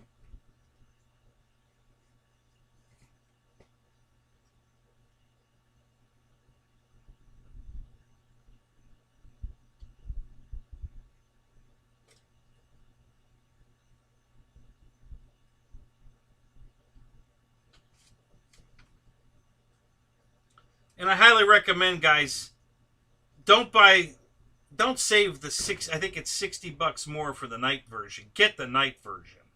Trust me. You know, it's just freaking awesome to be able to fly this thing in pitch black, and it's honest to God, it's easier to see at night than in the daytime. Orientation wise, everything. It's just way easier to see the airplane in the air in the pitch darkness with the lights on, because the whole plane glows. It's not like nav lights. It has that. It has nav lights and landing lights and stuff, but that's not what I'm talking about. The whole inside of the plane is white foam, and they have LED lights inside to illuminate the whole structure, because it's all open air inside, and the light just glows down all the open pathways and hits the white foam, and it glows from inside out. So now you've got the full wing, full fuselage, tail feathers, everything is lit up internally, glowing in the dark. So the whole airplane's visible, like it's on the, like it's lit. Well, you know what? I can show you. Do I have that picture in? Can I get to that picture? I might be able to get to that picture. Let me look. Let me try something here. I haven't tried this on this. Let's try this.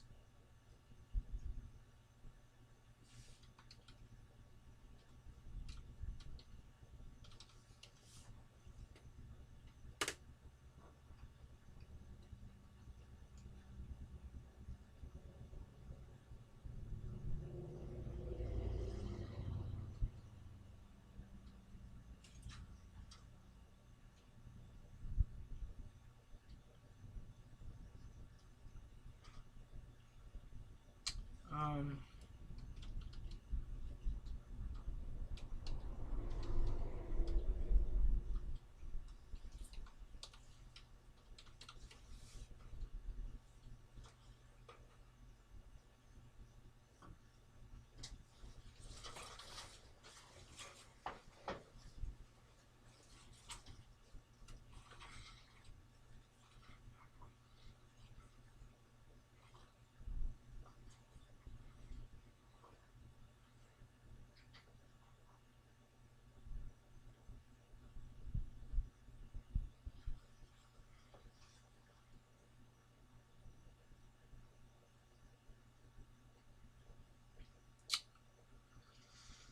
uh,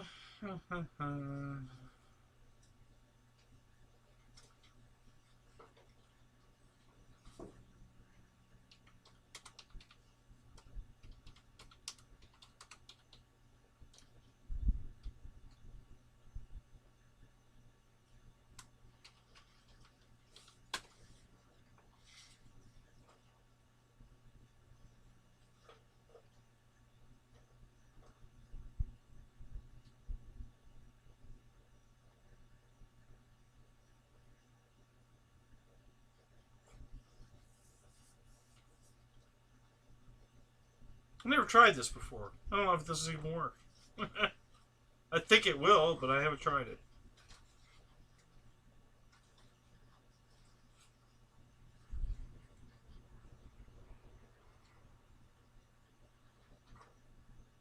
No, that's not what... Alright, let's go back to what I thought I had to do. Let's try that.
Oh, that's another plane. My,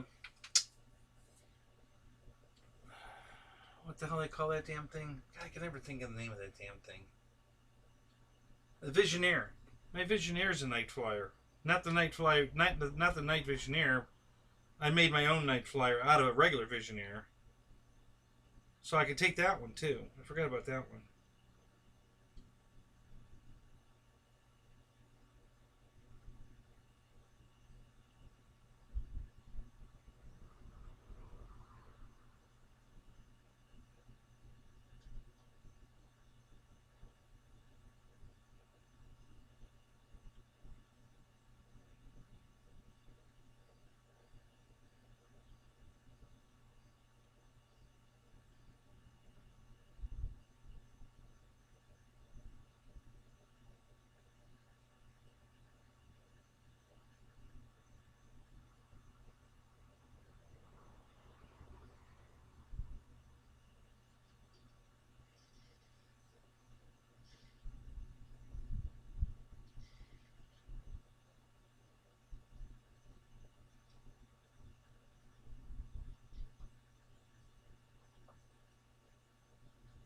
Yeah, there it is. Alright. Let's try this.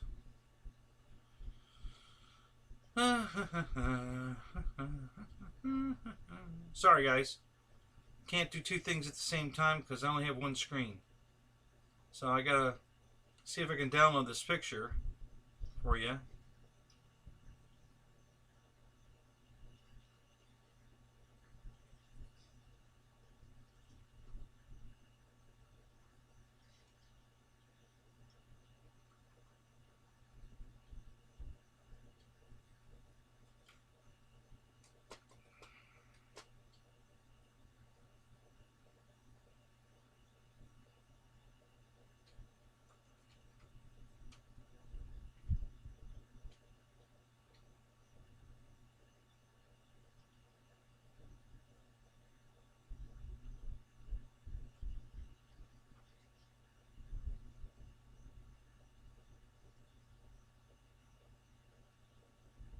Alright, well let me ask you this, guys. You maybe one of you guys know this. So, you know how when you take pictures with your phone and they automatically get saved in your cloud images, can you grab those images from your computer? You know, being that it's not an Android or iPhone or whatever, can you still go get them and download them? And do you have to get an app to do it? How do you do it? What's the best way to do it? Because they're up on the cloud. If I can grab them, put it directly on the computer. Otherwise, I'm going to have to... And she's asleep, so that's not going to happen. I I can't send it to another email address and then. Well, I could. Oh no, that's true. I could send it to you, and then you could. Well, yeah. Let's just do that. That'll be easier. What am I thinking? All right. Hey, Tim, are you still in here?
Okay, this will work.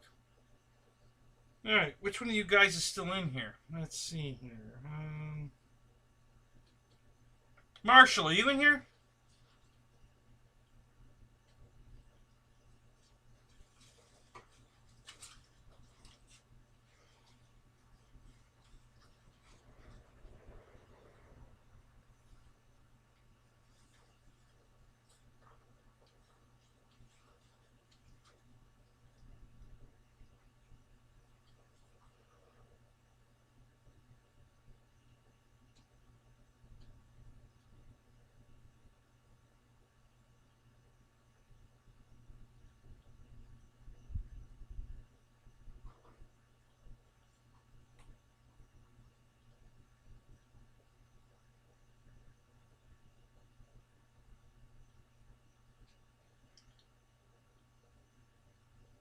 Brian, you're in here, right?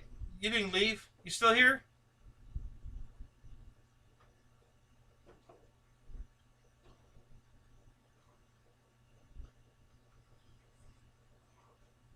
Anybody still in here?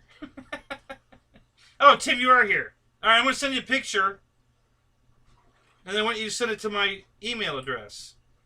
No, guys, I can't do that anymore. This stupid phone company I have changed it, and they won't let me send images from my phone to my email.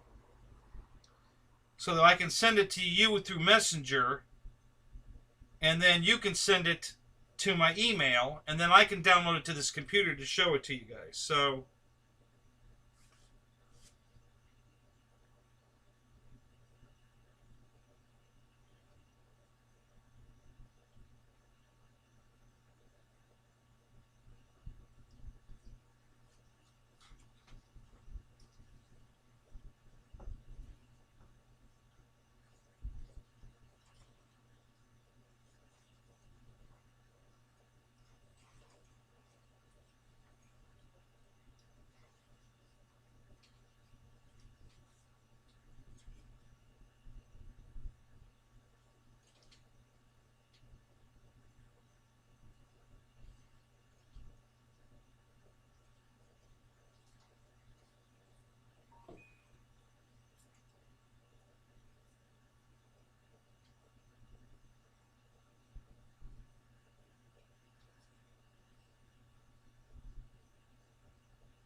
okay.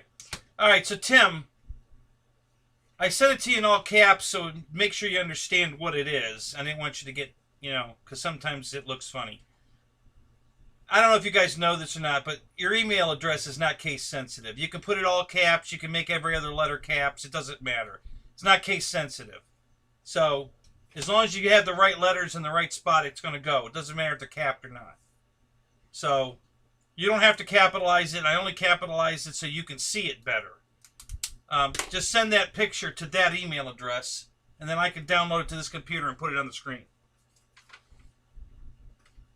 So that'll work, guys. I'll have you a picture here in just a second.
Just let me know when you send it, Tim.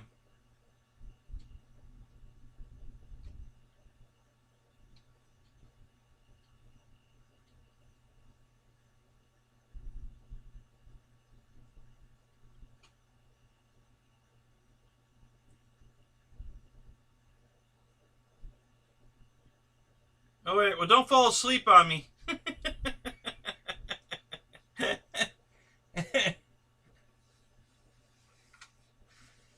That's all. Just take the picture I sent you, and send it back to me to that email address I just typed to you. Just send it to the. Don't send it back to my phone. That won't. It won't work.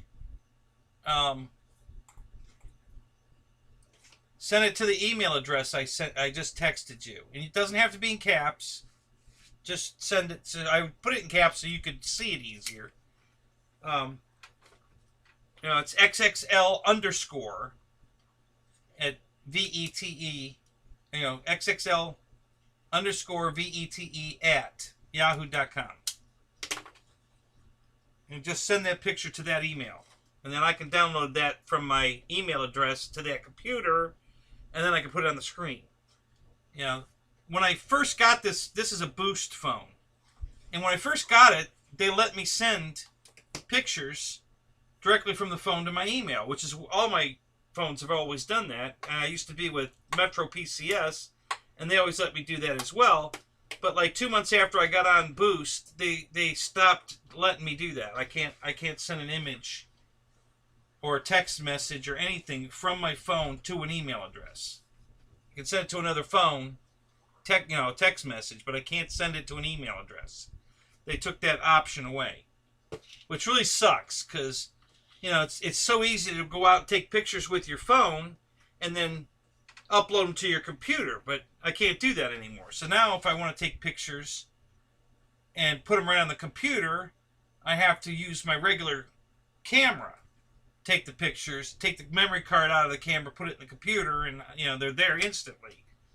But now this is kind of a hassle to send them and then receive them, and so it works, but it's kind of a runaround. So anyway, but it'll work. So as soon as Tim sends that, I'll have it, and then I'll put it up, and then I'll explain what you're looking at. For you guys that haven't seen a night flyer, at least not this kind of night flyer.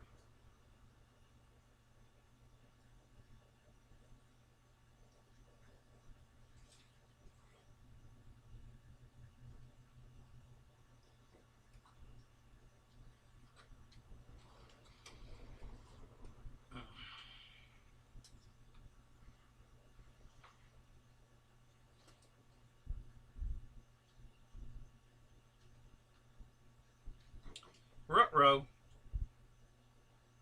What are you doing? Oh, God, don't you start this tonight.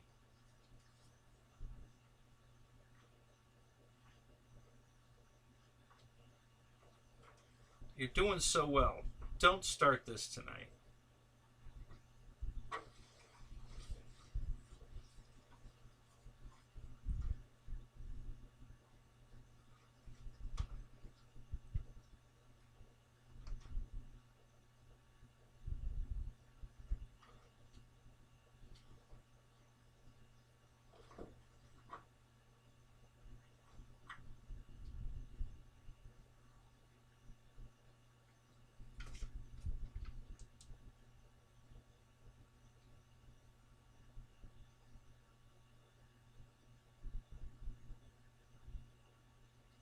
I'm going to send it to you too, Brian.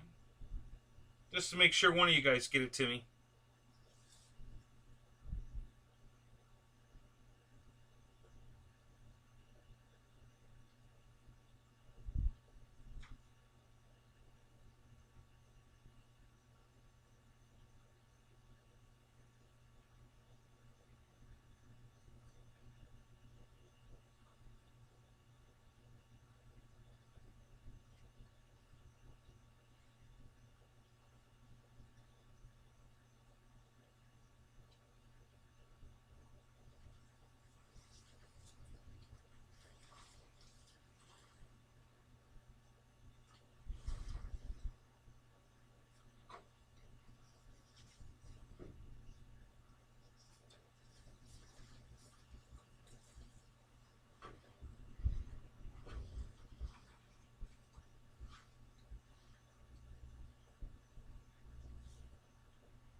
All right, Brian.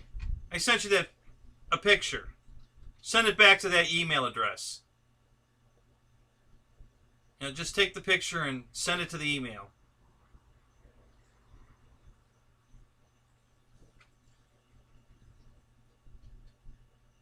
Mike SS, what's up, buddy?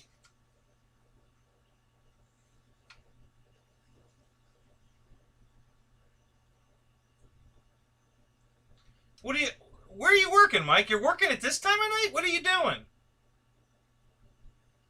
Holy crap, I forget what you even do. What do you do? Where are you working?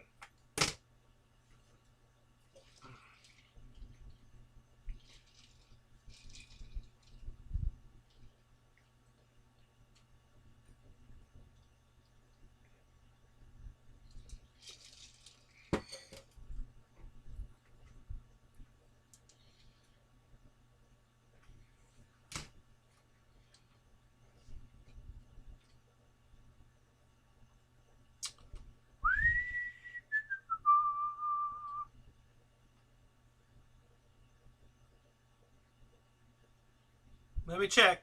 Let me check, see if I got it.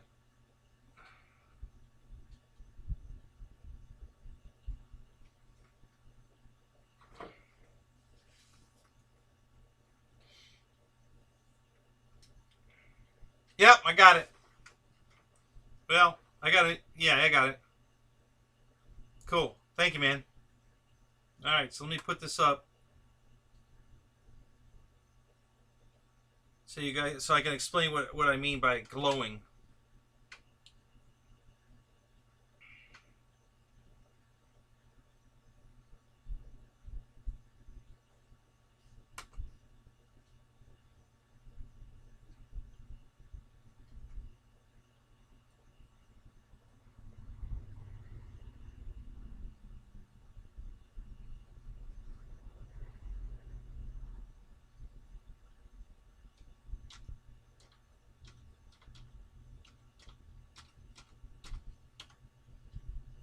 Okay.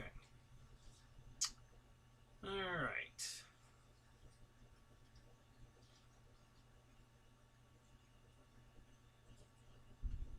Image 4.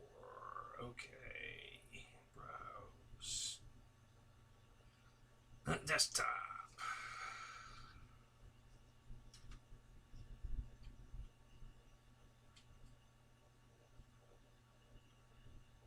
Uh-oh. Where'd it go?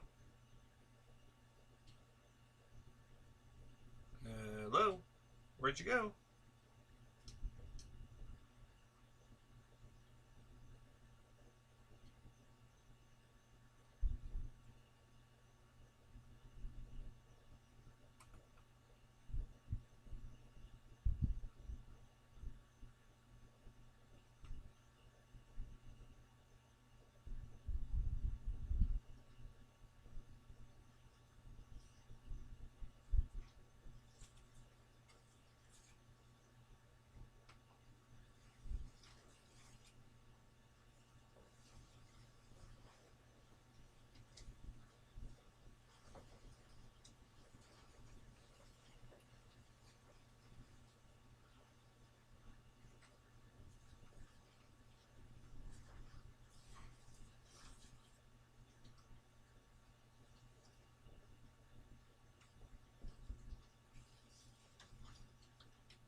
Yahoo's giving me a hassle here. Hang on a second.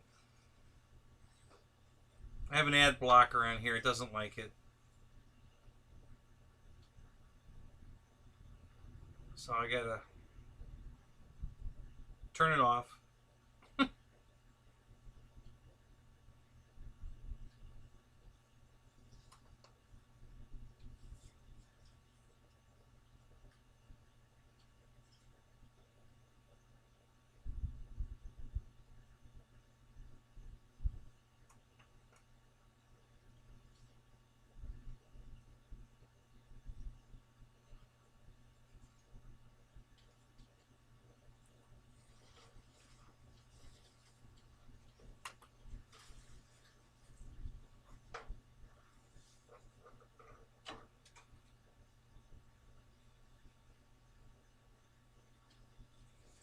Well, I guess they're probably going here. Let's take down a look there and see what we got. There we go. Okay, that'll work. That will work. All right, let's go here. Let's go here.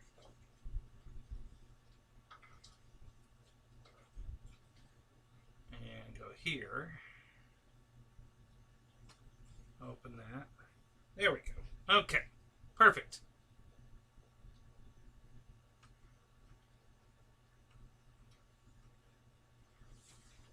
Okay, so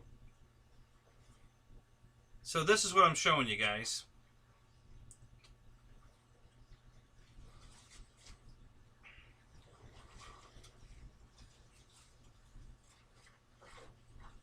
It is pitch black outside.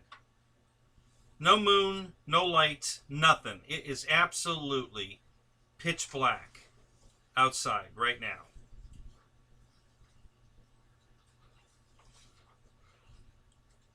That plane is internally lit. The lights are in the plane. There's no light shining on the plane. The lights are in the plane. And that's how bright it is. That's what it looks like in the sky. For you guys that haven't flown tonight, now for it, the new Night Timber X it will look exactly like this. Okay, that's what it looks like lit up at night. I mean, there's no mistake in that airplane. It's easier to see it in the dark than it is to see it in the light.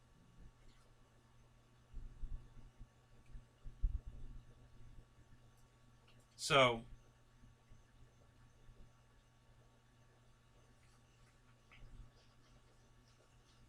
you can see where it's not lit, like the ailerons and the flaps, and where the servos, the 4 servos in the wing, are blocking the light. But all the light is coming from inside the airplane, shining out through the white foam. And look at how it's lighting up the ground. When you fly over the ground, you could be 10 feet off the ground, and there's a big white spotlight following the ground as you fly over.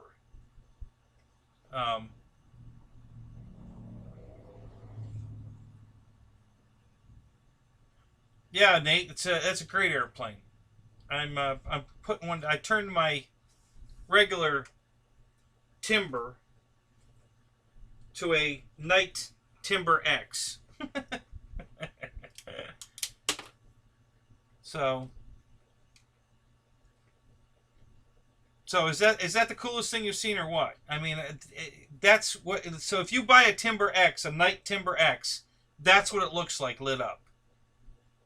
No exterior lighting, no outside light, and if you look at the top, you can see the landing gear, the nose gear of my Cessna 150, the Carbon Z. That's the nose gear of that plane. You can see how dark it is, not around the airplane. I mean, it's pitch black out there. But this is how the plane lights up. So that's what you see from the ground when it's up in the air.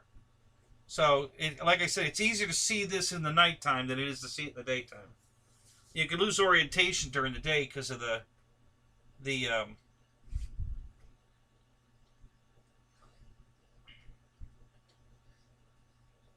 and I just noticed in this picture but I don't think it's really out. You can see the red nav light on the tip of the wing, but right there in the front of the wing in the corner there, that little square should be lit up. There's a landing light there that's not lit up in this picture for some reason. If you look in the far corner wing, you can see the nav light, the landing light. That super bright white light sparkling in the corner there. But for some reason, the red tip here doesn't, that light's out. I don't know why. That's weird. I'm pretty sure it's still working. Hey, John, what's up? Yeah, you're right. You're absolutely right, Air Marshal. Naked ladies are way cooler than this. If you have any, put them up. Hey, if you got pictures of Amy, put them up. We'd all love to see, you know, nudes of Amy for sure.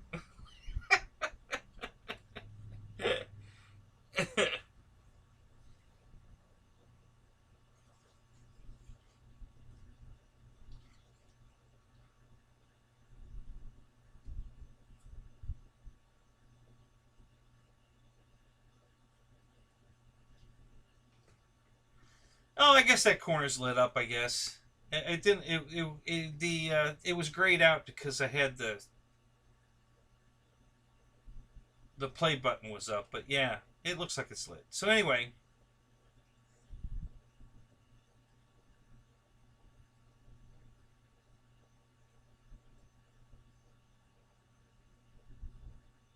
Oh yeah, Brian. Like what kind of teasers? What did he say?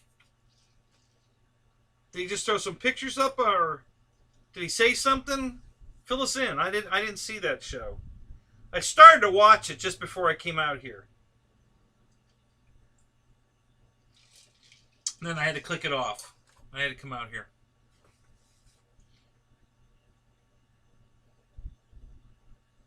Hey, Keith Christie. Good to see you, man.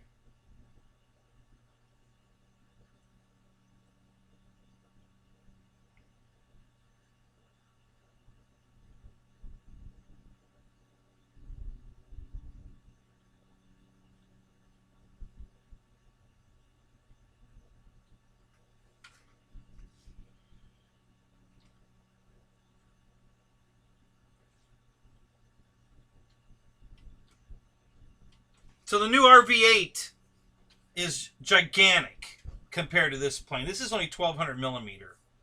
The RV-8's 2,000 millimeter, and it lights up just like this.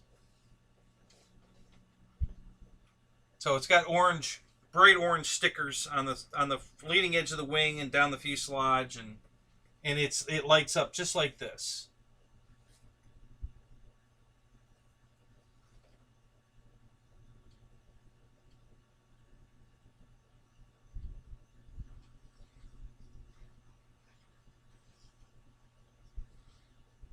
Anything that sounded like Draco? Are they finally hinting around that Draco's coming out?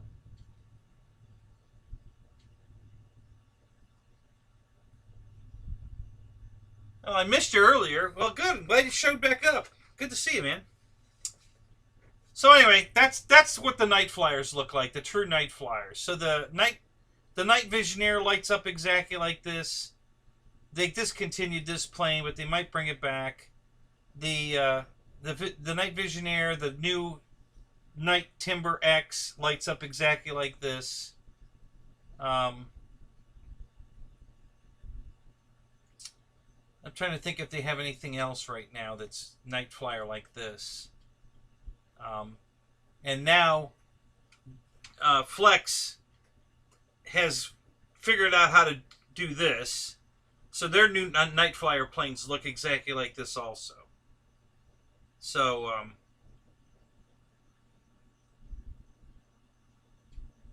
yeah, I'm still here, man.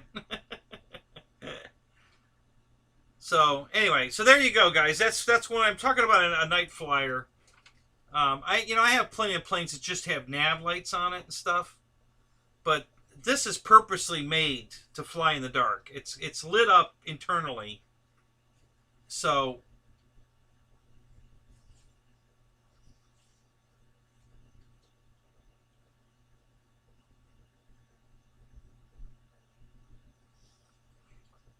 Well, you really wouldn't have to, depending on the plane, Dave, you wouldn't have to do that. What plane are you talking about? You got a particular one in mind you want to put lights in?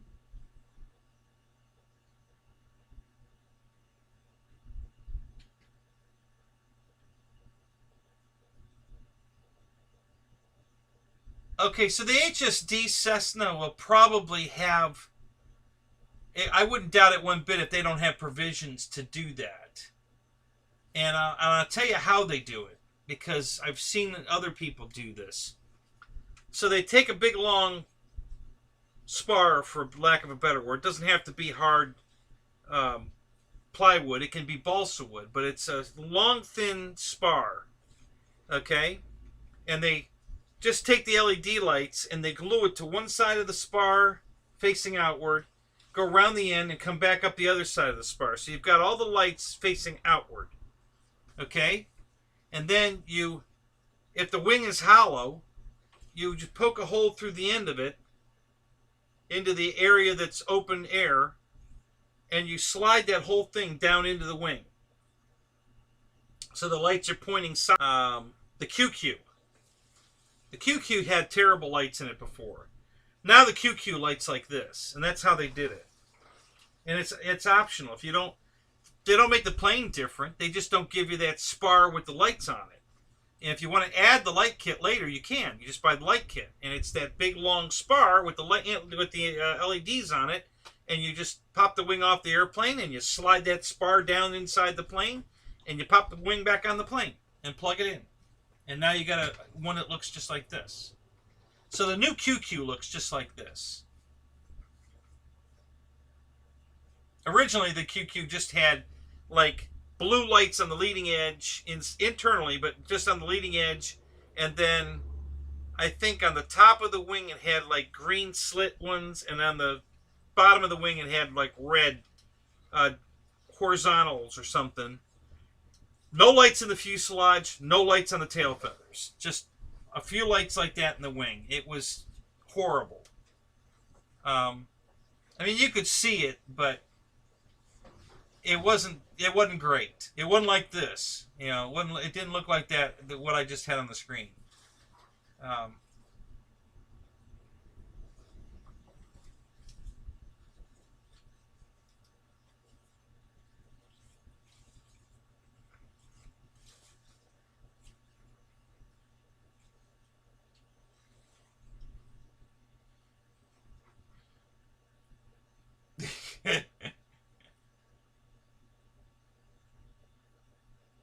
Oh, I missed your good joke earlier. Damn, do you remember what it was? Say it again.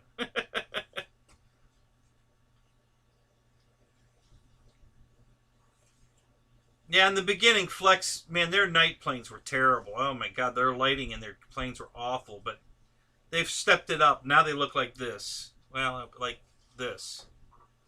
Put it back up. You know, and that's fantastic at night, guys. It doesn't get any easier to see an airplane. You know, and Ben was in the show earlier. And I tried to get him to go night flying with me. Oh, I have trouble seeing at night. And da, da, da, da, you know, and finally got him to come out. And I don't think we were flying these planes, but we were flying a quadcopter that he had put lights all over his. And I did mine the way I do mine. And he couldn't believe how easy it was to see it. He's, oh my God, this is better than during the daytime. I said, I know.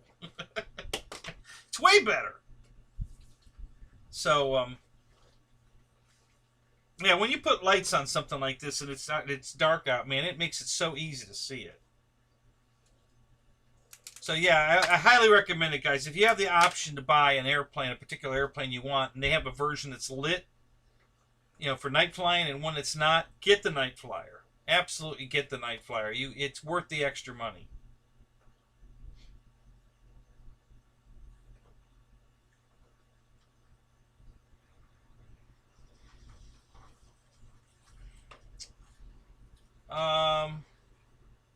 You mean the new Night Radiant? There's an upgrade module? No, I didn't even hear about it. What is it? I want to hear about it because it needs lights. You know, that thing, Listen, I love the glider. Don't get me wrong. I'm not ditching the glider in any way. But when you bank that thing toward you, there's no lights on the top of it. I mean, almost none. And on the leading edge. So if it's coming straight at you, you can't see it.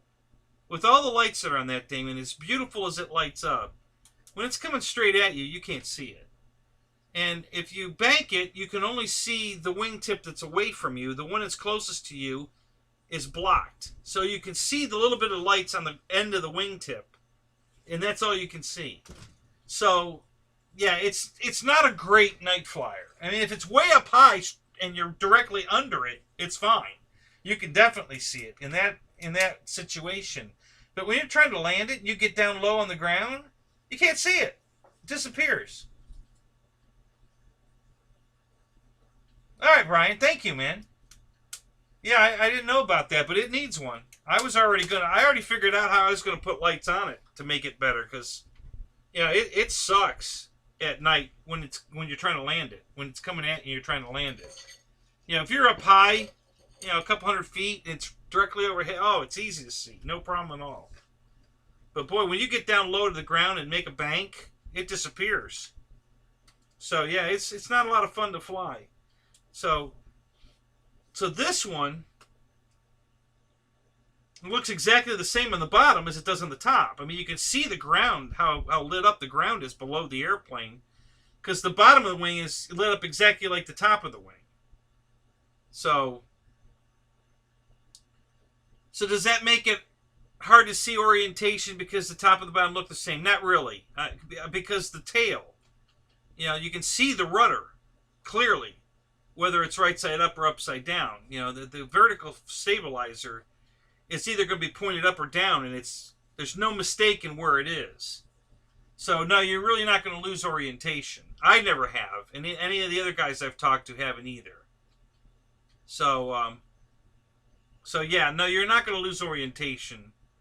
But yeah, you can always you see how the servos are showing up, they're blocking the lights. You can always put stripes or something on the one side of the plane or the other, so that you know whether, to help you know whether you're right side up, upside down. But I've never needed that. This thing is so easy to see in the air, it's unbelievable. Way easier to see than in the daytime. I mean, it's not even close. It's so much more visible at night than during the day.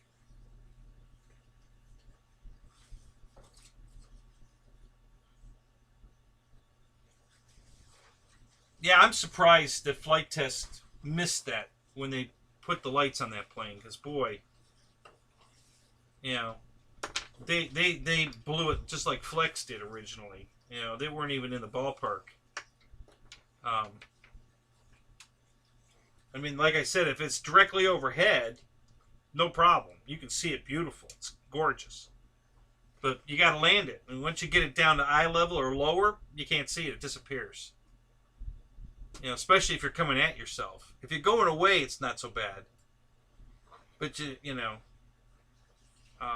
but at some point you're going to be coming at yourself, and when you do, you're going to lose orientation with it. You can't see it until it goes past you. So, and even then, all you can see is the wingtips, the top of the wingtips, because all the rest of the lights are pretty much facing downwards. You can't see them. I think the tail feathers might be lit on the top, but the wing isn't, just on the tips. And so yeah, it makes it very hard to see it.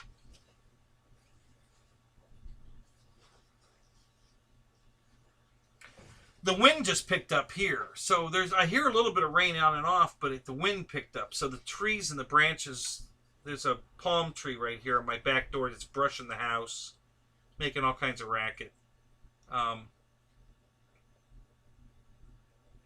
Yeah, I don't know why, but the wind really picked up now. So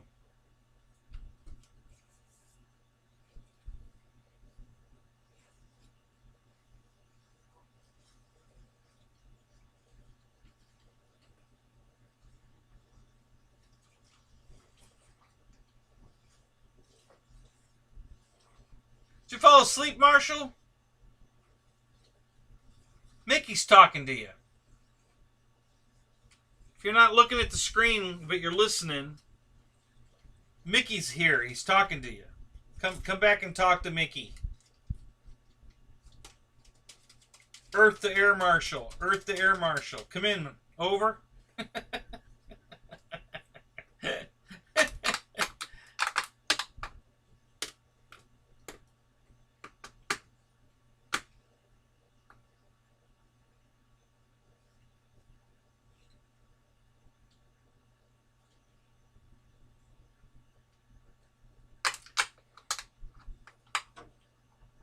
It's only 3 o'clock in the afternoon. You're off at 3?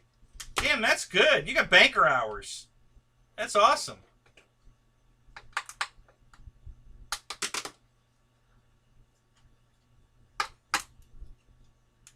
Alright, guys. Well, since Air Marshal's not coming back to talk to us, and you guys don't seem to have anything you want to talk about. Don't you guys have airplanes you want to talk about?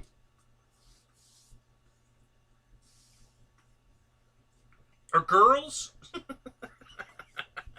Or beer? I know Dana wants to talk about beer. He just planted that seed right there. Look at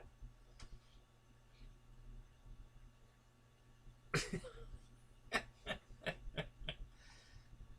Looks like you're spilling your beer in a couple of those eat emojis there, Dana. That's not good. You don't want to spill your beer, do you?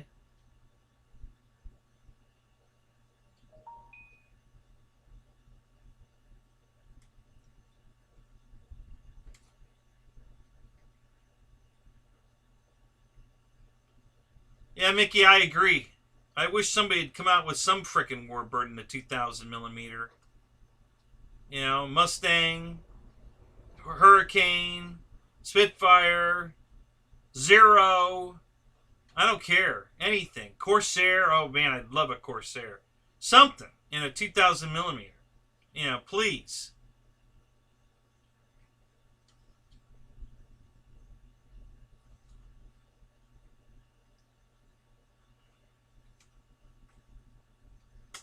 I'm looking, Keith. I'm looking. Here.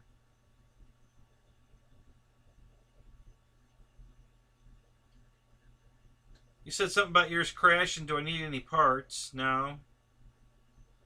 Was it before that or after that? Must have been before that. Let me go up higher.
I'm looking. I found a couple of funny things, but I don't think that's what you're talking about. I think I'm still missing it.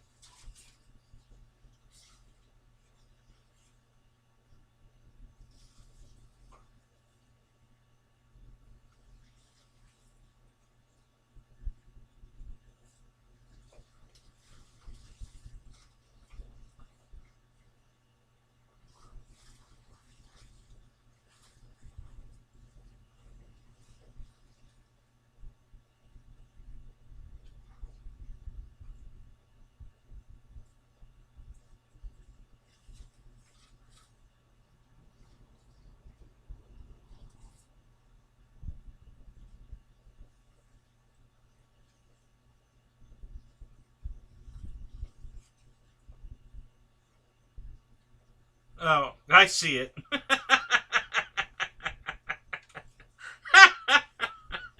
I found it. Oh, yeah, that's fun. Yeah, that's next, Keith. Yeah, that's coming up next.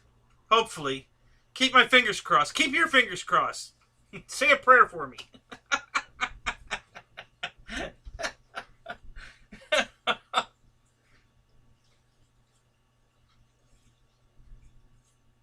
Now, the Corsair looks good.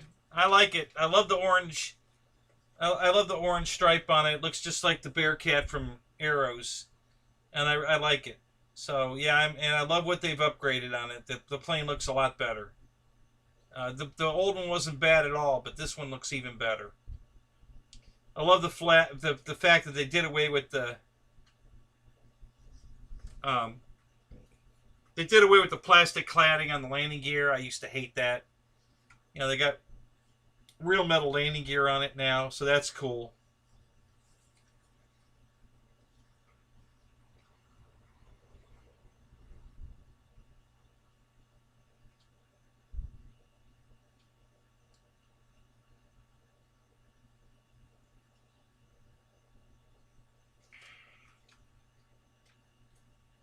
The VAL, Val. What's that short for? What plane are we talking about?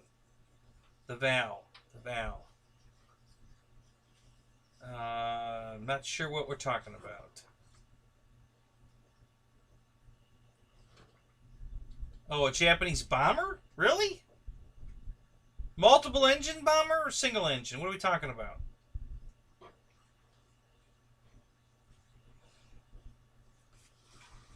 Single engine? Huh.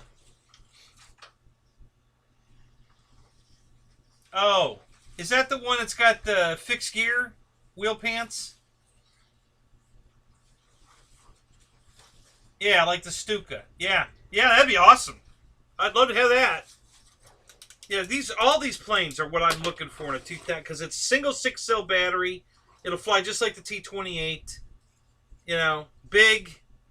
You know, very big presence in the sky. Fun to fly. Yeah, awesome. Yeah, I've been waiting forever for them to make that. And they keep making jets, and yeah, I'm done. I'm done with jets. I'm not buying any more jets. You know, I bought my Viper. I bought a second Viper just to have the spare parts and everything. I love it that much. It flies so good. Um,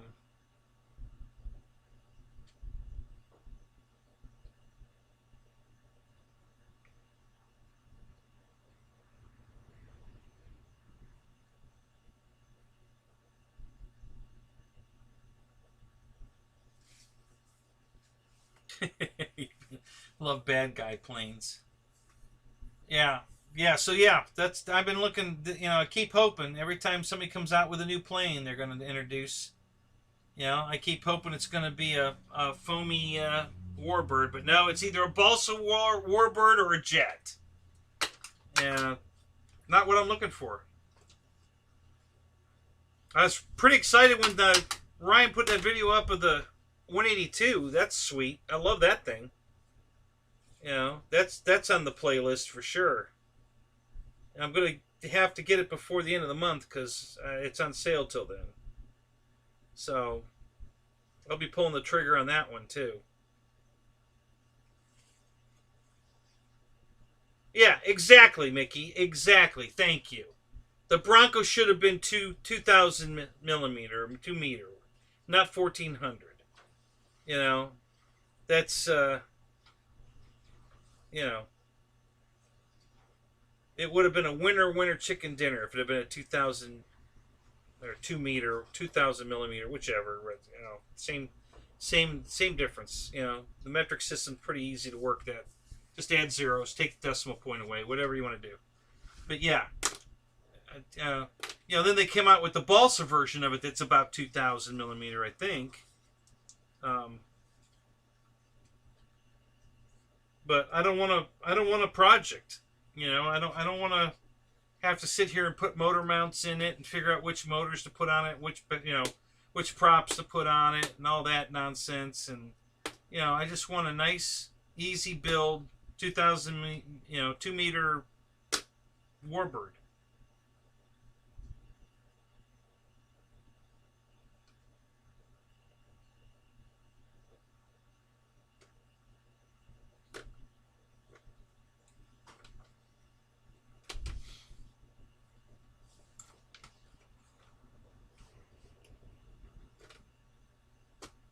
Yeah, I'd settle for a scrappy 2 meter also. I wouldn't be opposed to that at all.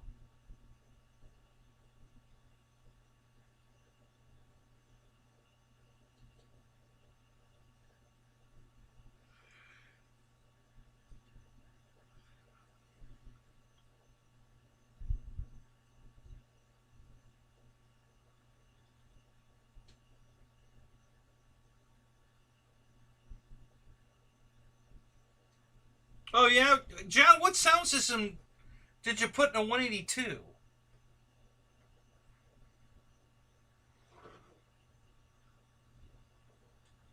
No, they're not going to change it from Draco to Scrappy. They're too.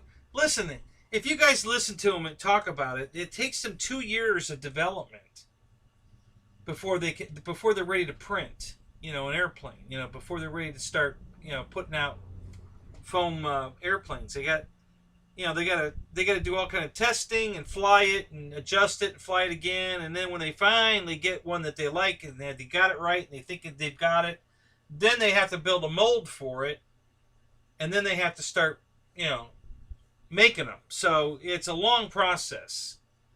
And I don't know what problems they're having with Draco other than I'm guessing they want it to fly similar to the way Draco flew, which the power to weight ratio was insane on that plane. So they're probably trying to duplicate that. And they were probably having trouble getting the thrust to weight ratio right. Yeah, Brian, the new Draco will be called Draco X, but Draco X doesn't exist yet. So Horizon's not making Draco X. Because Mike doesn't even know what he's going to do with Draco X yet. He's got a bunch of thoughts in his head, but he ain't put nothing on paper yet. So Draco X is still in Mike's head in development. So, but Draco is a go. I mean, he said that in the 2018 Oshkosh interview that they're going to do it. And I'm surprised it's taken this long to release. And they did somebody at Horizon screwed up, and they put the numbers out, the release numbers, but no pictures. And it was up for a few hours, and then they took it back down. But if you happened to catch it when it was up, they had pricing for, I think there's 4 versions of it. Yeah, it was $4.99. Yep. So,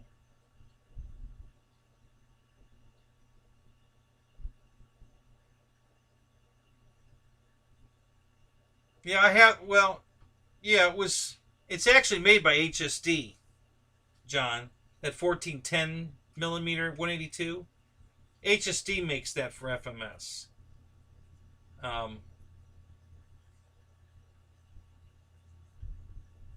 And it's been a big seller for them for a long time. It's one of I did the review on that airplane, and I think it's my #1 viewed video. It's got like 20,000 views or something. It's the highest viewed video I think I have. And I still get, it's, you know, that video is like 5 or 6 years old now, and I still get questions about that airplane all the time. When somebody right now, Banana Hobbies has that thing on, yeah, the Sky Trainer. They have it on sale for 99 bucks right now. Plug and play. You can buy that airplane from Banana Hobbies right now for 99 bucks. 99 bucks. Less than 100 bucks. Plug and play. It's a nice airplane. It's really well made. It's beautiful. There's some differences between it if it's bought any other brand or if it's FMS. You get some perks if you spend the extra money and get the FMS version of it. Mostly decals and a pilot and a chrome spinner, but you know, they're perks.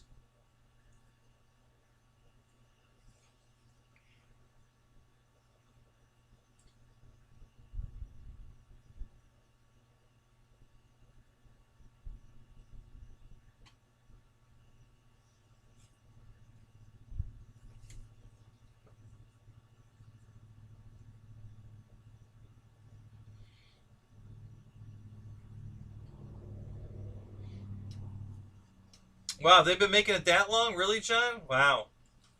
Yeah, mine's at least 6 years old. Because that's when I bought it. So it's 6 or 7 years old. I got the red one.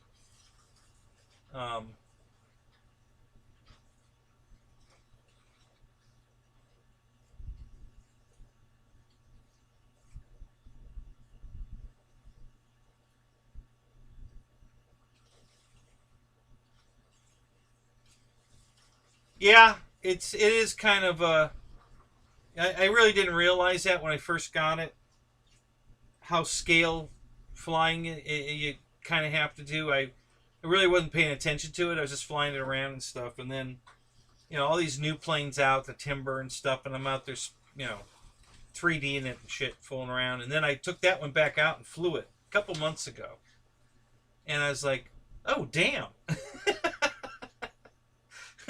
Hang on a minute, I don't remember flying like this. Hold on a minute. You know, it took a minute. You know, it was funny. It didn't seem near as it didn't seem like near as good a flyer as I thought it was. You know, but I got used to it pretty quick and it was fine. But yeah, it just kind of hit me that it wasn't a timber or something to that effect.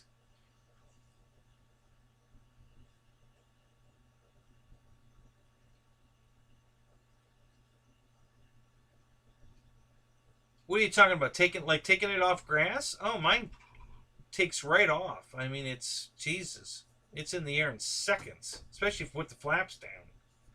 You know, half flaps. Man, I don't think it rolls 5 feet. It's in the air.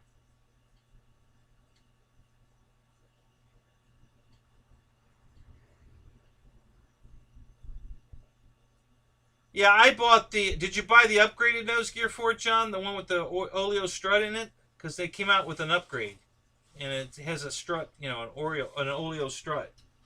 So I did that mod. I put that on mine. Um, Ryan did a video on how to do it. You know, Ryan showed us.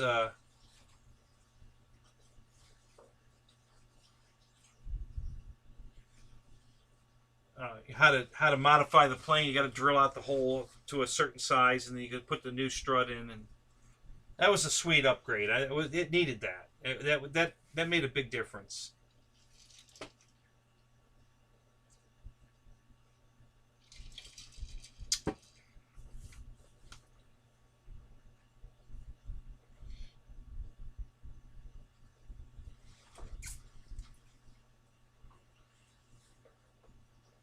I have a feeling the new 182 from HSD is going to share some parts with the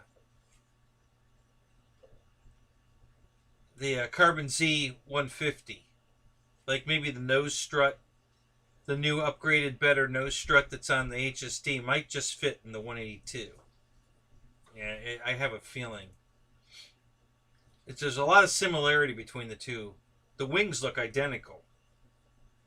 So, yeah, I don't know for sure. I haven't seen them side by side, but just looking at it from the video, the same.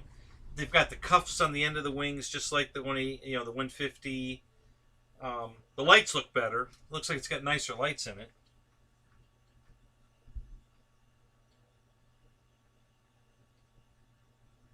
Yeah, King Air would be sweet. Yeah, there's so many airplanes that they're not making that would be sweet to have. But, HSD quit making propeller planes years ago. All they make now are jets. They don't want nothing to do with propeller planes. It's driving me nuts.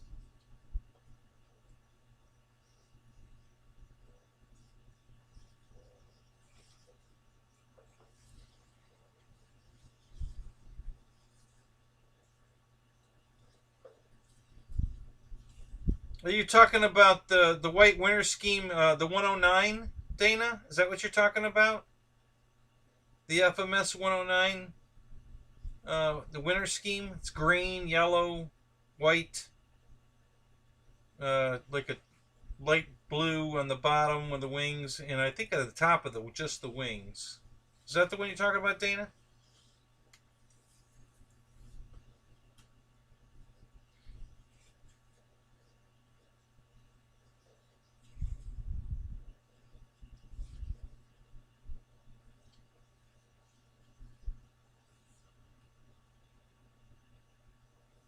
Yeah, that 109 is one of the prettiest planes I've ever seen, and I bought it. When they not announced that they were discontinuing that scheme, I not letting that get away. I have to have that plane. Saved $100 on it too. They discounted it $100 when they were discontinuing it, so I got it, and I love that airplane. Oh my God, is that thing beautiful?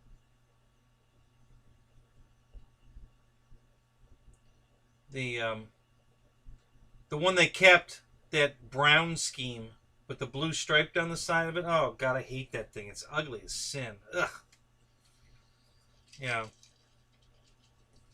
They should have done at least a regular camo scheme.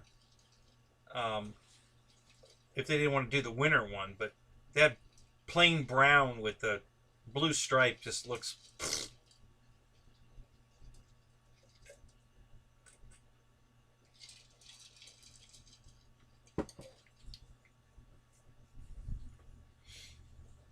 Yeah, so I have the 1400 millimeter Zero.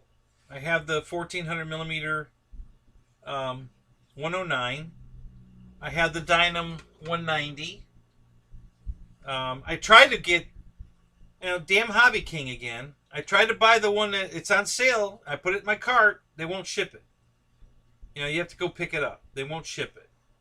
Anybody live out by Hobby King's warehouse? And where the hell is that damn thing? Oklahoma or something? Where the frick is that warehouse? Arizona? I don't know. They won't ship it. So I want to buy it because it's on sale, and I want the 1600 190. I want that big one, but they won't ship it right now. So that sucks.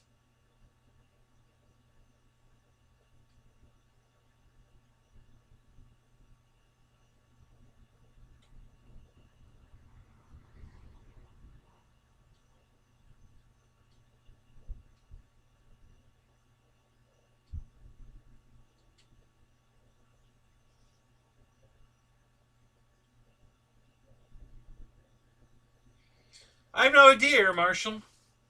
You put it in your cart, and it's when you go to shipping, you know how you want it shipped or whatever. It only brings up warehouse pickup, no shipping. It's free, you know, free shipping, free warehouse pickup. You don't. They're not going to charge you to pick it up at the warehouse, but they won't ship it, which is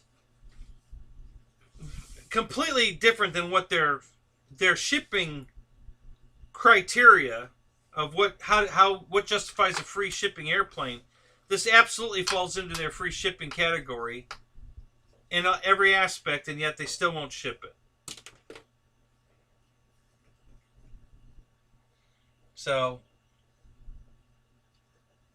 I'm I'm pretty mad because I ordered it when I ordered the glider, and the glider shipped, but so I took it out of the cart when I paid for the glider because it said warehouse pickup. So then I put it back in the cart after the glider was done, and I'm waiting for them to send me my email. Hey, you left something behind email.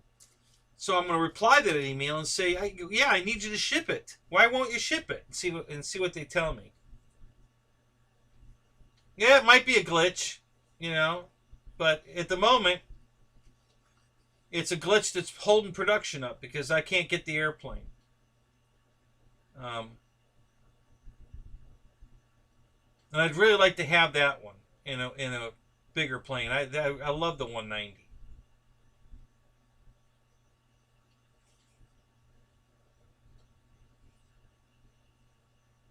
Yeah. All right, David. Hey, you have a good time tomorrow, man. Be safe. Keep the rubber side down, okay?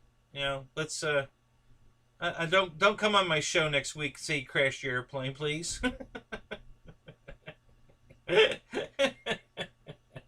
Or even in Dave's show tomorrow. Yeah. Let's have a good, safe day.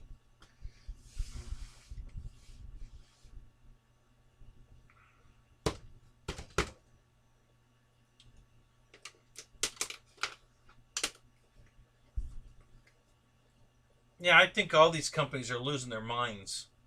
Horizon stopped taking PayPal. Hobby King won't ship planes they have in stock. Motion has completely given up on customer service. They're just completely nuts. I don't know what's going on.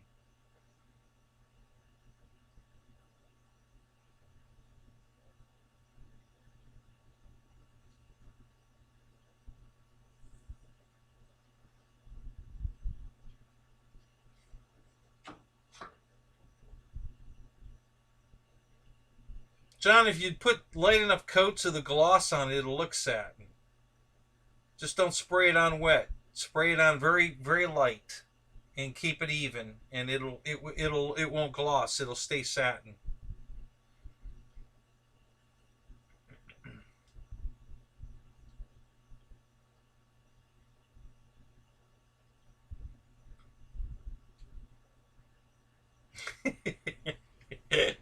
No, I won't kill you, Dave. I won't even make fun of you or anything. I'll just tell you, man, I'm sorry to hear that.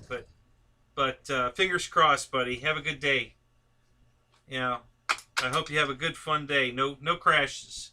We don't want no crashes. Nobody wants crashes. Everybody says, oh, it's part of the hobby. No. I mean, it is, but let's not make it part of the hobby, okay?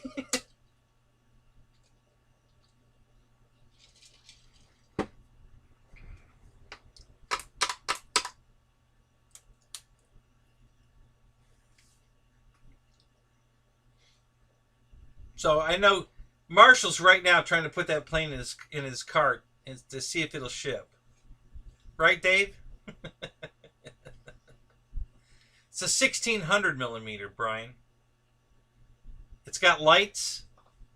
It's beautiful. Dave's had it. Dave's RC has it in his show because he has one, and it looks fantastic. It's beautiful. They did the proportions are correct. The way it looks great. I mean, it's one of the best looking 190s, and the Dyna one's not bad. I mean, it's a good. They did a nice job on the looks of that plane. It looks good. It looks real good, but this one looks better. It's beautiful.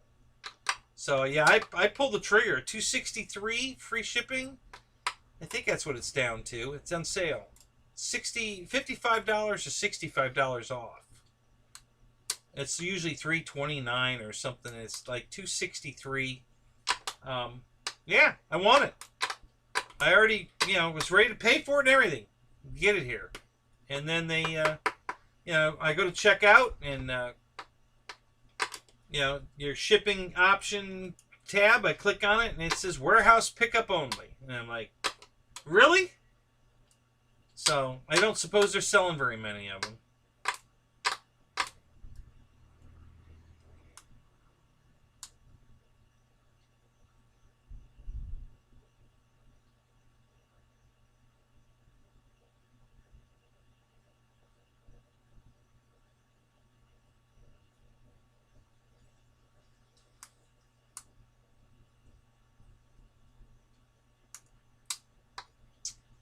I'm not following you, Dana. Marshall saw a death flight of a biplane in 2015 on the next plane you're building. A bit of a buzzkill. On the next plane I'm building? What's the next plane I'm building?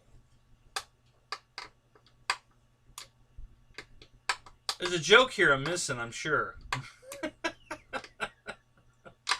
I'm just not sure what it is.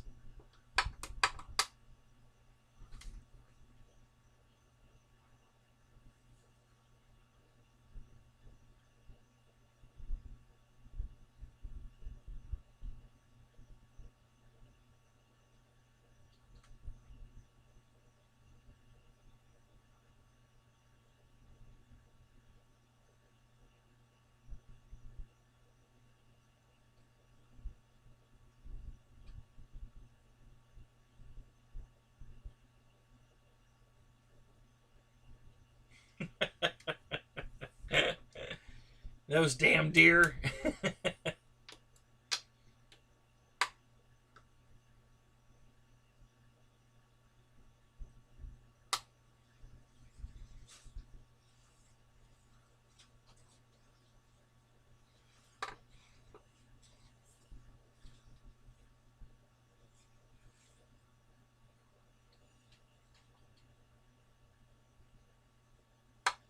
Oh, I gotcha. So you're talking about the Waco.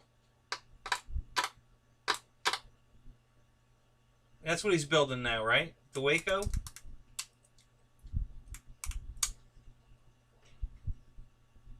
Yeah, didn't he get the PT-17 and the Waco together? Yeah, that's what I thought. Yep.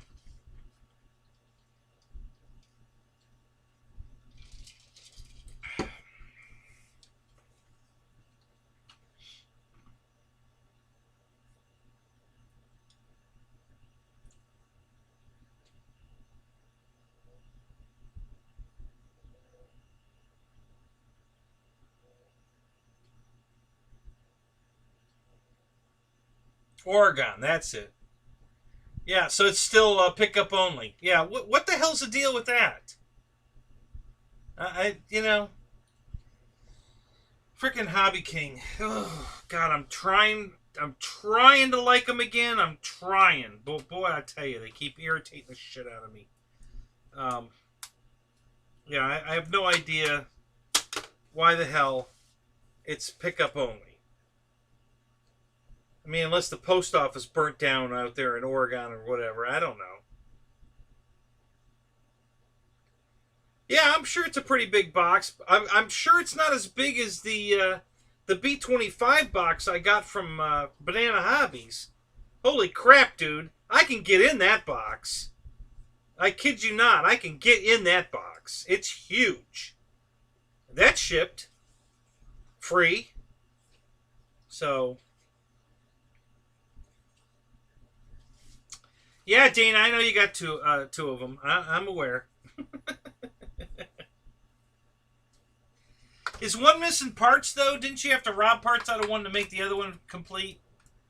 Or are they two complete? There was something... like you got one used or something that wasn't built yet, but it was... I don't know. I remember some story about these planes. It wasn't just I picked them up at Hobby King and had them sent. It was more to it than that. It was a better story than just that. But I don't remember what it was.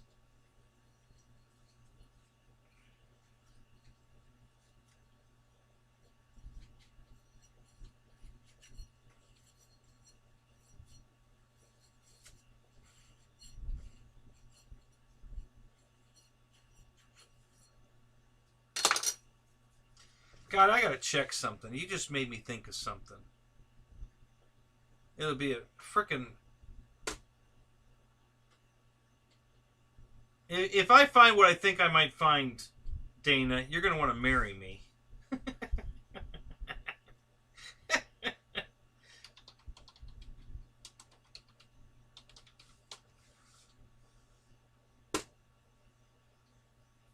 I gotta take a look. Now you got me really thinking. I gotta look.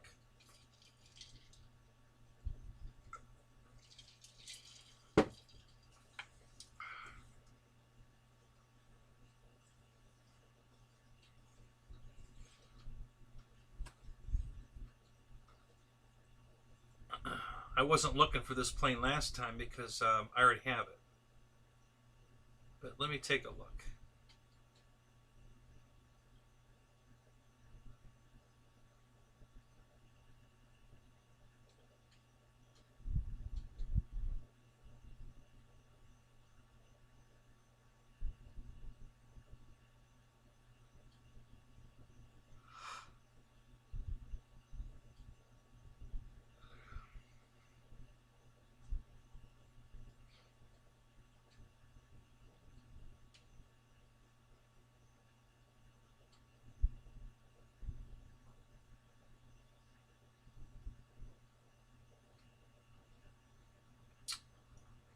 Wow, that's interesting.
Oh, damn. I just found another plane I wanted, but they don't have that one either. Shit.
Darn it.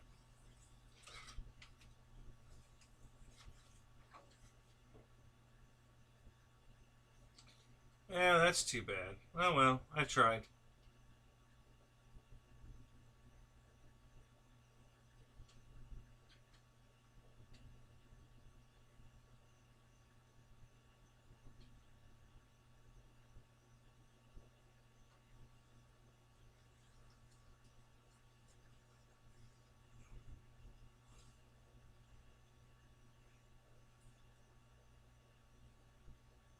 Oh, well, it was a good try.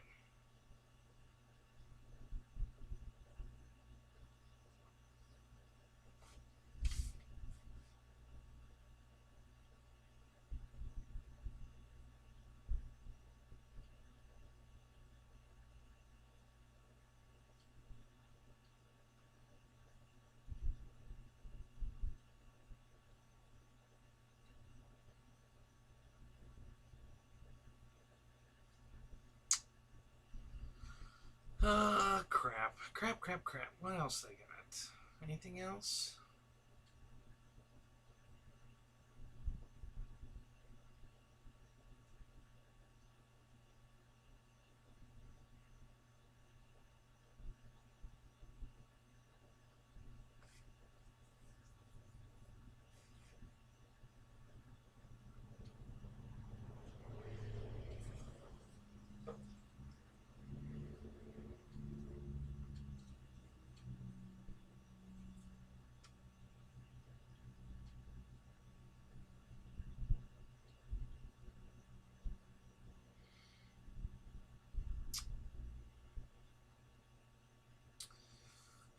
Bummer, bummer, bummer, bummer, bummer. Oh well. Anyway.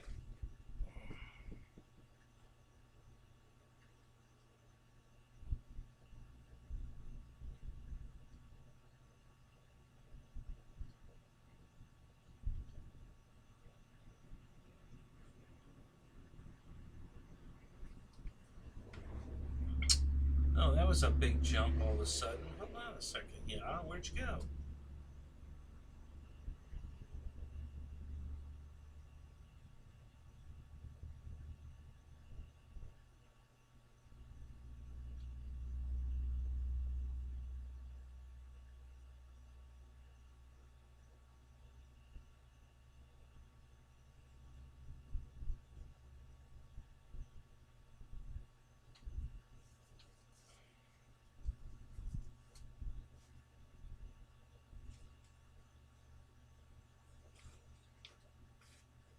It's probably not even the right airplane, Dana. You probably got, you know, some kind of, ugly stick or something in there.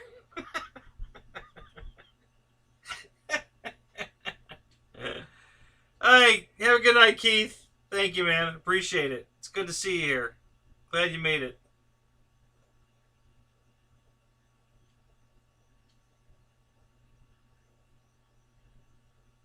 Oh yeah, that no, I'd never part with that airplane, Dana. That thing it's beautiful. I mean, that is one of the prettiest damn airplanes I've ever seen, and it flies amazing. So,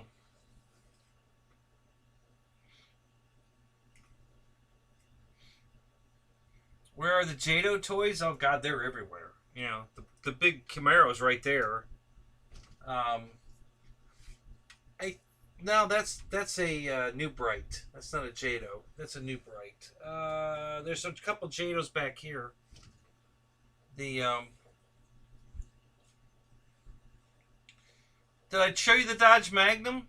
Did I pull that? Which Jados did I show you, Dana?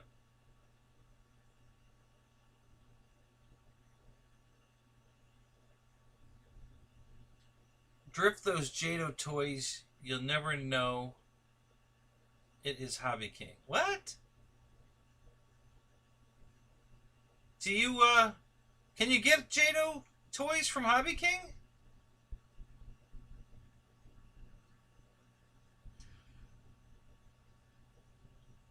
That's news to me. If you can, I didn't know that.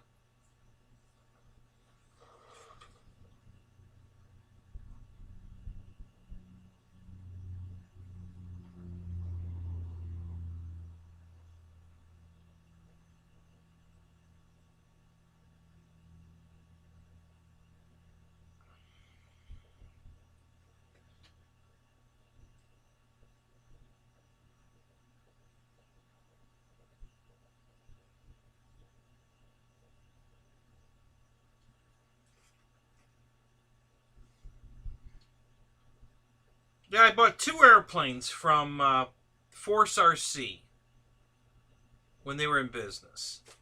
that both FMS planes, both discontinuing, the prettier of the two.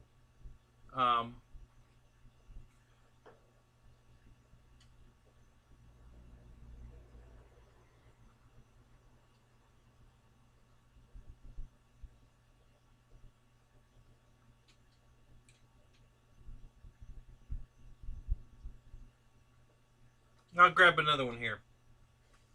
Maybe. Yeah, maybe. Yeah, that might work. So yeah, Force had the either it was Force or Motion. Well, I'm not sure who had it. They were discontinuing the winter scheme 109, and I grabbed it. It was $100 off, and I snagged it. And then they were discontinuing the camo scheme of the 1700 P47. So I grabbed that one. Because I loved both those schemes, and they were discontinuing them to keep the other scheme. Now the silver P47 is not bad. I don't mind that. I would have been happy with either one, but to save $100 and take the camo scheme, I was all in on that. That works for me.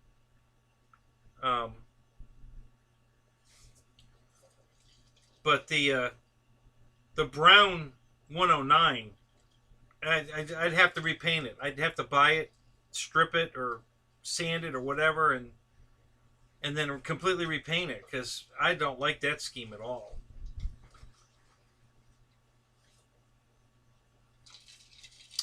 It may be more accurate or not. I don't know, but I don't like it. I love the plane, but I don't like that color scheme. So yeah, I wouldn't buy that one unless, I don't know. I mean,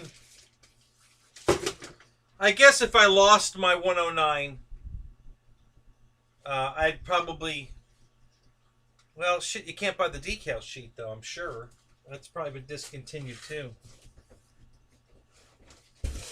Yeah, I can get to it. Okay, so here's a Jada you haven't seen. Oh, wow. What the hell happened to that? God darn it. Got batteries leaking again or something? Son of a bitch.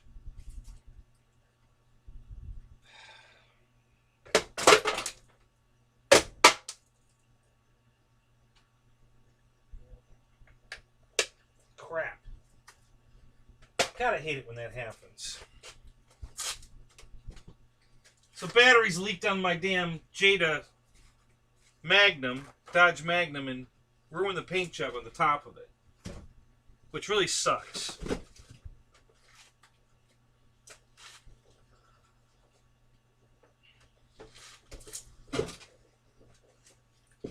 So, how about this one, Dana? Dodge Magnum. So the lights work, the horn works, this one's a lot of fun because you can actually drive it up to somebody and honk the horn at them. So that's hilarious. Plays music. I think you can put if I remember right, you can put a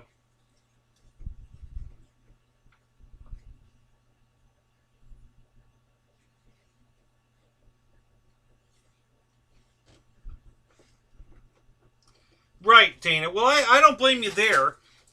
Have you thought about repainting it? I think this opens, doesn't it? I don't remember.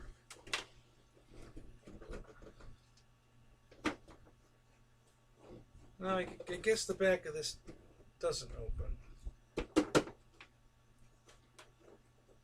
Yeah, so this thing's got... it has its own built-in music, so it plays music, and then and you can honk the horn. You can turn the music on and off from the radio. You can honk the horn from the radio.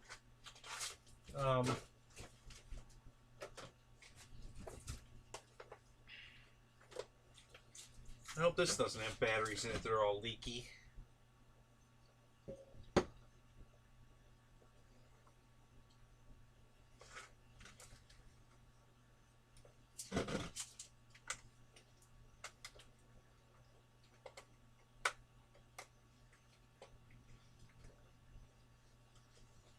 Yeah, it must have leaky batteries in it too. Crap. This is not good. Can't stand it when these damn batteries leak. Boy, does that piss me off.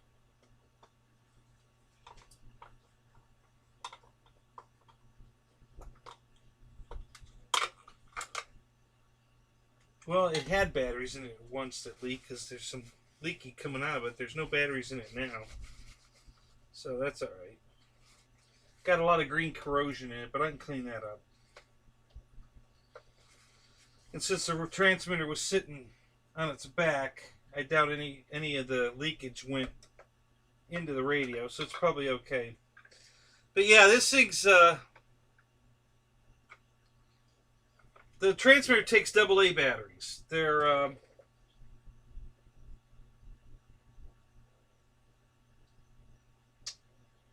6 AA's in the transmitter, and the car itself just takes a 6-cell, standard 6-cell pack, 6-cell car pack, a NICAD, 2 rows.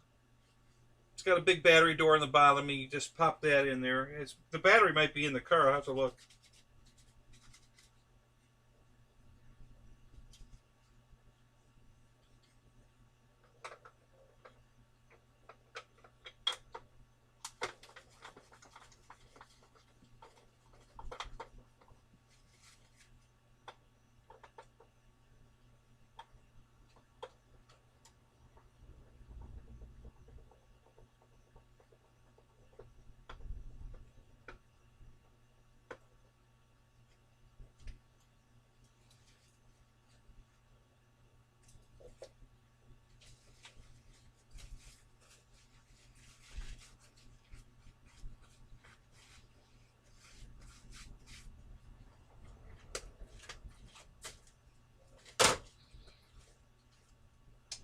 That's where my other gas car is. It's down there. I didn't know where that was.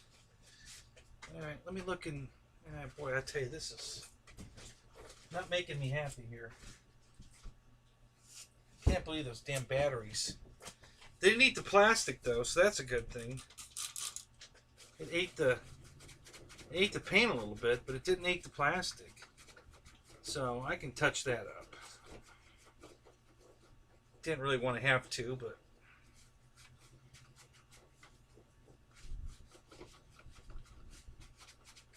see if we can neutralize some of that acid there. Stop it from getting any worse.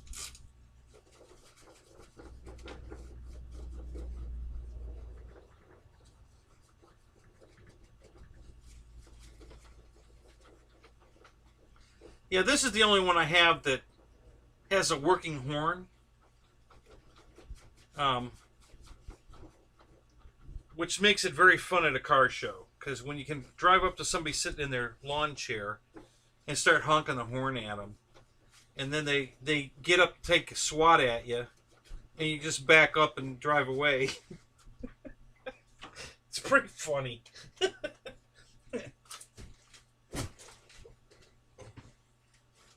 So yeah, on the transmitter here, let me show you that real quick. So there's a couple of things. So this big button in the middle turns the music on and off. Got a couple of horns on it, but it's so here's the start button, and it has a startup sound where you hear the motor crank up and then the engine's running. And then this turns the music on and off, and this honks the horn over here. And then it's got this lever here that's got a couple of different speeds. It's like a gear shift lever. And then, of course, it just has the throttle forward, back, and then the left-right steering.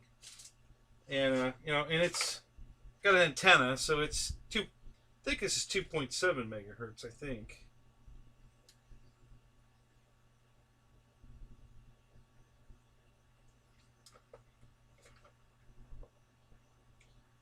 or 27, right? Yeah. I think that's what this is. It could be 49, but I don't think so. I think this is too I think this is too old to be 49.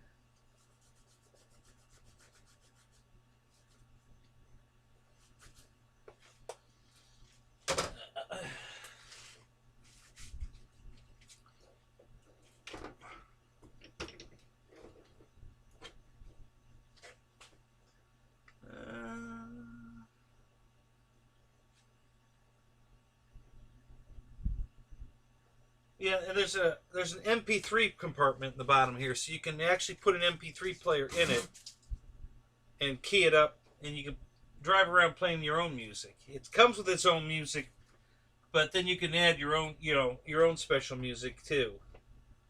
So that's pretty cool. Yeah, no, the battery pack's not in it. So, but it's just a regular. I probably have one laying around here. Just a standard. Yeah, there's one right there.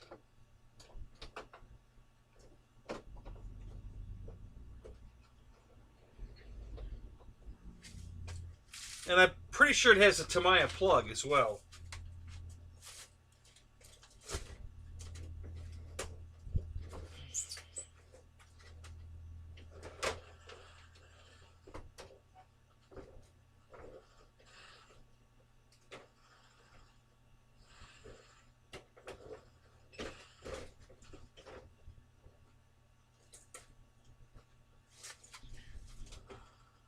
There's a broken airplane back here.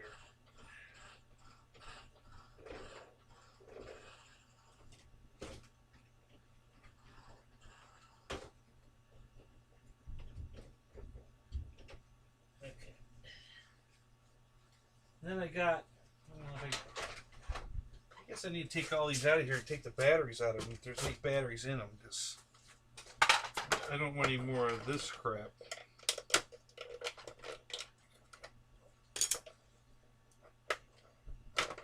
How come 9-volt batteries never freaking leak?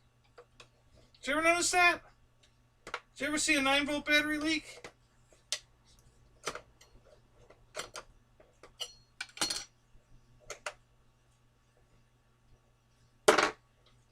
It's a little rusty, but it's not. I don't see any battery in it.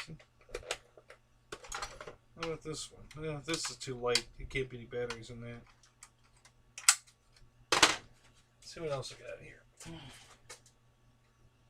So all the new bright toys. So, oh yeah, I was going to show you. So the batteries to this, that's the battery for the Jado. 7.2 volt. 6-cell NiCad battery with the Tamiya plug. Okay. And there's a broken wire on this, so that's not going to work. I got to fix that. But yeah, it says Jada right on it. So, and then these are the new bright. This is the 9.6 volt pack that goes in the new bright cars, and this fits the big ones and the little ones. So I have a little one there, and the big one up there. And this pack will power either one of those two cars. So, and I have a whole bunch of these.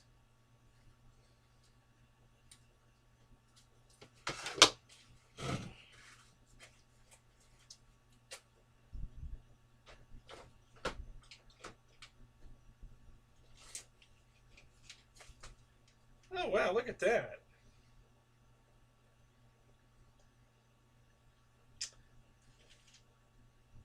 I need these landing gear for my damn quadcopter. That was a great find. Glad I found that.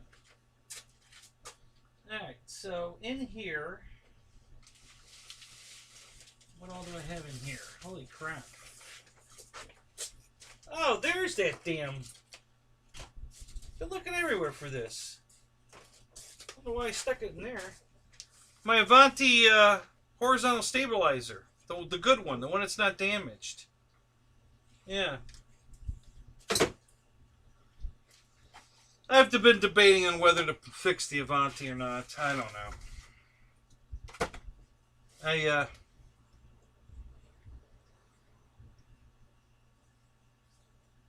I don't have a full set of wings. I need a fuselage.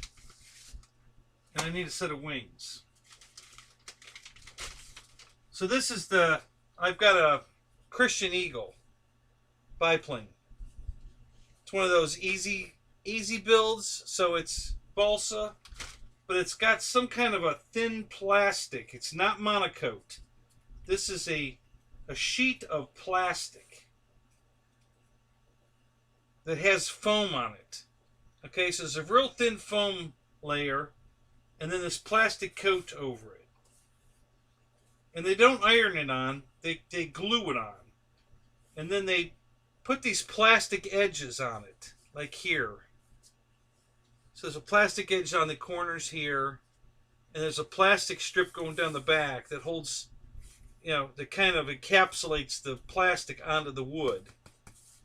And that was a big deal. These were the quick build, easy build.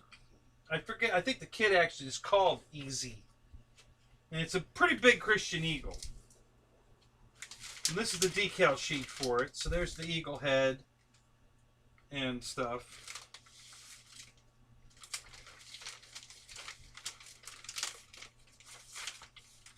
These might be the directions. Let me look.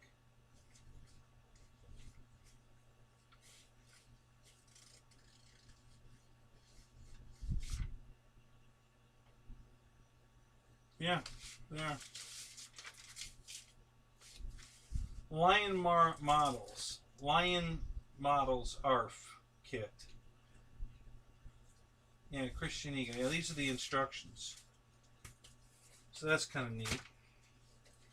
What else I got in here?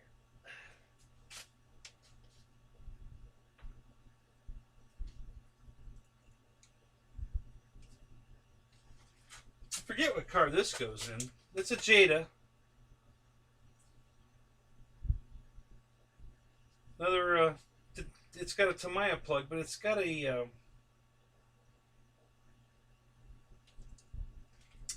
it's not a flat pack like this.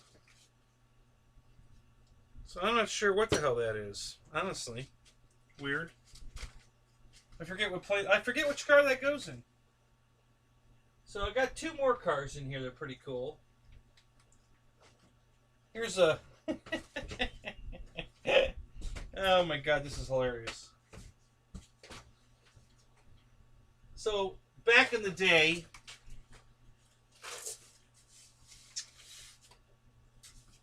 we were quick building. This is a wing for a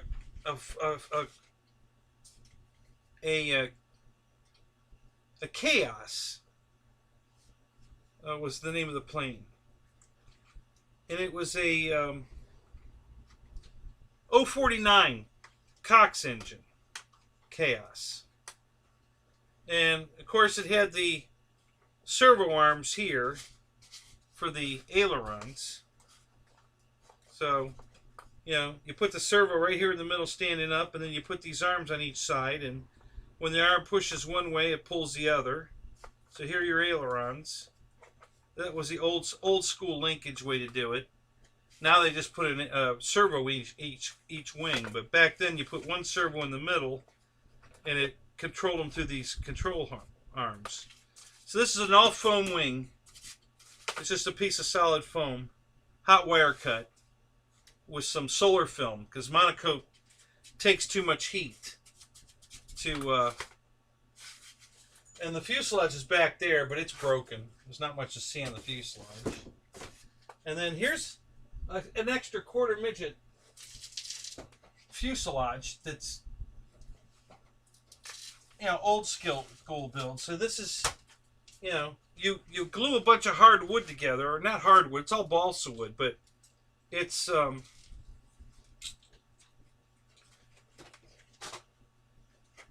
so if you look at the end there, you can see that it's kind of an octagon shape, right?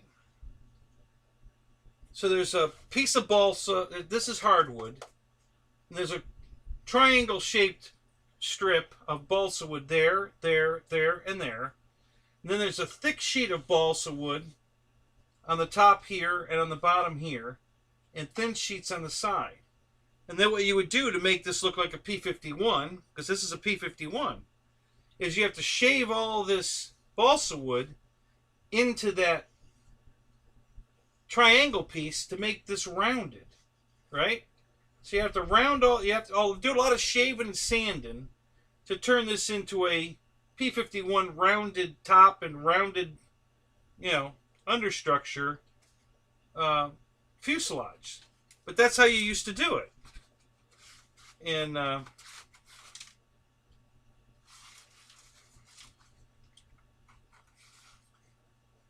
this has seen better days. This would need a lot of work.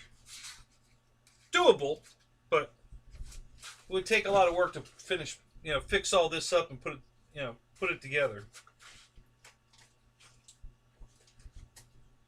But that's how we used to do it, guys. Before foam, that's how you made a rounded balsa airplane. Is you'd have to glue all that wood together and then whittle it, literally take a knife and shave it, and then take a sanding block, and sand it until you got the shape you wanted.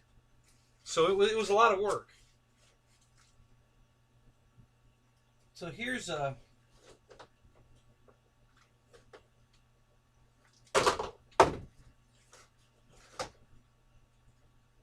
RC car. I forget what brand this is. This could be a New Bright. Mercedes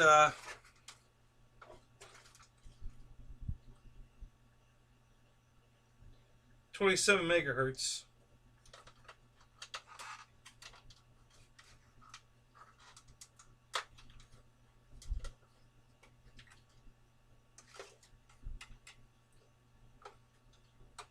Yeah, it's got to be a New Bright. It's got the New Bright battery door.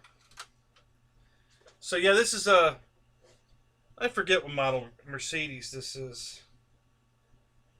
SLR McLaren.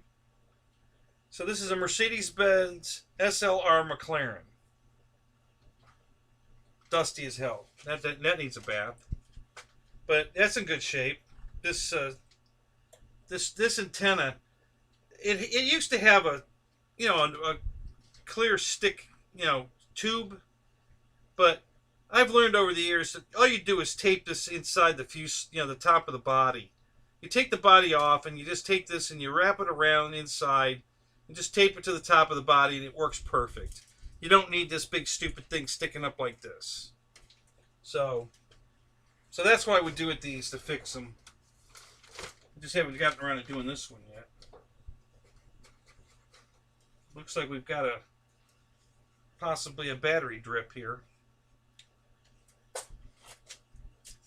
Did I put that back?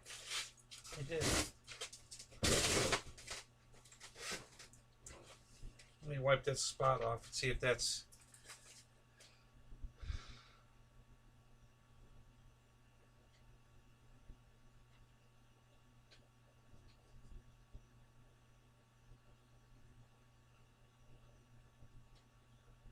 Yeah, I know, Dana, but I'm not going to throw it away. I'm going to finish it. But I understand what you're saying. When you look at what you can buy today, right? And what we had to do back in the 70s to build an airplane, because that's how old that is. That was like 1974. I was building that, and it's just a second. I have its sister in the house that's complete, flyable right now. I mean, the monocoat's coming off of it, but if I threw radio equipment in a motor in it, it would fly. It doesn't need any repair. It just needs some covering. And this was going to be the backup. And since I never crashed the other one, I never finished the backup. So that plane's 45 years old now.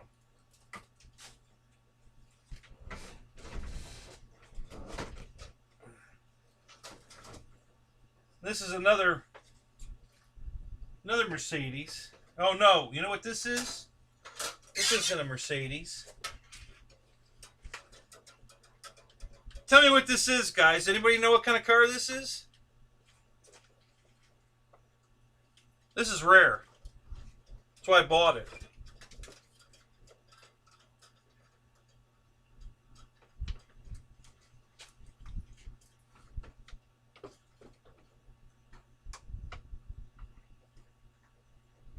Come on, who knows what kind of car this is? A zipper head? What? No. Is that what you said? Zipper head?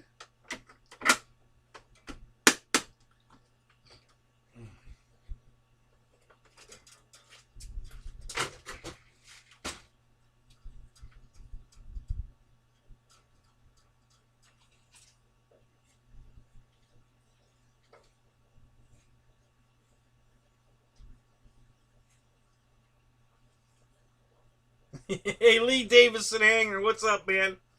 Yeah, I know. Listen, I'm not in here alone. You're in here. Dana's in here. T3's in here. Who else? Brian Chambers. Ryan was here a minute ago. I don't know if he's still in here. Yeah, I'm not in here alone. John Hill's in here. Air Marshal was here a minute ago. Mickey was in here a minute ago.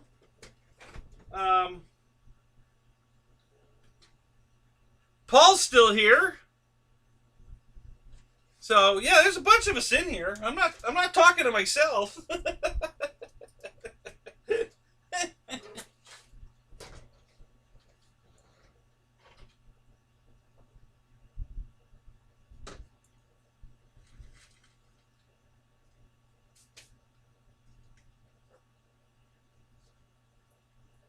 I think in the beginning you guys thought I was kidding when I said I go all night because I love this stuff. I think after a year, because today, now that it's the 30th, is my 1-year anniversary. So I've been doing non-stop shows every Thursday night for an entire year. And all my shows are 6, 7, 8, 9 hours long. So, yeah, when I told you guys I love this stuff, I wasn't kidding. I can talk about this stuff all night, guys. I love it. So this is I'll give you a hint. It's made by Mercedes. But this is a very rare Mercedes. Very, very, very high-end Mercedes. So now anybody know what it is?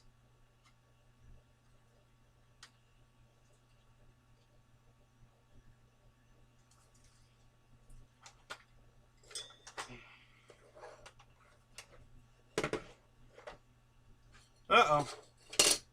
What did I do? Uh-oh. Shit. I bumped something. I lost my page. Hold on. Let me get back.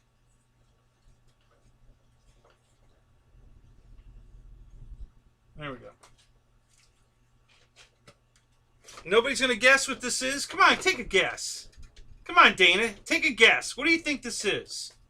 What's it look like? Have you seen a car like this? You won't see a lot of them. This thing's it's at least $300,000 for this car, at least. It's a very high-end car. A Wawa? Chrysler? No, it's not a Chrysler.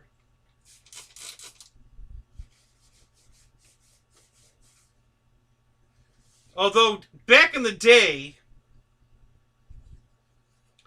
many, many moons ago, this could have been a Daimler car. I'm not positive, but it could have been. And then, they kind of teamed up with Chrysler for a while there. I don't know if they still are. I don't think they are.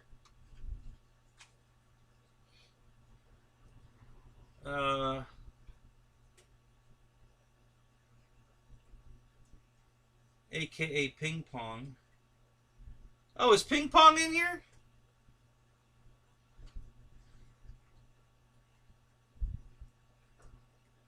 A X-Gen Ping special. Now,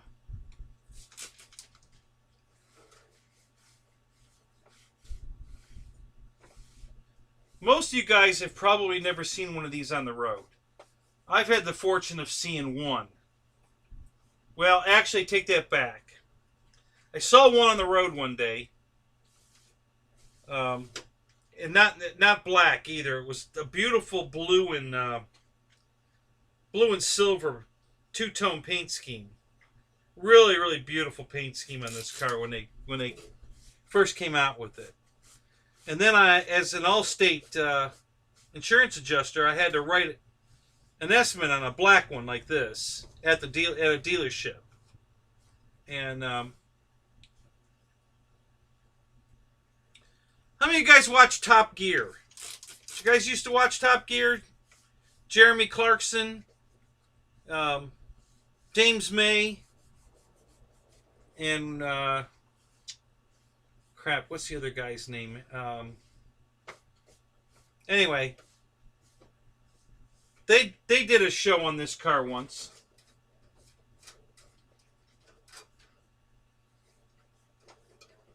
It's got a refrigerator in the back seat. It's got the back seats completely laid down like on an airplane. They're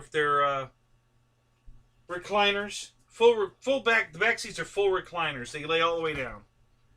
It's got tons of room in the back seat. My God, you could put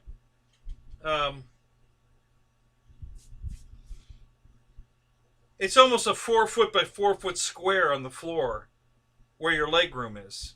I mean, there's just tons of room in the car. Well, you look how long it is. This isn't a limo.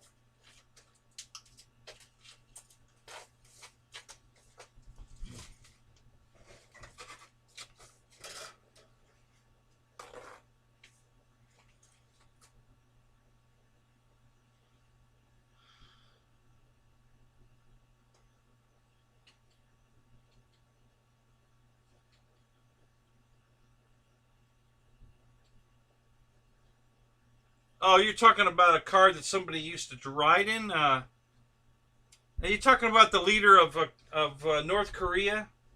Is that what you're talking about? Yeah, it wouldn't surprise me if he had one of these. I mean, if you want to be a Mr. I'm Everything guy, this is the car you drive around in.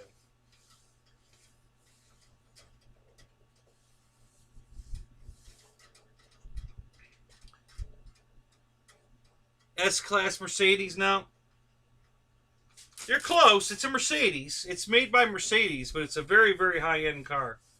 It's called a Maybach. Look it up.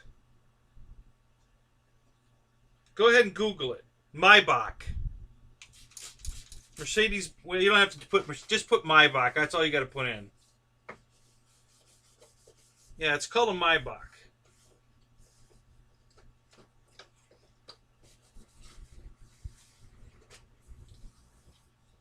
Now, the reason I bought this particular model is look at this crazy radio.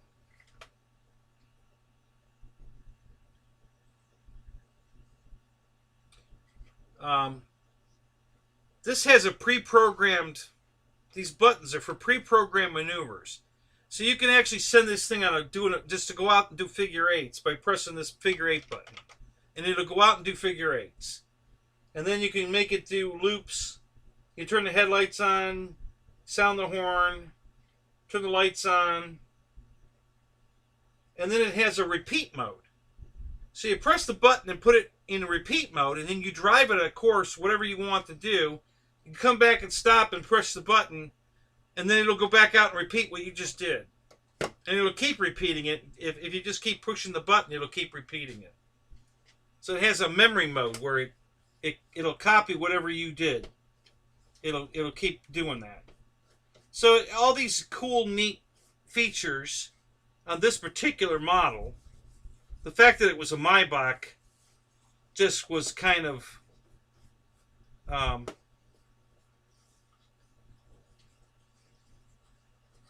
didn't buy it because it was a Maybach. It wasn't a downgrade. I mean, I wasn't upset that it was a Maybach, but I bought it because it did all that cool shit. You know, it's the only RC car I have that had this programmability stuff in it. And that blew my mind. I said, I gotta have that. You know, the fact that it was a Maybach was just like, okay, that's cool. I mean, I wouldn't mind, I don't mind that it's a Maybach. But I would have bought it if it was a Dodge Charger, if it was I would have bought it if it was a Mustang, you know. And I'm not a Ford guy, but if it did all that, I'd have bought it no matter what body it was. The fact that it was a Maybach was just kind of, Yeah, it's cool. I mean, you know, how many people own a Maybach? Not very many.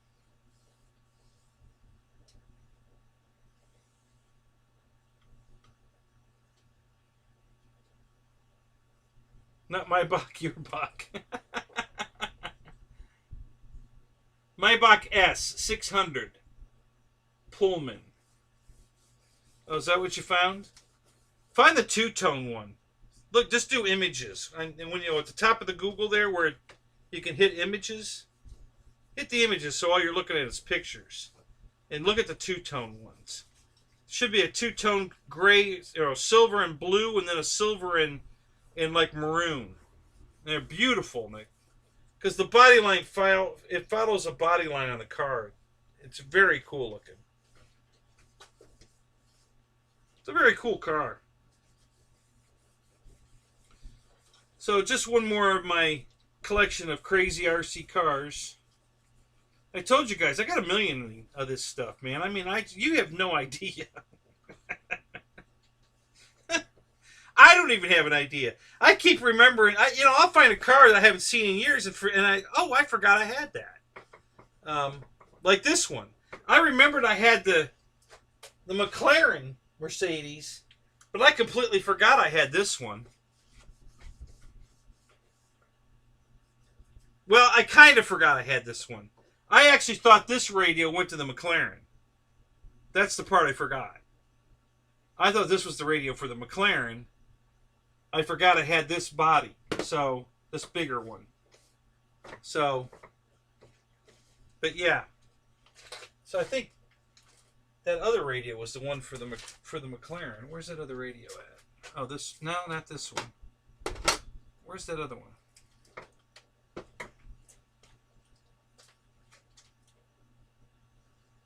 Yeah, it might be it. I didn't think that was the radio for the McLaren, but it might be. It's back here. What's this? Oh, that's just the Braves thing. Okay.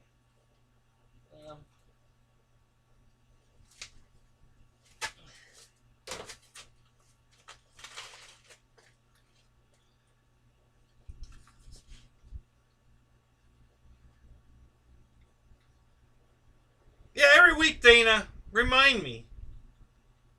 And I'll bring another car out. I'll go grab something and bring it out. I got cars you won't believe. You guys don't. You just don't know how insane I am about this shit. I've got stuff you've never seen before, like this, for instance. I bet none of you guys have seen one of these. I think the door's open on this. Yeah, look at that. The door's open.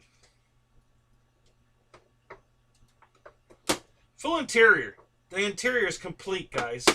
And not some cheesy ass. These are full seats, tops and bottoms, all the way to the floorboard. Shifter console with all the shifter handle. It's got a TV screen in it. The steering wheel's all here with the blinker arm and the gear shift lever. The pedals are in it. It's all here. It's a complete interior. I don't think the back door's open. No, the back doors don't open. But the front door's open.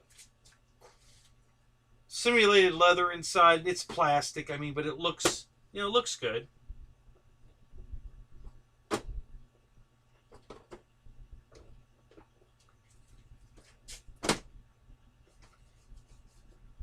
This thing needs some real car detail in here. I can't get I can't get this plastic to shine up the way it's supposed to. I gotta get some car wax kind of stuff and just try to get some of the dust off of it. Yeah, the mirrors are folding adjustable mirrors.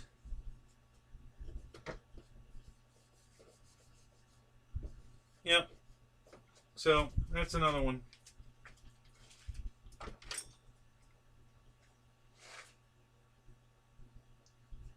I have a really cool Mustang in the house. I'll bring that out one day. It's bright yellow. It's just the way, it's like that Camaro. It's similar to the Camaro. The way that thing's lower with the big wheels on it and everything, how badass that looks. I've got this Mustang that looks just like that.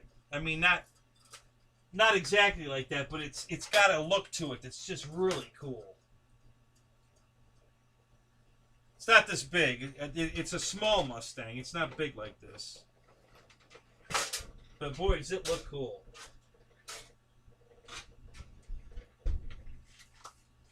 All right.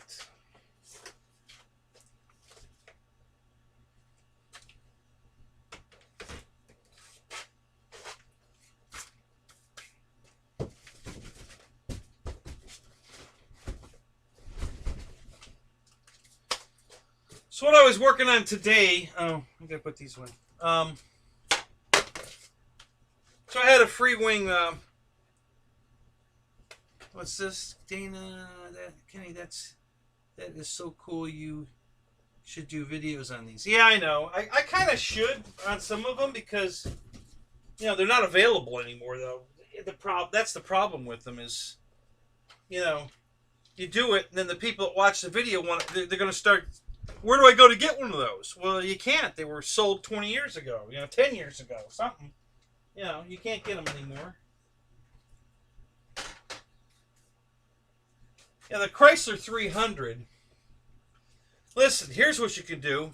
I'm not going to dig it out right now because it's too hard to get past this box. As a matter of fact, this box is trying to fall down. It's just going to knock this one down. Been through this already once too, guys. I knocked all these boxes down one day. They all landed on top of me.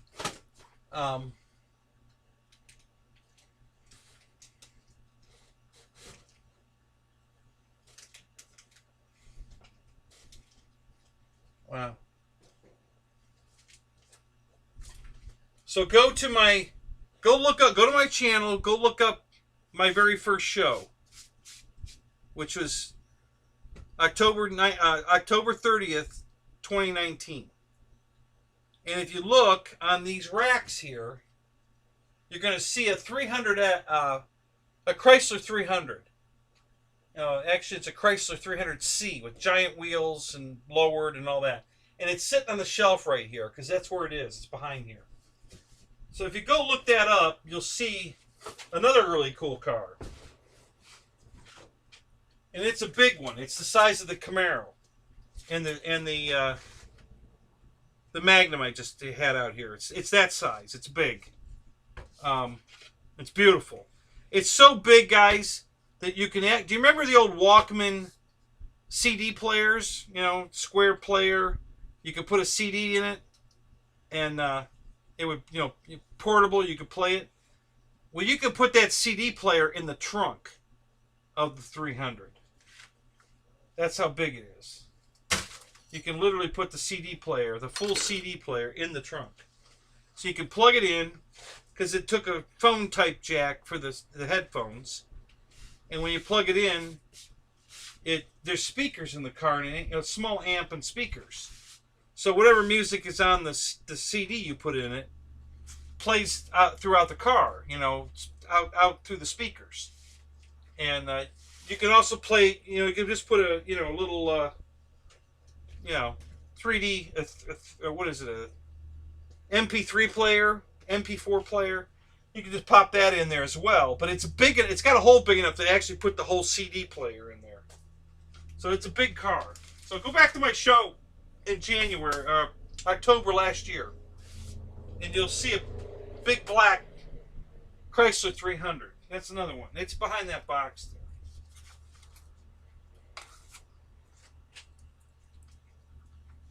I don't want to put that back there. I'm going to leave this out somewhere here.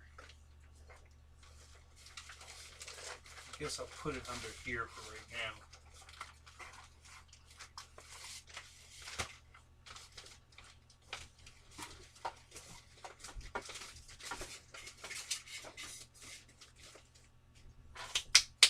Yeah, that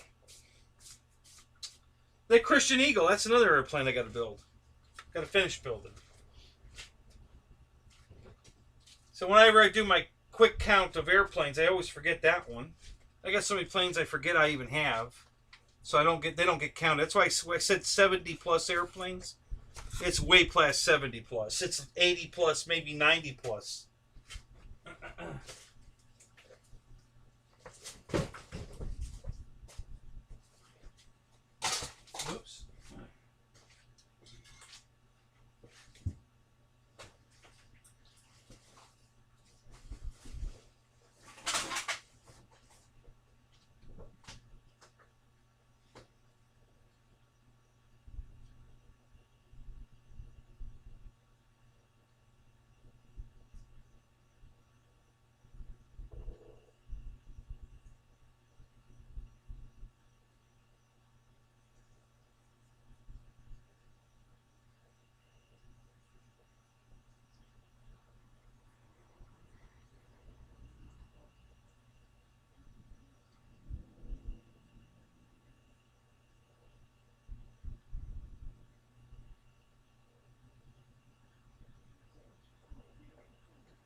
All right, let's look here. What else?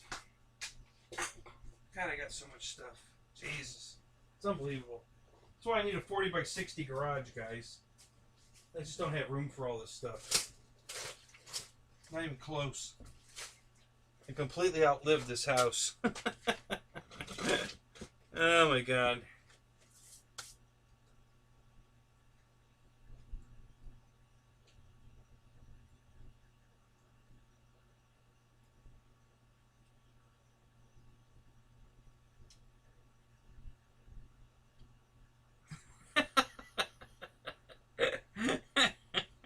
That's funny, Dana. So,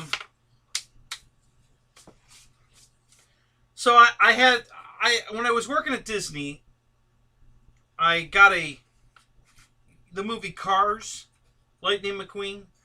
So I got a Cars lunchbox, okay? And I wanted it. I'm a big kid. I'm just a big kid. 60 years old, I'm a kid. I play with toys. I'm not ashamed of it. I admit it. I openly admit. I like admitting it. As a matter of fact, when I check out at cash, I'm at, Walmart buying a toy. Oh, is this for your kid? Nope, it's for me. No kids. It's for me. That's just I don't care. So I'm at work one day, and I get on the bus carrying my lunchbox. Some little kid, probably like 8, I don't know. He gets mad. I mean, really mad at me. He says, "You can't have that lunchbox." I said, "Why not?" And he says, "Well, my dad said you can't, when you get older, you can't have stuff like that." Well, I said, "Well, your dad's wrong."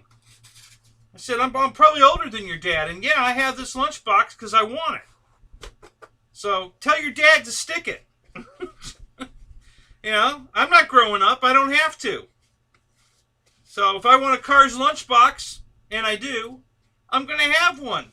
And I do.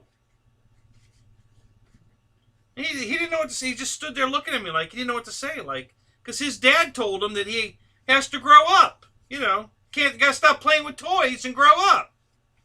No, you don't. Screw that idea. I don't like that idea at all. I ain't growing up, and I'm not gonna stop playing with toys. So I don't know if that kid's like rethinking that now, because listen, I dated a girl too once. But the Toy Story movie came out. Okay, and I started dating her, and she had a 6-year-old girl, and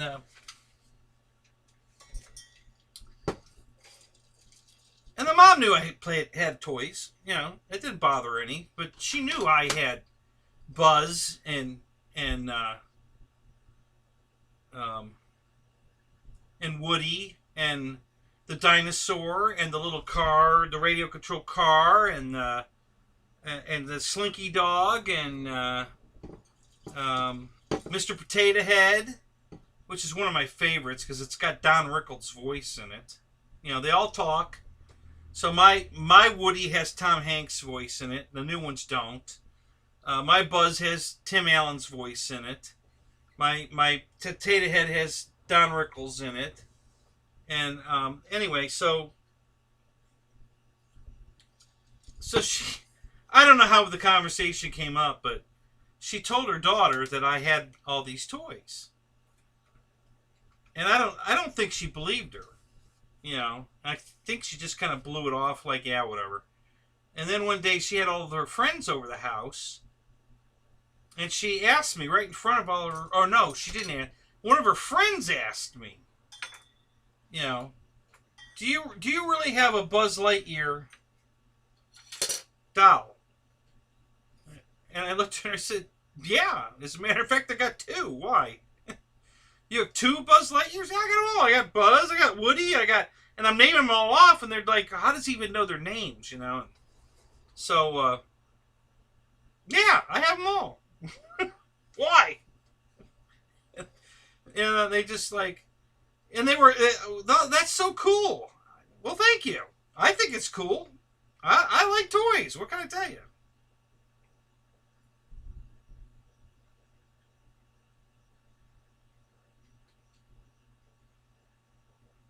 Yeah, yeah, it was a good look. You know, they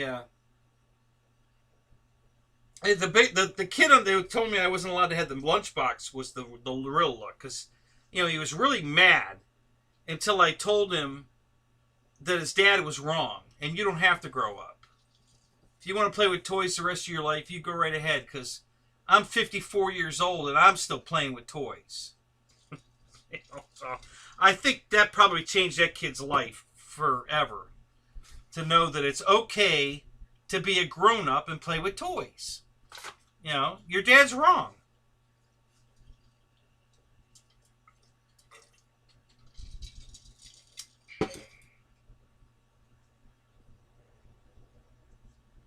I did date a couple of women that didn't think it was very cool. And I just looked at them and said, let me ask you something. You know, I'm sure you've dated a few guys. Would you rather have me home playing with toys or at the bar trying to pick up other women? And they thought about that for a minute. They kind of smiled. That's a good point. I said, well, you make your decision. Let me know. You know, it's not like she don't know where I am because I'm either out here or I'm at the flying field. I mean, you know, she always knows where I am. She knows I'm not in a bar for sure because I don't drink. I've never had a drink in my life. So there's no way I'm at a bar. You know, so yeah, I'm at the flying field or I'm, you know, picking up something for the flying field. Something. It's almost everything is RC car related, RC related, period, or car related. You know, full size car because I got a bunch of those too. So yeah, it's this is my passions. So I don't have extra money for cigarettes, alcohol, marijuana. You know, it's not in my life because I can't afford it. Yeah, most women have toys of their own. Yeah, but we're not going to go there. So yeah, so that's you know. My uncle told me I'd outgrow this. But, well, he wasn't really talking about the RC stuff so much because he does it too. And not because I do it. We both got into RC on our own and then found out years and years later that we were both playing with RC. We weren't doing the same. He was racing boats, designed a couple of hulls that got produced for a while and stuff, and then he was doing quarter scale cars, which are big son of a bitches, and I was doing airplanes and helicopters and that stuff, and I had these cars, you know, the toy cars, but not the big race cars, you know, the weed eater motor, you know. And he built a track on his property. He lives over in he did. He passed away, but he lived over in Daytona, New Smyrna Beach area, and he had, I think he had 20 acres out in the woods, middle of nowhere, no neighbors. So he built himself a quarter scale half-mile oval, high bank oval. He had all the construction equipment. He used to put septic tanks in for a living. So he had a backhoe and a front-end loader and that kind of stuff. So it was no big deal to go in the backyard and build a racetrack. So so he piled all the dirt up, and then he cut it all down to make the high banked oval, and then he packed the dirt down real good, and then he poured diesel fuel all over it, and then oil on it, and got it to soak in and pack down, and you know, because that's how they used to build the racetracks back in the day. I think Georgia clay, and then you know they pour that crap on it to really make it hard. You know, like almost like blacktop. You know, almost like asphalt. And then him and his buddies would race their quarter scale.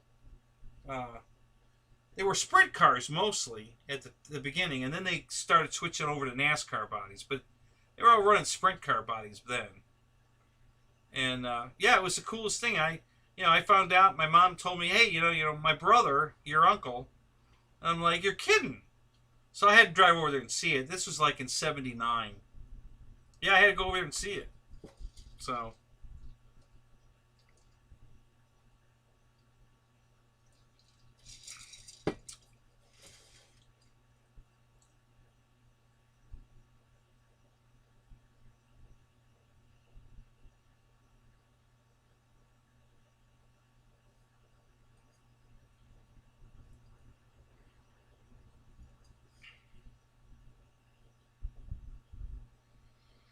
well, I doubt that's accurate, Dana, because it depends on how you break it to them and what kind of toys they are, you know, and how you play with them.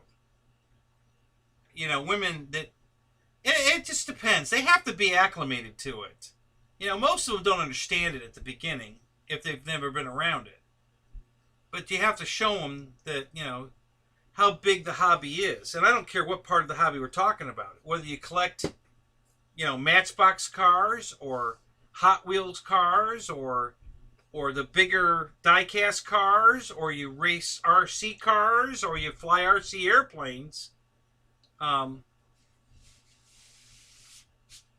Once they know that there's a huge population that does this, that you're not some unique kind of nutcase that still plays with toys and all this stuff is for kids. No, this is an adult toy. This isn't a kid toy, and there's millions of us all over the world. And then especially now that we have YouTube too. Oh my God, you bring up a YouTube channel like the over in Europe where they're flying all those gigantic, you know, airliners and the old propeller airliners like a Connie, you know, a Constellation that's, you know, got a, you know, 14-foot wingspan or whatever. Yeah. You know, when they see that kind of stuff and see that guys are spending, you know, hundreds of thousands of dollars on an airplane, then they realize that you're not some kind of lunatic kook, that this is a real hobby, you know, that people compete, you know, bring up a pylon race and say, yeah, they're racing here. You know, yeah, if you just say, yeah, I play with toys, you know, and leave it at that, yeah, they're going to think you're a nutcase, you know, because they've never seen it or have been acclimated to it. But once you get them, you know, my first wife understood it immediately because,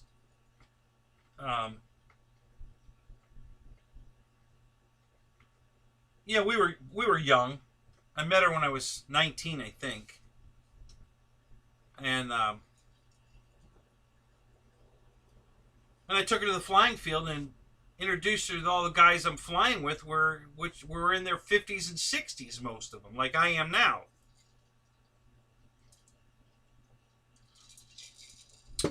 And then she realized, wow, this is real. This is a real thing. I go, yeah, it's not. This isn't a joke. This is the real thing. So, and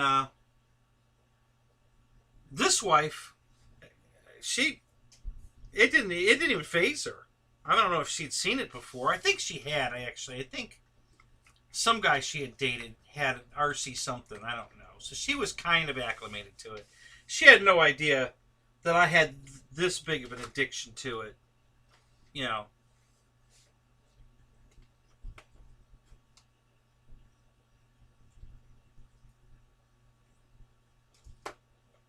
When is she at? Where is she at with a flying field guy other than you? I'm not understanding that exactly, Dana. Where is she at with a flying field guy other than you? Where was she at? Where is that what you're saying? Where was she at with a? I don't know. Probably not. I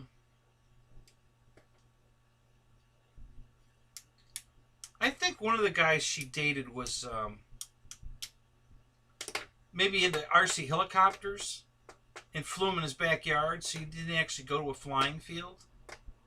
I'm thinking. I honestly don't remember offhand exactly, but I think it was something like that. So she was never. Um, I don't think she was ever at the field with him, and she's really never been at the. Well, she's brought things out to me to the field. Like I forgot my transmitter one time, and she brought it out to me, and I forgot. I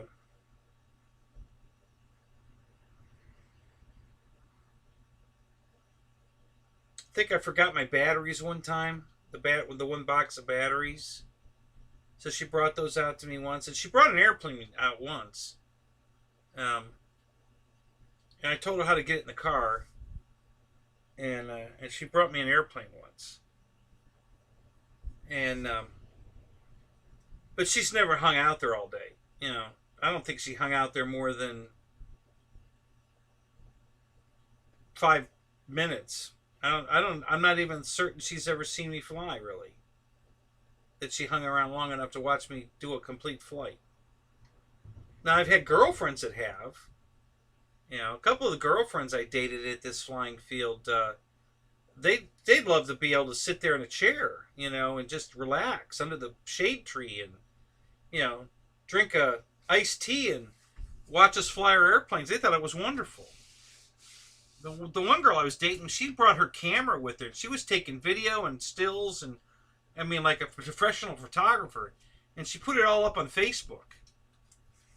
So she thought it was cool as hell. You know, she was all over it. So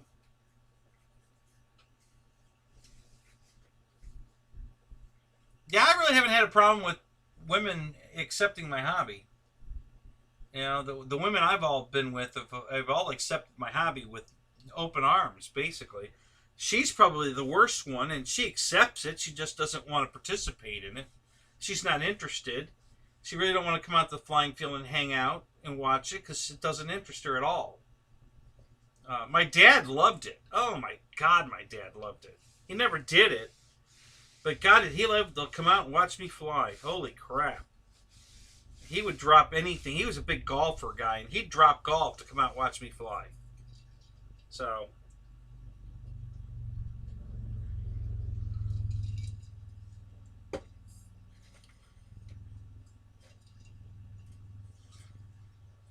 no, she's still with me. Which one? The one that took all the pictures, or my ex? Because she's still here, the ex. Um, I don't know if she's with anybody. She might be with somebody, but I doubt he's a hobby guy. I don't think she's looking for a hobby guy, but she's not gonna like shy away from one either. I think she's more just into a nice guy and very accepting of whatever he likes to do, unless it's sleep with other women. Probably not into that.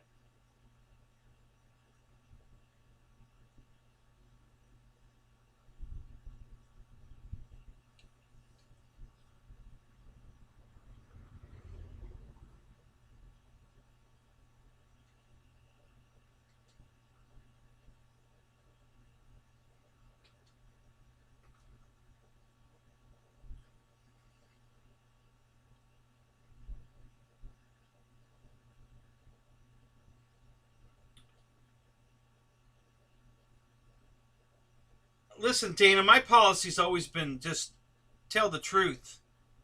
Then you don't have to remember what the lie was. I don't lie ever. You know, I don't have to. I got my big boy pants on. If I fuck up, whatever, I just tell the truth. Yeah, whatever, and deal with it. And as far as like hiding things, I don't hide nothing.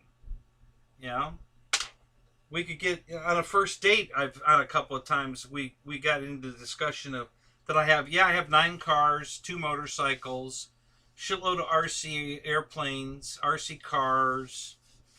Um, you know, this is my passion. I play with toys. I don't drink. Never had a drink in my life. Never smoked a cigarette in my life. Never done a drug in my life. But I have hobbies. You know, and nobody's like, check please, and they're running out the door. And I've never had a woman climb out a bathroom window or anything on me. You know, they seem to like it while we're having our dinner. I mean, they seem interested. They ask questions. They talk about it. Um, now I've been on these dating sites and I've seen plenty of women that would never put up with that. But that's not the kind of woman I'd be interested in dating anyway. So I wouldn't even have asked her out. You know, that's just not the kind of woman I want. I don't want some high class, ritzy, stuck up bitch. I wouldn't be the least bit interested in that. I wouldn't even ask her out. Um,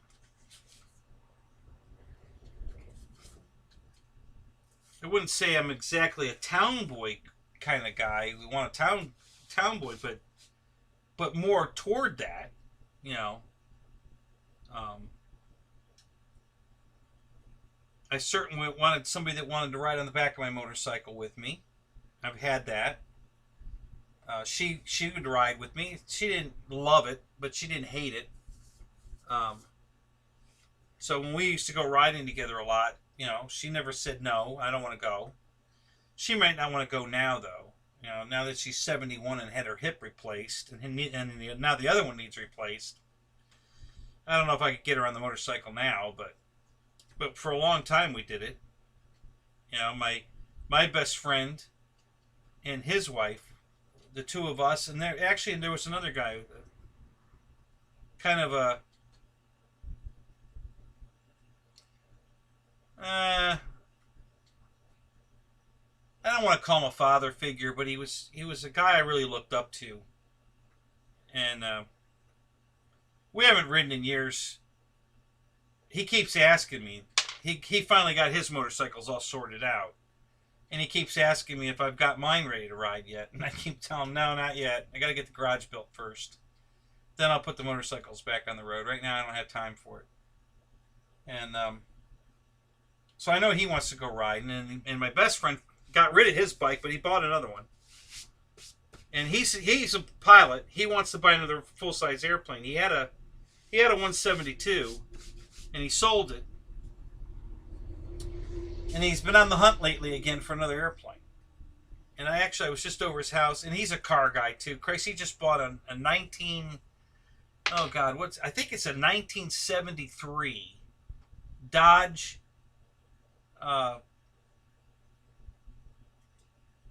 It looks like a semi. It's not a semi, but it's on it has the same body. They use the same body on the smaller version of the truck and the semi. And it's got a fifth wheel coupler on the back. It was dual axle in the rear, but they cut one of the axles off. The guy that he bought it from. So it's only a single axle, dual tires. Dually, but a single axle, not dual axle. But it still looks like a semi. It's huge. And he bought that. I'm like, what the hell are you gonna do with that? He goes, I don't know. He just likes to tinker with stuff, so he's over there fixing it because the guy that did the conversion did it all wrong, and so he's over there fixing everything the guy's got wrong. And that's just what he wants to do. He loves this stuff.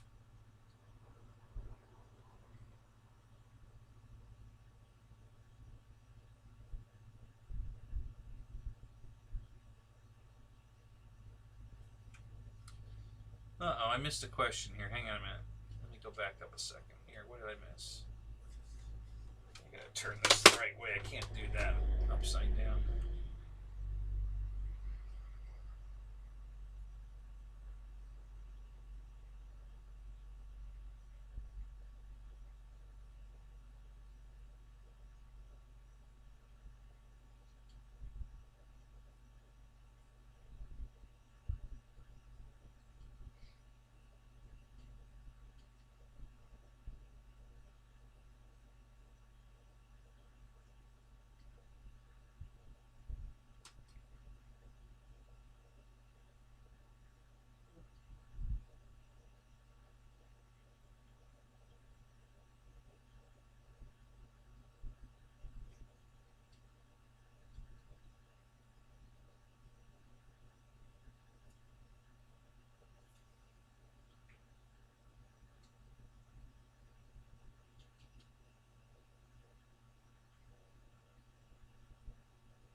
So, honestly, today, what I found dating women,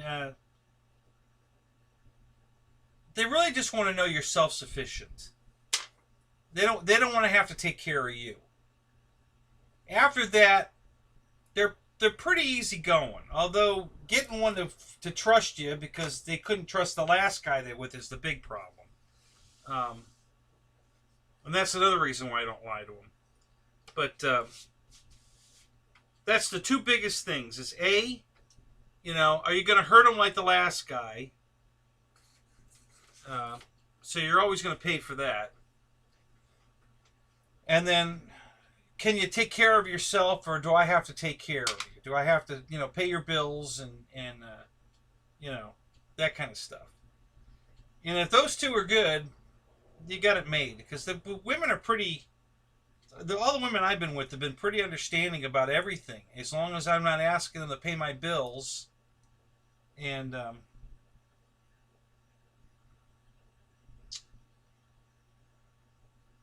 not, cheating on them with other women.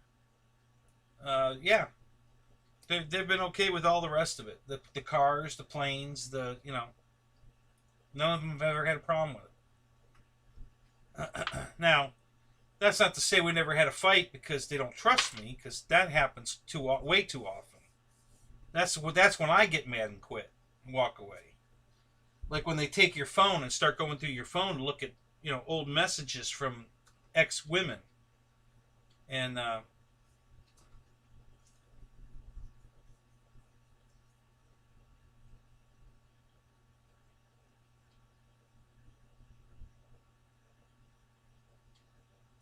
exactly, T3. It's all about trust. That's just the bottom line. It's all about trust. And that's what I say to them over and over again. Listen, you're either going to trust me or you're not. Which is going to be? You might as well tell me now, because we're not going to do this. I'm not going to live my life with this bullshit hanging over me, and you're going to keep, checking up on me every 5 minutes to see if I'm lying or cheating on you. Let's just quit now, because I'm not going to pay for your past, your past boyfriends. I'm just not going to do it. And I usually give them one, maybe two chances, and if it continues, then I'm out. So, and I'll admit, that hasn't always been my best.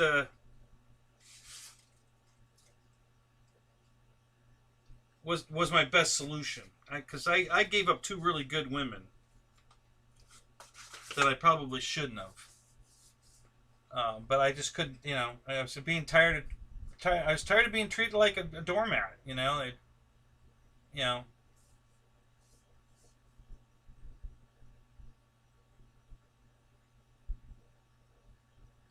Oh no! Listen. Again, they're either going to trust me or they're not. Plain and simple. So yeah, you want to look at my phone? Go right ahead. Yeah, I'm not hiding anything. Yeah, that message is like from 2 years ago. So what? That she's a nutcase. That's why we broke up. Well, she's talking about you were getting married. Yeah, it's all lies. I never said I was going to marry her. Christ, I told her I wasn't going to marry her. She lied about it. Everything that came out of that girl's mouth was a lie.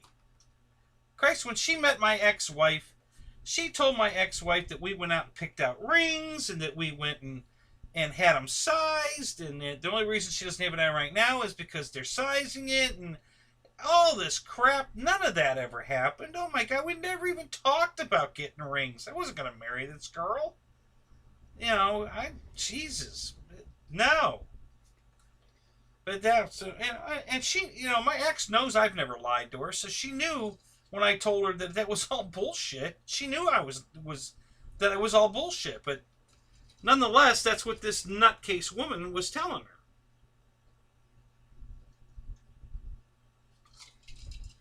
So, listen, the woman I have here, my ex, is a good woman. She really is. I love her to death. We've had some issues because, well, A, she keeps leaving and then coming back, and I'm getting tired of that.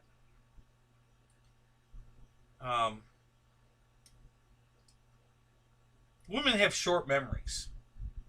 They forget that all the guys they dated before me were dirtballs that were lying, cheating, perverted whatevers. and they found me, and then they were so happy with me, but I'm not, you know, I'm not the greatest looking guy in the world, so they think they can do better. So they break up with me to go try to see if they can find better. And then all the memories come back of, oh yeah, all these guys are assholes. They're jackasses. They're lying, cheating bastards. What was I thinking? And then they want to come back to me. And I usually get away with, I let them get away with it once. One woman I did it twice, but, you know, after the second time, no, you're not coming back. You're obviously not in love with me, so goodbye. Go find Mr. Right, because I'm obviously not him. And twice I did that I probably shouldn't have. They were good women. But if I was going to have to deal with this, you know, untrustness, then it wasn't a bad idea. But, and I still, listen, I'm still in contact with all but one woman. You know, they're all still friends. But one. And I'll be honest, I was more in love with her 6-year-old daughter. That's the one that I was telling you about with the Buzz Lightyear shit. I was more in love with the 6-year-old daughter than her. Honestly. I mean, I really loved her. She was a good girl. A good woman. But she was a little bipolar. And she's just vengeful. So she's making her first ex, pay for the rest of his life. Yeah, third time's a charm, right? He has to write an alimony check, and it's like for $300. But she's never going to remarry or anything for the rest of her life to make him pay that $300 for the rest of his life. Because she wants him to have to write that check every month. So we were supposed to get married. She told me we were going to I dated this girl for 4 years. And she told me we were going to get married. And her daughter's 6, so I didn't want to have out of wedlock relationship with her in front of her daughter. So we didn't sleep in the same bed that she knew of, and I was sleeping in the spare bedroom and that kind of crap. And that was going for 4 years. We did this, and and I kept asking her, when will you marry me? Oh, I don't know. So finally, she was mad about something. I don't remember what. I don't remember if she was mad at me or Michael. That's her ex. And I made some comment about, well, then let's just get married and end it. And she says, and that's when she told me, I'm never going to marry you because I'm never going to let Michael off the hook. He's going to pay me that alimony check for the rest of his life. And that's when I walked away. Said, okay, I'm out of here.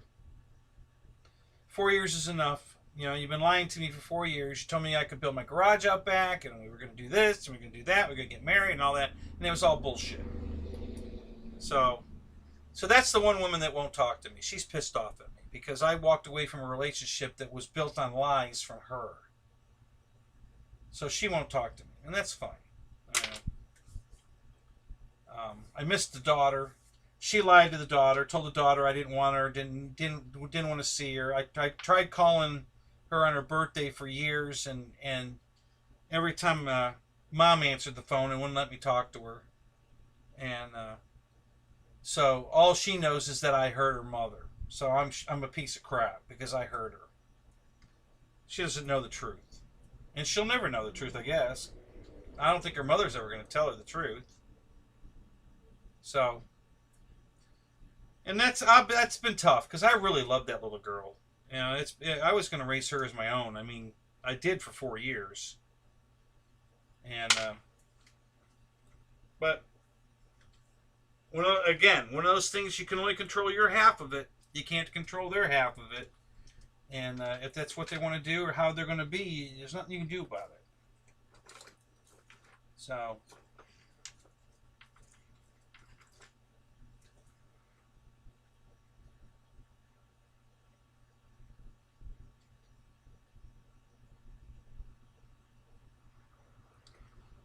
But she gets that check. Oh, check every month. Yeah. Yes, yeah. Well, that's what I said. So you're telling me I'm not worth 300? That's what I said to her when we had this fight. I said, "You're telling me I'm not worth $300 a month to you? Is that what you're telling me?" And of course, she said, "Well, I'm just never going to let Michael off the hook. He hurt me, and he's going to pay for the rest of his life."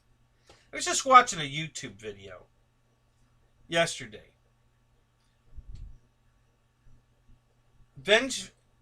People who have bought property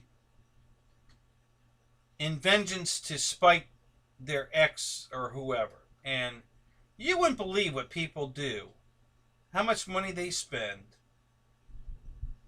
just to piss off their ex. It's hilarious. Look it up on YouTube and watch it. It's freaking. You won't believe what these people do, how much money they spend just to spite their ex. It's insane. This woman would spend billions just to piss off her ex. Not just the ex's family, the ex's mother and father. They were royalty in some country, South America or something, royalty. And they split up, and the ex-wife did this to the ex-husband. They had this palace, and then across this big piece of land was the church that they went to and worshipped. And that piece of property came up for sale in between their property and the church. And the ex-wife bought it and put the biggest fucking building to block their view of the church. Just to spite them. And I mean, and the building was this. Okay? It was shaped like a fuck you. And they had to look out their window and stare at that every day. And then she built it for one reason, to piss that whole family off. That was I have no idea what the building was used for. They didn't even say. I don't know what was in the big tall building. I mean, we're talking probably at least 40 stories high in the middle. And it tapered off on the outside to look just like, a flipping off finger. And yeah, it was way, way taller than the church. So completely blocked the view of the church. And there's most of the cases were them building an almost unusable building in front of another one's building to block their view. That was more often the case than not.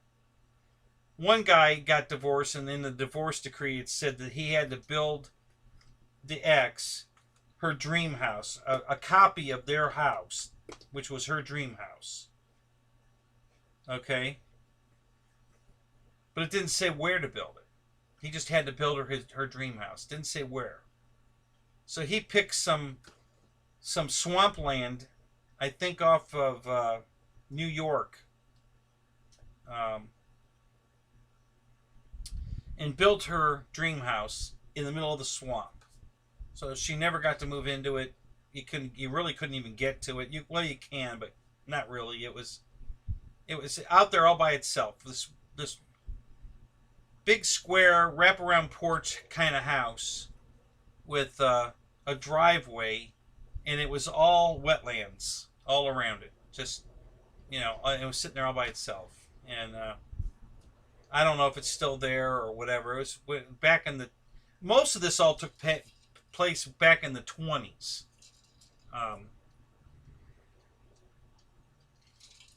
But yeah, so that's how he spited her, and the rest of them were just brothers fighting, and then the one brother took the big piece of property, so the other brother built this sliver of a house. I think it went down to 24.5 inches at the narrow end, and it went the complete city block and pie shaped out to the far end was only like 10 or 12 feet wide, but it was long. So at the narrow end, it went down to like 10 inches or something. It was ridiculous. You know, like one cinder block or something. It was, and he built it there for one reason only, to block the view of the other, so that they couldn't enjoy their house looking out the window. They had to look at his house when they looked out the window. He had the view because he didn't have anything, but his was right against the road. So, just hilarious. Yeah, look it up. It's pretty funny.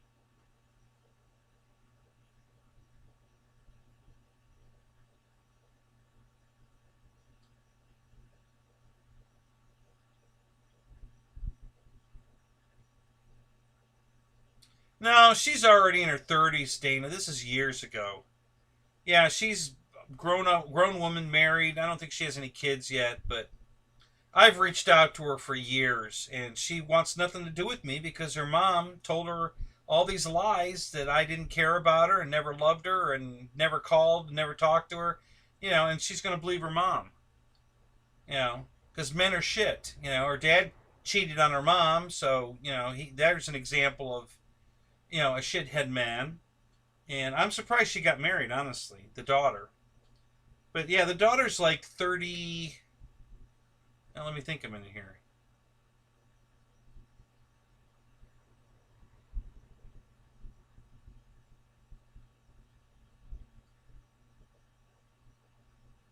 Yeah, she's 35.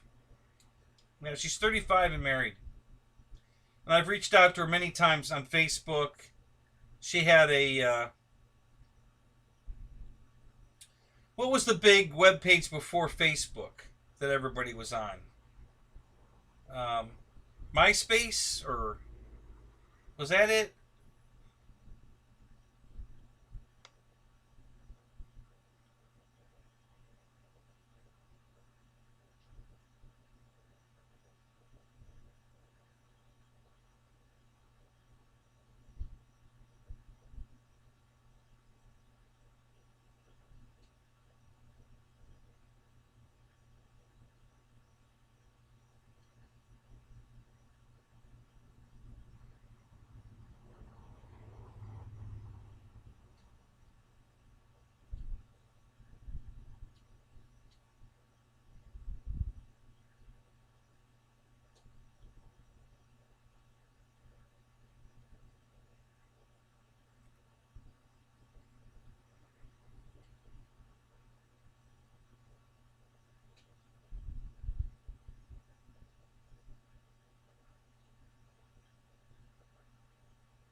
How old are your kids, Dana?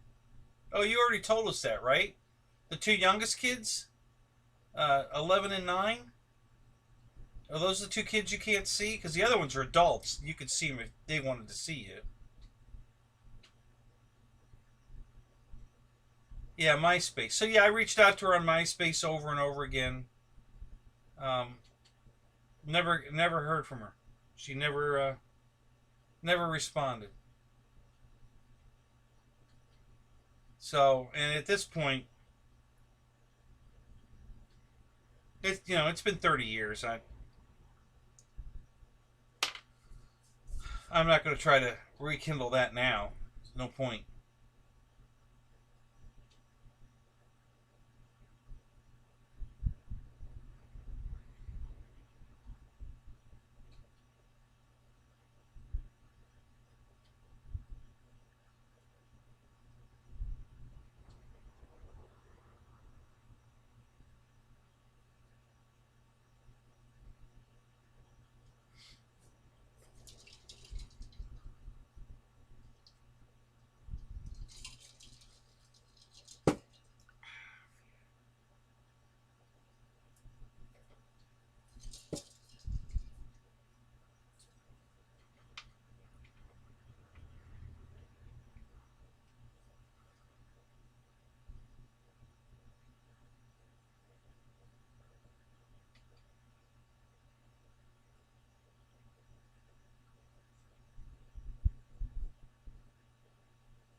My first wife, I thought, was everything I ever wanted in a woman. I thought. Turns out she was lying to me too. She told me she was a virgin when we met, which I didn't care if she was or not. I wasn't. Um, it wasn't important to me. For some reason she thought it was, so she lied about that. And I didn't find that out until after the divorce. We were married for 9 years, and I found out she lied about that after the divorce. Um,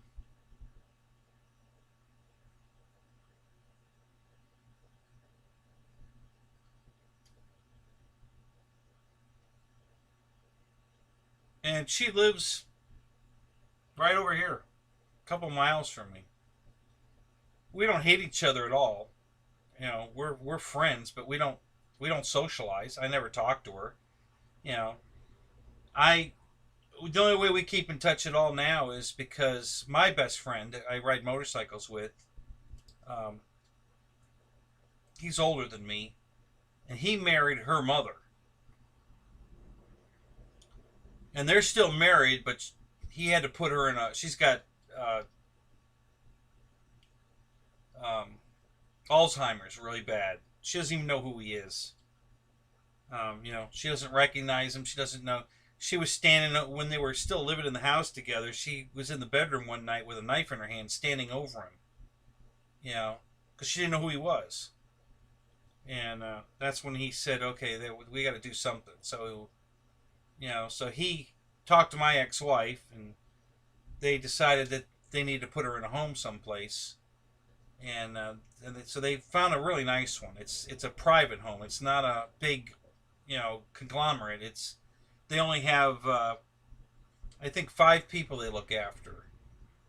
Um, I guess they're real nice people. They have real nice staff, and they only have the 5 people that live there,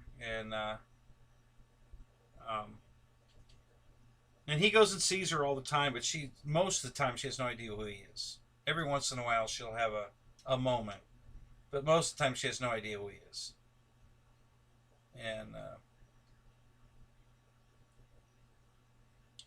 but that's how I keep in contact with her. Is if I go over to see him and she happens to be there, then I get to see my ex-wife, and we're fine. We just talk. Hey, how you doing? What's going on? What's new? Whatever. Small talk. No big deal. You know.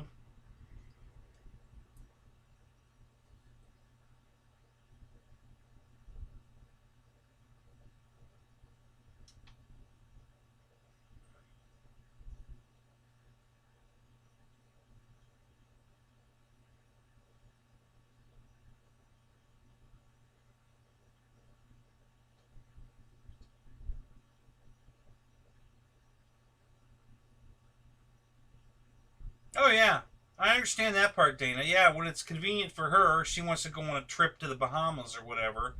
Yeah, go spend a couple weeks with your dad, who she's made out to be this ugly, crappy person, and the kids don't want to come see you because all they know is what their mothers told them about you, and it's all shit. So yeah, I get it. I know. It's part of the reason I don't have any kids. Um, I came from a broken home. My dad was a shit. He he cheated on my mom every day of the week. From hell on their wedding night, he cheated on her before they got together. He was just a piece of shit. And I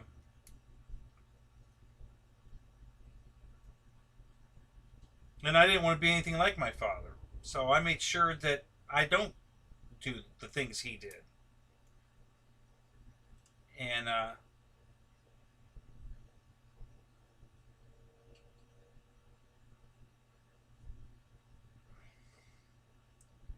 what's this, Kenny?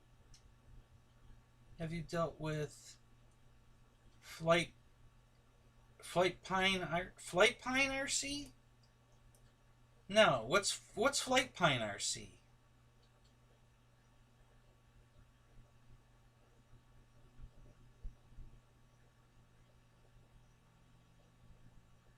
Flight line?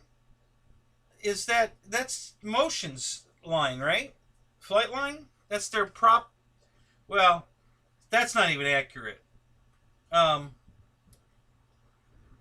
have a couple of prop planes from Free Wing that are prop planes from Motion.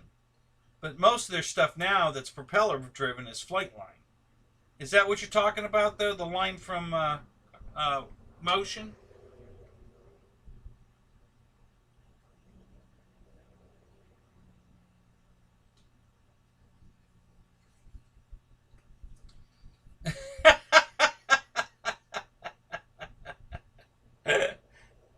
Yeah, yeah. Where'd you buy it from?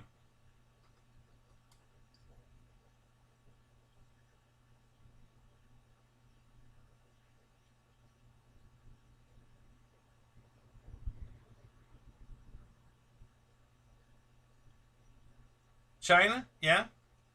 Let me show you what you bought.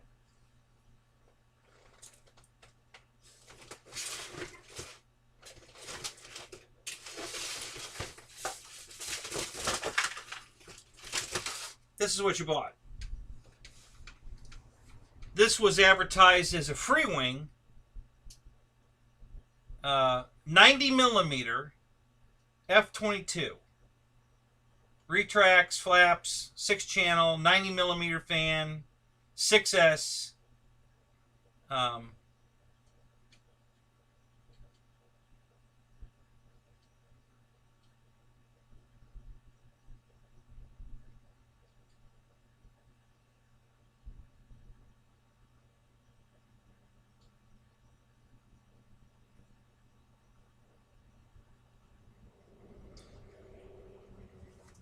I want to get back to that in a second, Dana. Let me finish this. So, yeah, this was a Free Wing, 90 millimeter F-22, retracts, the whole bit. So, and what it is it's a prop and slot 2-channel, 1S. Here's the battery.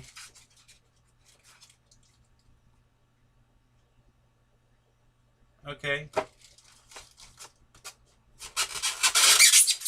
And what does PayPal say about it? You get your money back. It's a scam. You file the claim, product not as described. They don't respond to it because they know that they sold you a product that's not as described, so you just get your money back. And I don't feel the least bit bad about it. If PayPal is going to support these guys so they can keep pulling this bullshit, then they deserve to lose their money. So, they were just talking about this earlier tonight. Ryan was talking about how last night. One of the guys are selling a F-22 again. That was footage from, they're using a video from GB's show, I guess. I guess GB had an F-14 years ago. Did a review of it or whatever, and showed flight footage and stuff. And they're using his channel, his footage again, to sell a new F-22.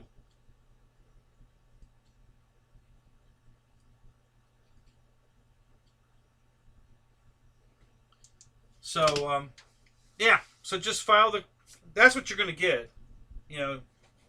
It's going to be that, this $2.50, piece of crap.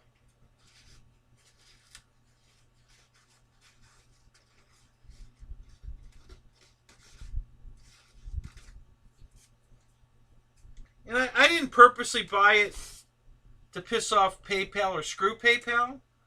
I bought it because PayPal's kind of turning a blind eye to us lately. And so here's what's going on with me right now. I bought a drone from Banggood. And this is the first dealings I've had with Banggood, so I totally get it. And it showed up Doesn't work. It won't even power up. It's a good product. It's well made. It came with a gimbal. This gimbal is beautiful. Oh my God, this thing works beautiful. I mean, it is smooth as glass. You know, 3-axis stabilization gimbal for a camera. So, in worst case scenarios, I can mount this on a pole, power it up, and, you know, follow whatever I'm following around, and I'll get the stabilization on the camera, you know, because the gimbal, it's awesome. But the drone itself doesn't work. So, I filed a claim with PayPal. And PayPal said that I needed to mail it back to Banggood. So here's how it works. Banggood gives them a mailing address back to China. It's illegal to send a camera to China. You cannot send a camera to China. Not happening. It gets stopped and they X-ray they X-ray the package. And if it's a drone, it automatically gets turned around because they only know that all drones come with cameras. They think every drone comes with cameras.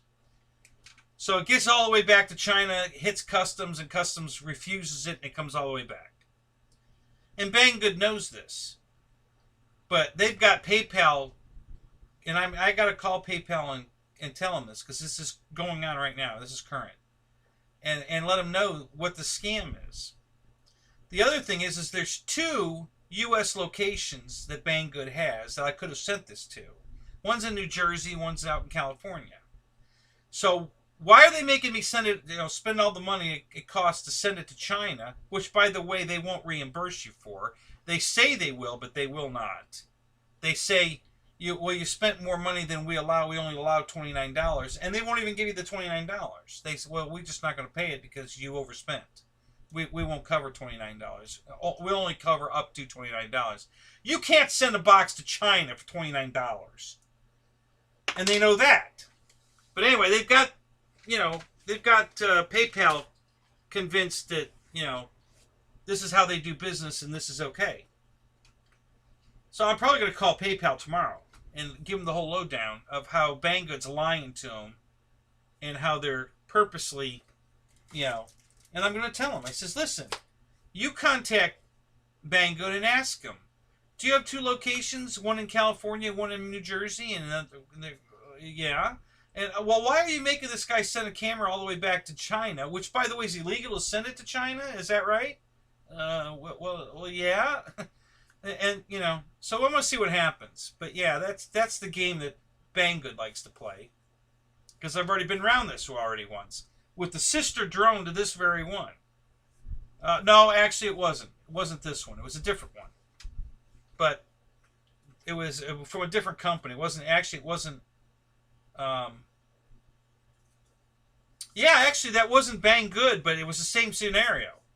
It was a different company that made me send it to China, knowing full well I can't send it to China because you can't send a camera into China. Now, they can issue a call tag for the product because it's their product to have it returned to them. And that'll go. But for me to send it to them, it's, as far as they're concerned, it's not coming back to China. I'm mailing something to China. I'm mailing. Instead of them asking for their product back, which they'd be allowed, that would go through customs.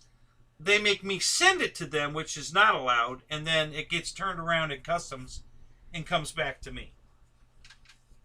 And of course, then I don't get my money back. I don't get reimbursed for my shipping that I spent money on. It's just a big bullshit. So I got to call PayPal tomorrow and have a little discussion with them about this. Air Marshal, what are you doing up? 4:30 in the morning and you're back up? Yeah, bang bad. Yeah, that's what they should be called.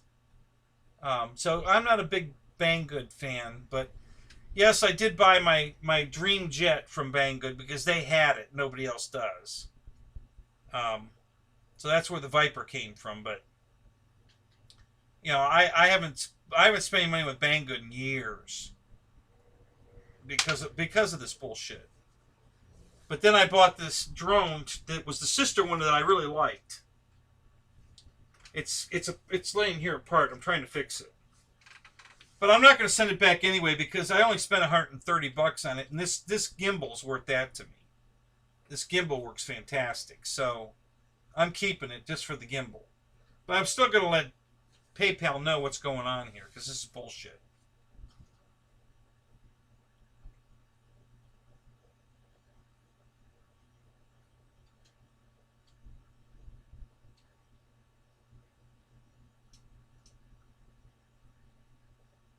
Oh, I didn't know that. When did that happen? When did PayPal credit? Well, PayPal credit. Yeah, I know about PayPal credit. That's a totally different entity from PayPal. Yeah, if you don't use PayPal credit, just use PayPal. It's a totally different situation. So.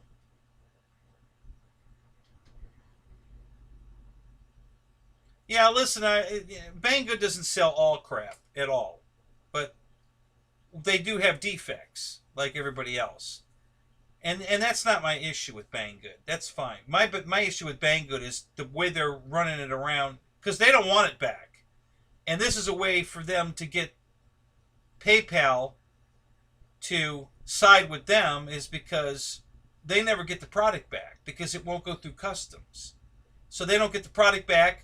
I don't get my money back. And there you go. So.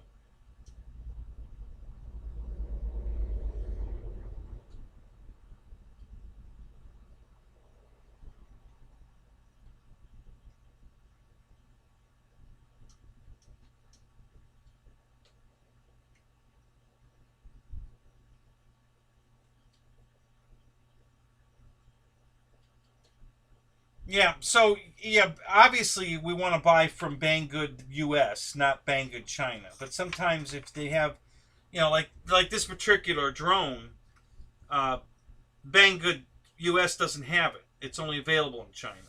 And I wanted this specific drone because it's all apart, but it's the same size and shape and looks just like a DJI Phantom. But what's really cool about it is, I guess that fell on the floor. It uses a standard 3-cell 2200 milliamp battery pack. The standard one.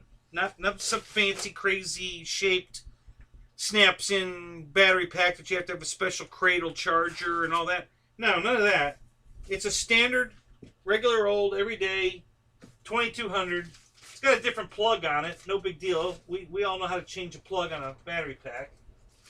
And it's a really good battery. I don't know what brand it is, but it's a fantastic battery that comes with it. And every 2200 cell you have will fly it. And it does everything. It's got return to home, altitude hold. It's got follow me, circle me. It's got, you can literally turn the damn transmitter off and set it on the ground, and the thing will come right back and land right next to the transmitter where it took off from. And it was $134 with the camera and the gimbal. It's got a, GoPro copy camera and this beautiful 3-axis gimbal. The whole thing. It has a real transmitter. You're not using your phone to fly it. You're using your phone for the picture, but not to fly it. It comes with a regular 2.4 gigahertz transmitter, and I lost it. I had its sister drone in it, and I accidentally flew it into a tree and lost it. My fault. It wasn't the drone's fault. The one I had before didn't come with the camera. It was only $106. Didn't come with the camera. Didn't come with the gimbal. It was just the drone. But same thing. It had return to home, auto return, all that stuff. Same thing. And I really liked it. And then I was on a mission trying to find a lost airplane, and I had strapped one of my FPV cameras on the thing pointed straight down. Now, I went way the hell up in the air. I thought I was high enough to clear the trees, but I wasn't. And I clipped the top of a tree as I flew over it, and it tumbled into the trees. And I think it's still on the top of the trees, but we can't find it. We've gone up there with other. So I bought this one, honestly, to go find that one. And this one don't work. So that's not working now. As far as me being able to go find it with this drone, because this one doesn't work. What the hell did I do with that battery pack? I thought I had it on the edge of the table right here, but it's not there. And I might have knocked it off accidentally, but it doesn't seem to be on the floor either. So I don't know where it went. It's got to be here. It's a very generic looking battery, but it's nice. I mean, it's a nice solid, battery pack. There's no puffiness to it. It's got nice wires on it. It's got some cheesy ass shit plug on it, but yeah, it's a really nice battery. And the drone's really good quality. I found 2 broken wires in it, so I fixed those, and I powered it back. Oh, I know where the battery is. Oh no, it's not either. I thought it was in the drone, but it's not. No, it was here. I don't know what happened to it.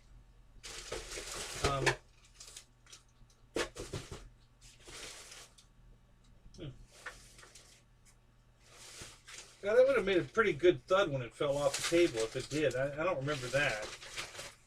So I must have moved it, and I just don't know where I moved it to.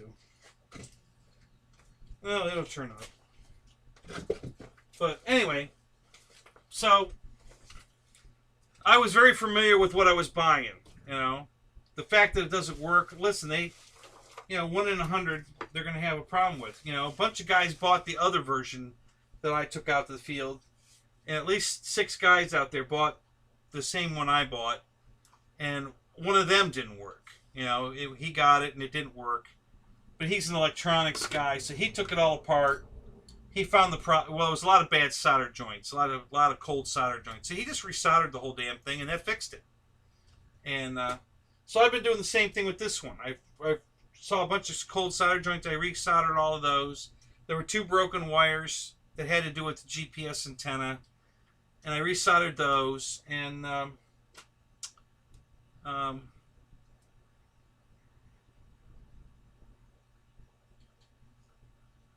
and it still won't power up. So the next thing is, I think I'm just going to bypass the on-off switch. The on-off switch might be the problem. Yeah, it's a battery pack similar to this. It's just a nice 2200, 3-cell. And the old one flew 20 minutes on this. Now this one, because it's carrying, this gimbal's kind of heavy. So they put bigger motors on it to be able to carry this load. And now the flight time is not that good. So I'm going to have to look into that, because it's really not going to be very helpful if it only flies for like 6 minutes, which seems to be the flight time that everybody's getting. But we'll see. We'll get back to that. I'll let you know where this ends up if I get it fixed. I think if I bypass, it's got one of those, when you plug the battery in, it just sits here and beeps at you. And it won't shut up. You can't, on or off, it doesn't matter, it just beeps at you, which is what it's supposed to do if it's off. So if you've got the battery plugged in and it's turned off, it beeps. Because it wants you to unplug the battery. It doesn't want you to leave the battery plugged in. So, when I turn it on, it keeps beeping. But the gimbal goes live and the camera goes live. So the power going through this cable here through the switch is working, because this all powers up like it's supposed to, but the drone itself won't power up. It just sits there and keeps beeping at me. So if it's a dual-sided on-off switch and the one side's just not making contact, if I can't fix the switch, I'm just going to wire it direct. So when I plug it in, it's on, because there's no point in, you can't leave it plugged in. It's just going to keep beeping at you. So you got to unplug it anyway. So why bother with a switch? Why even put a switch on it? You plug it in, it's like your airplane. You plug it in, it's on. So anyway, so I'll let you know how that works out. But it's a really cool drone. I hope I can get it fixed. But if not, I'm keeping it anyway because I want the gimbal. The gimbal was worth $100 to me. They have this beautiful, man. It's whisper quiet. It makes no nothing. It's just rock solid, steady, no matter what I do to it, and it's whisper quiet. It makes no sound at all, none. So it's very cool. So I'm very happy with the gimbal. So if nothing else, if I have to throw the drone away and just keep the gimbal, I'll be alright with that. Because I can put this on a pole or a handle of some kind and power it up, put a camera on it, and get the steadiest video. I can't put my new camera on; it's too heavy. Other guys have already tried putting GoPros on it, and that's too heavy. I don't know if the camera that's on there is any good or not, but I know that the other camera I have that used to be Jeff Cam, this camera, takes good video, so I know I can just put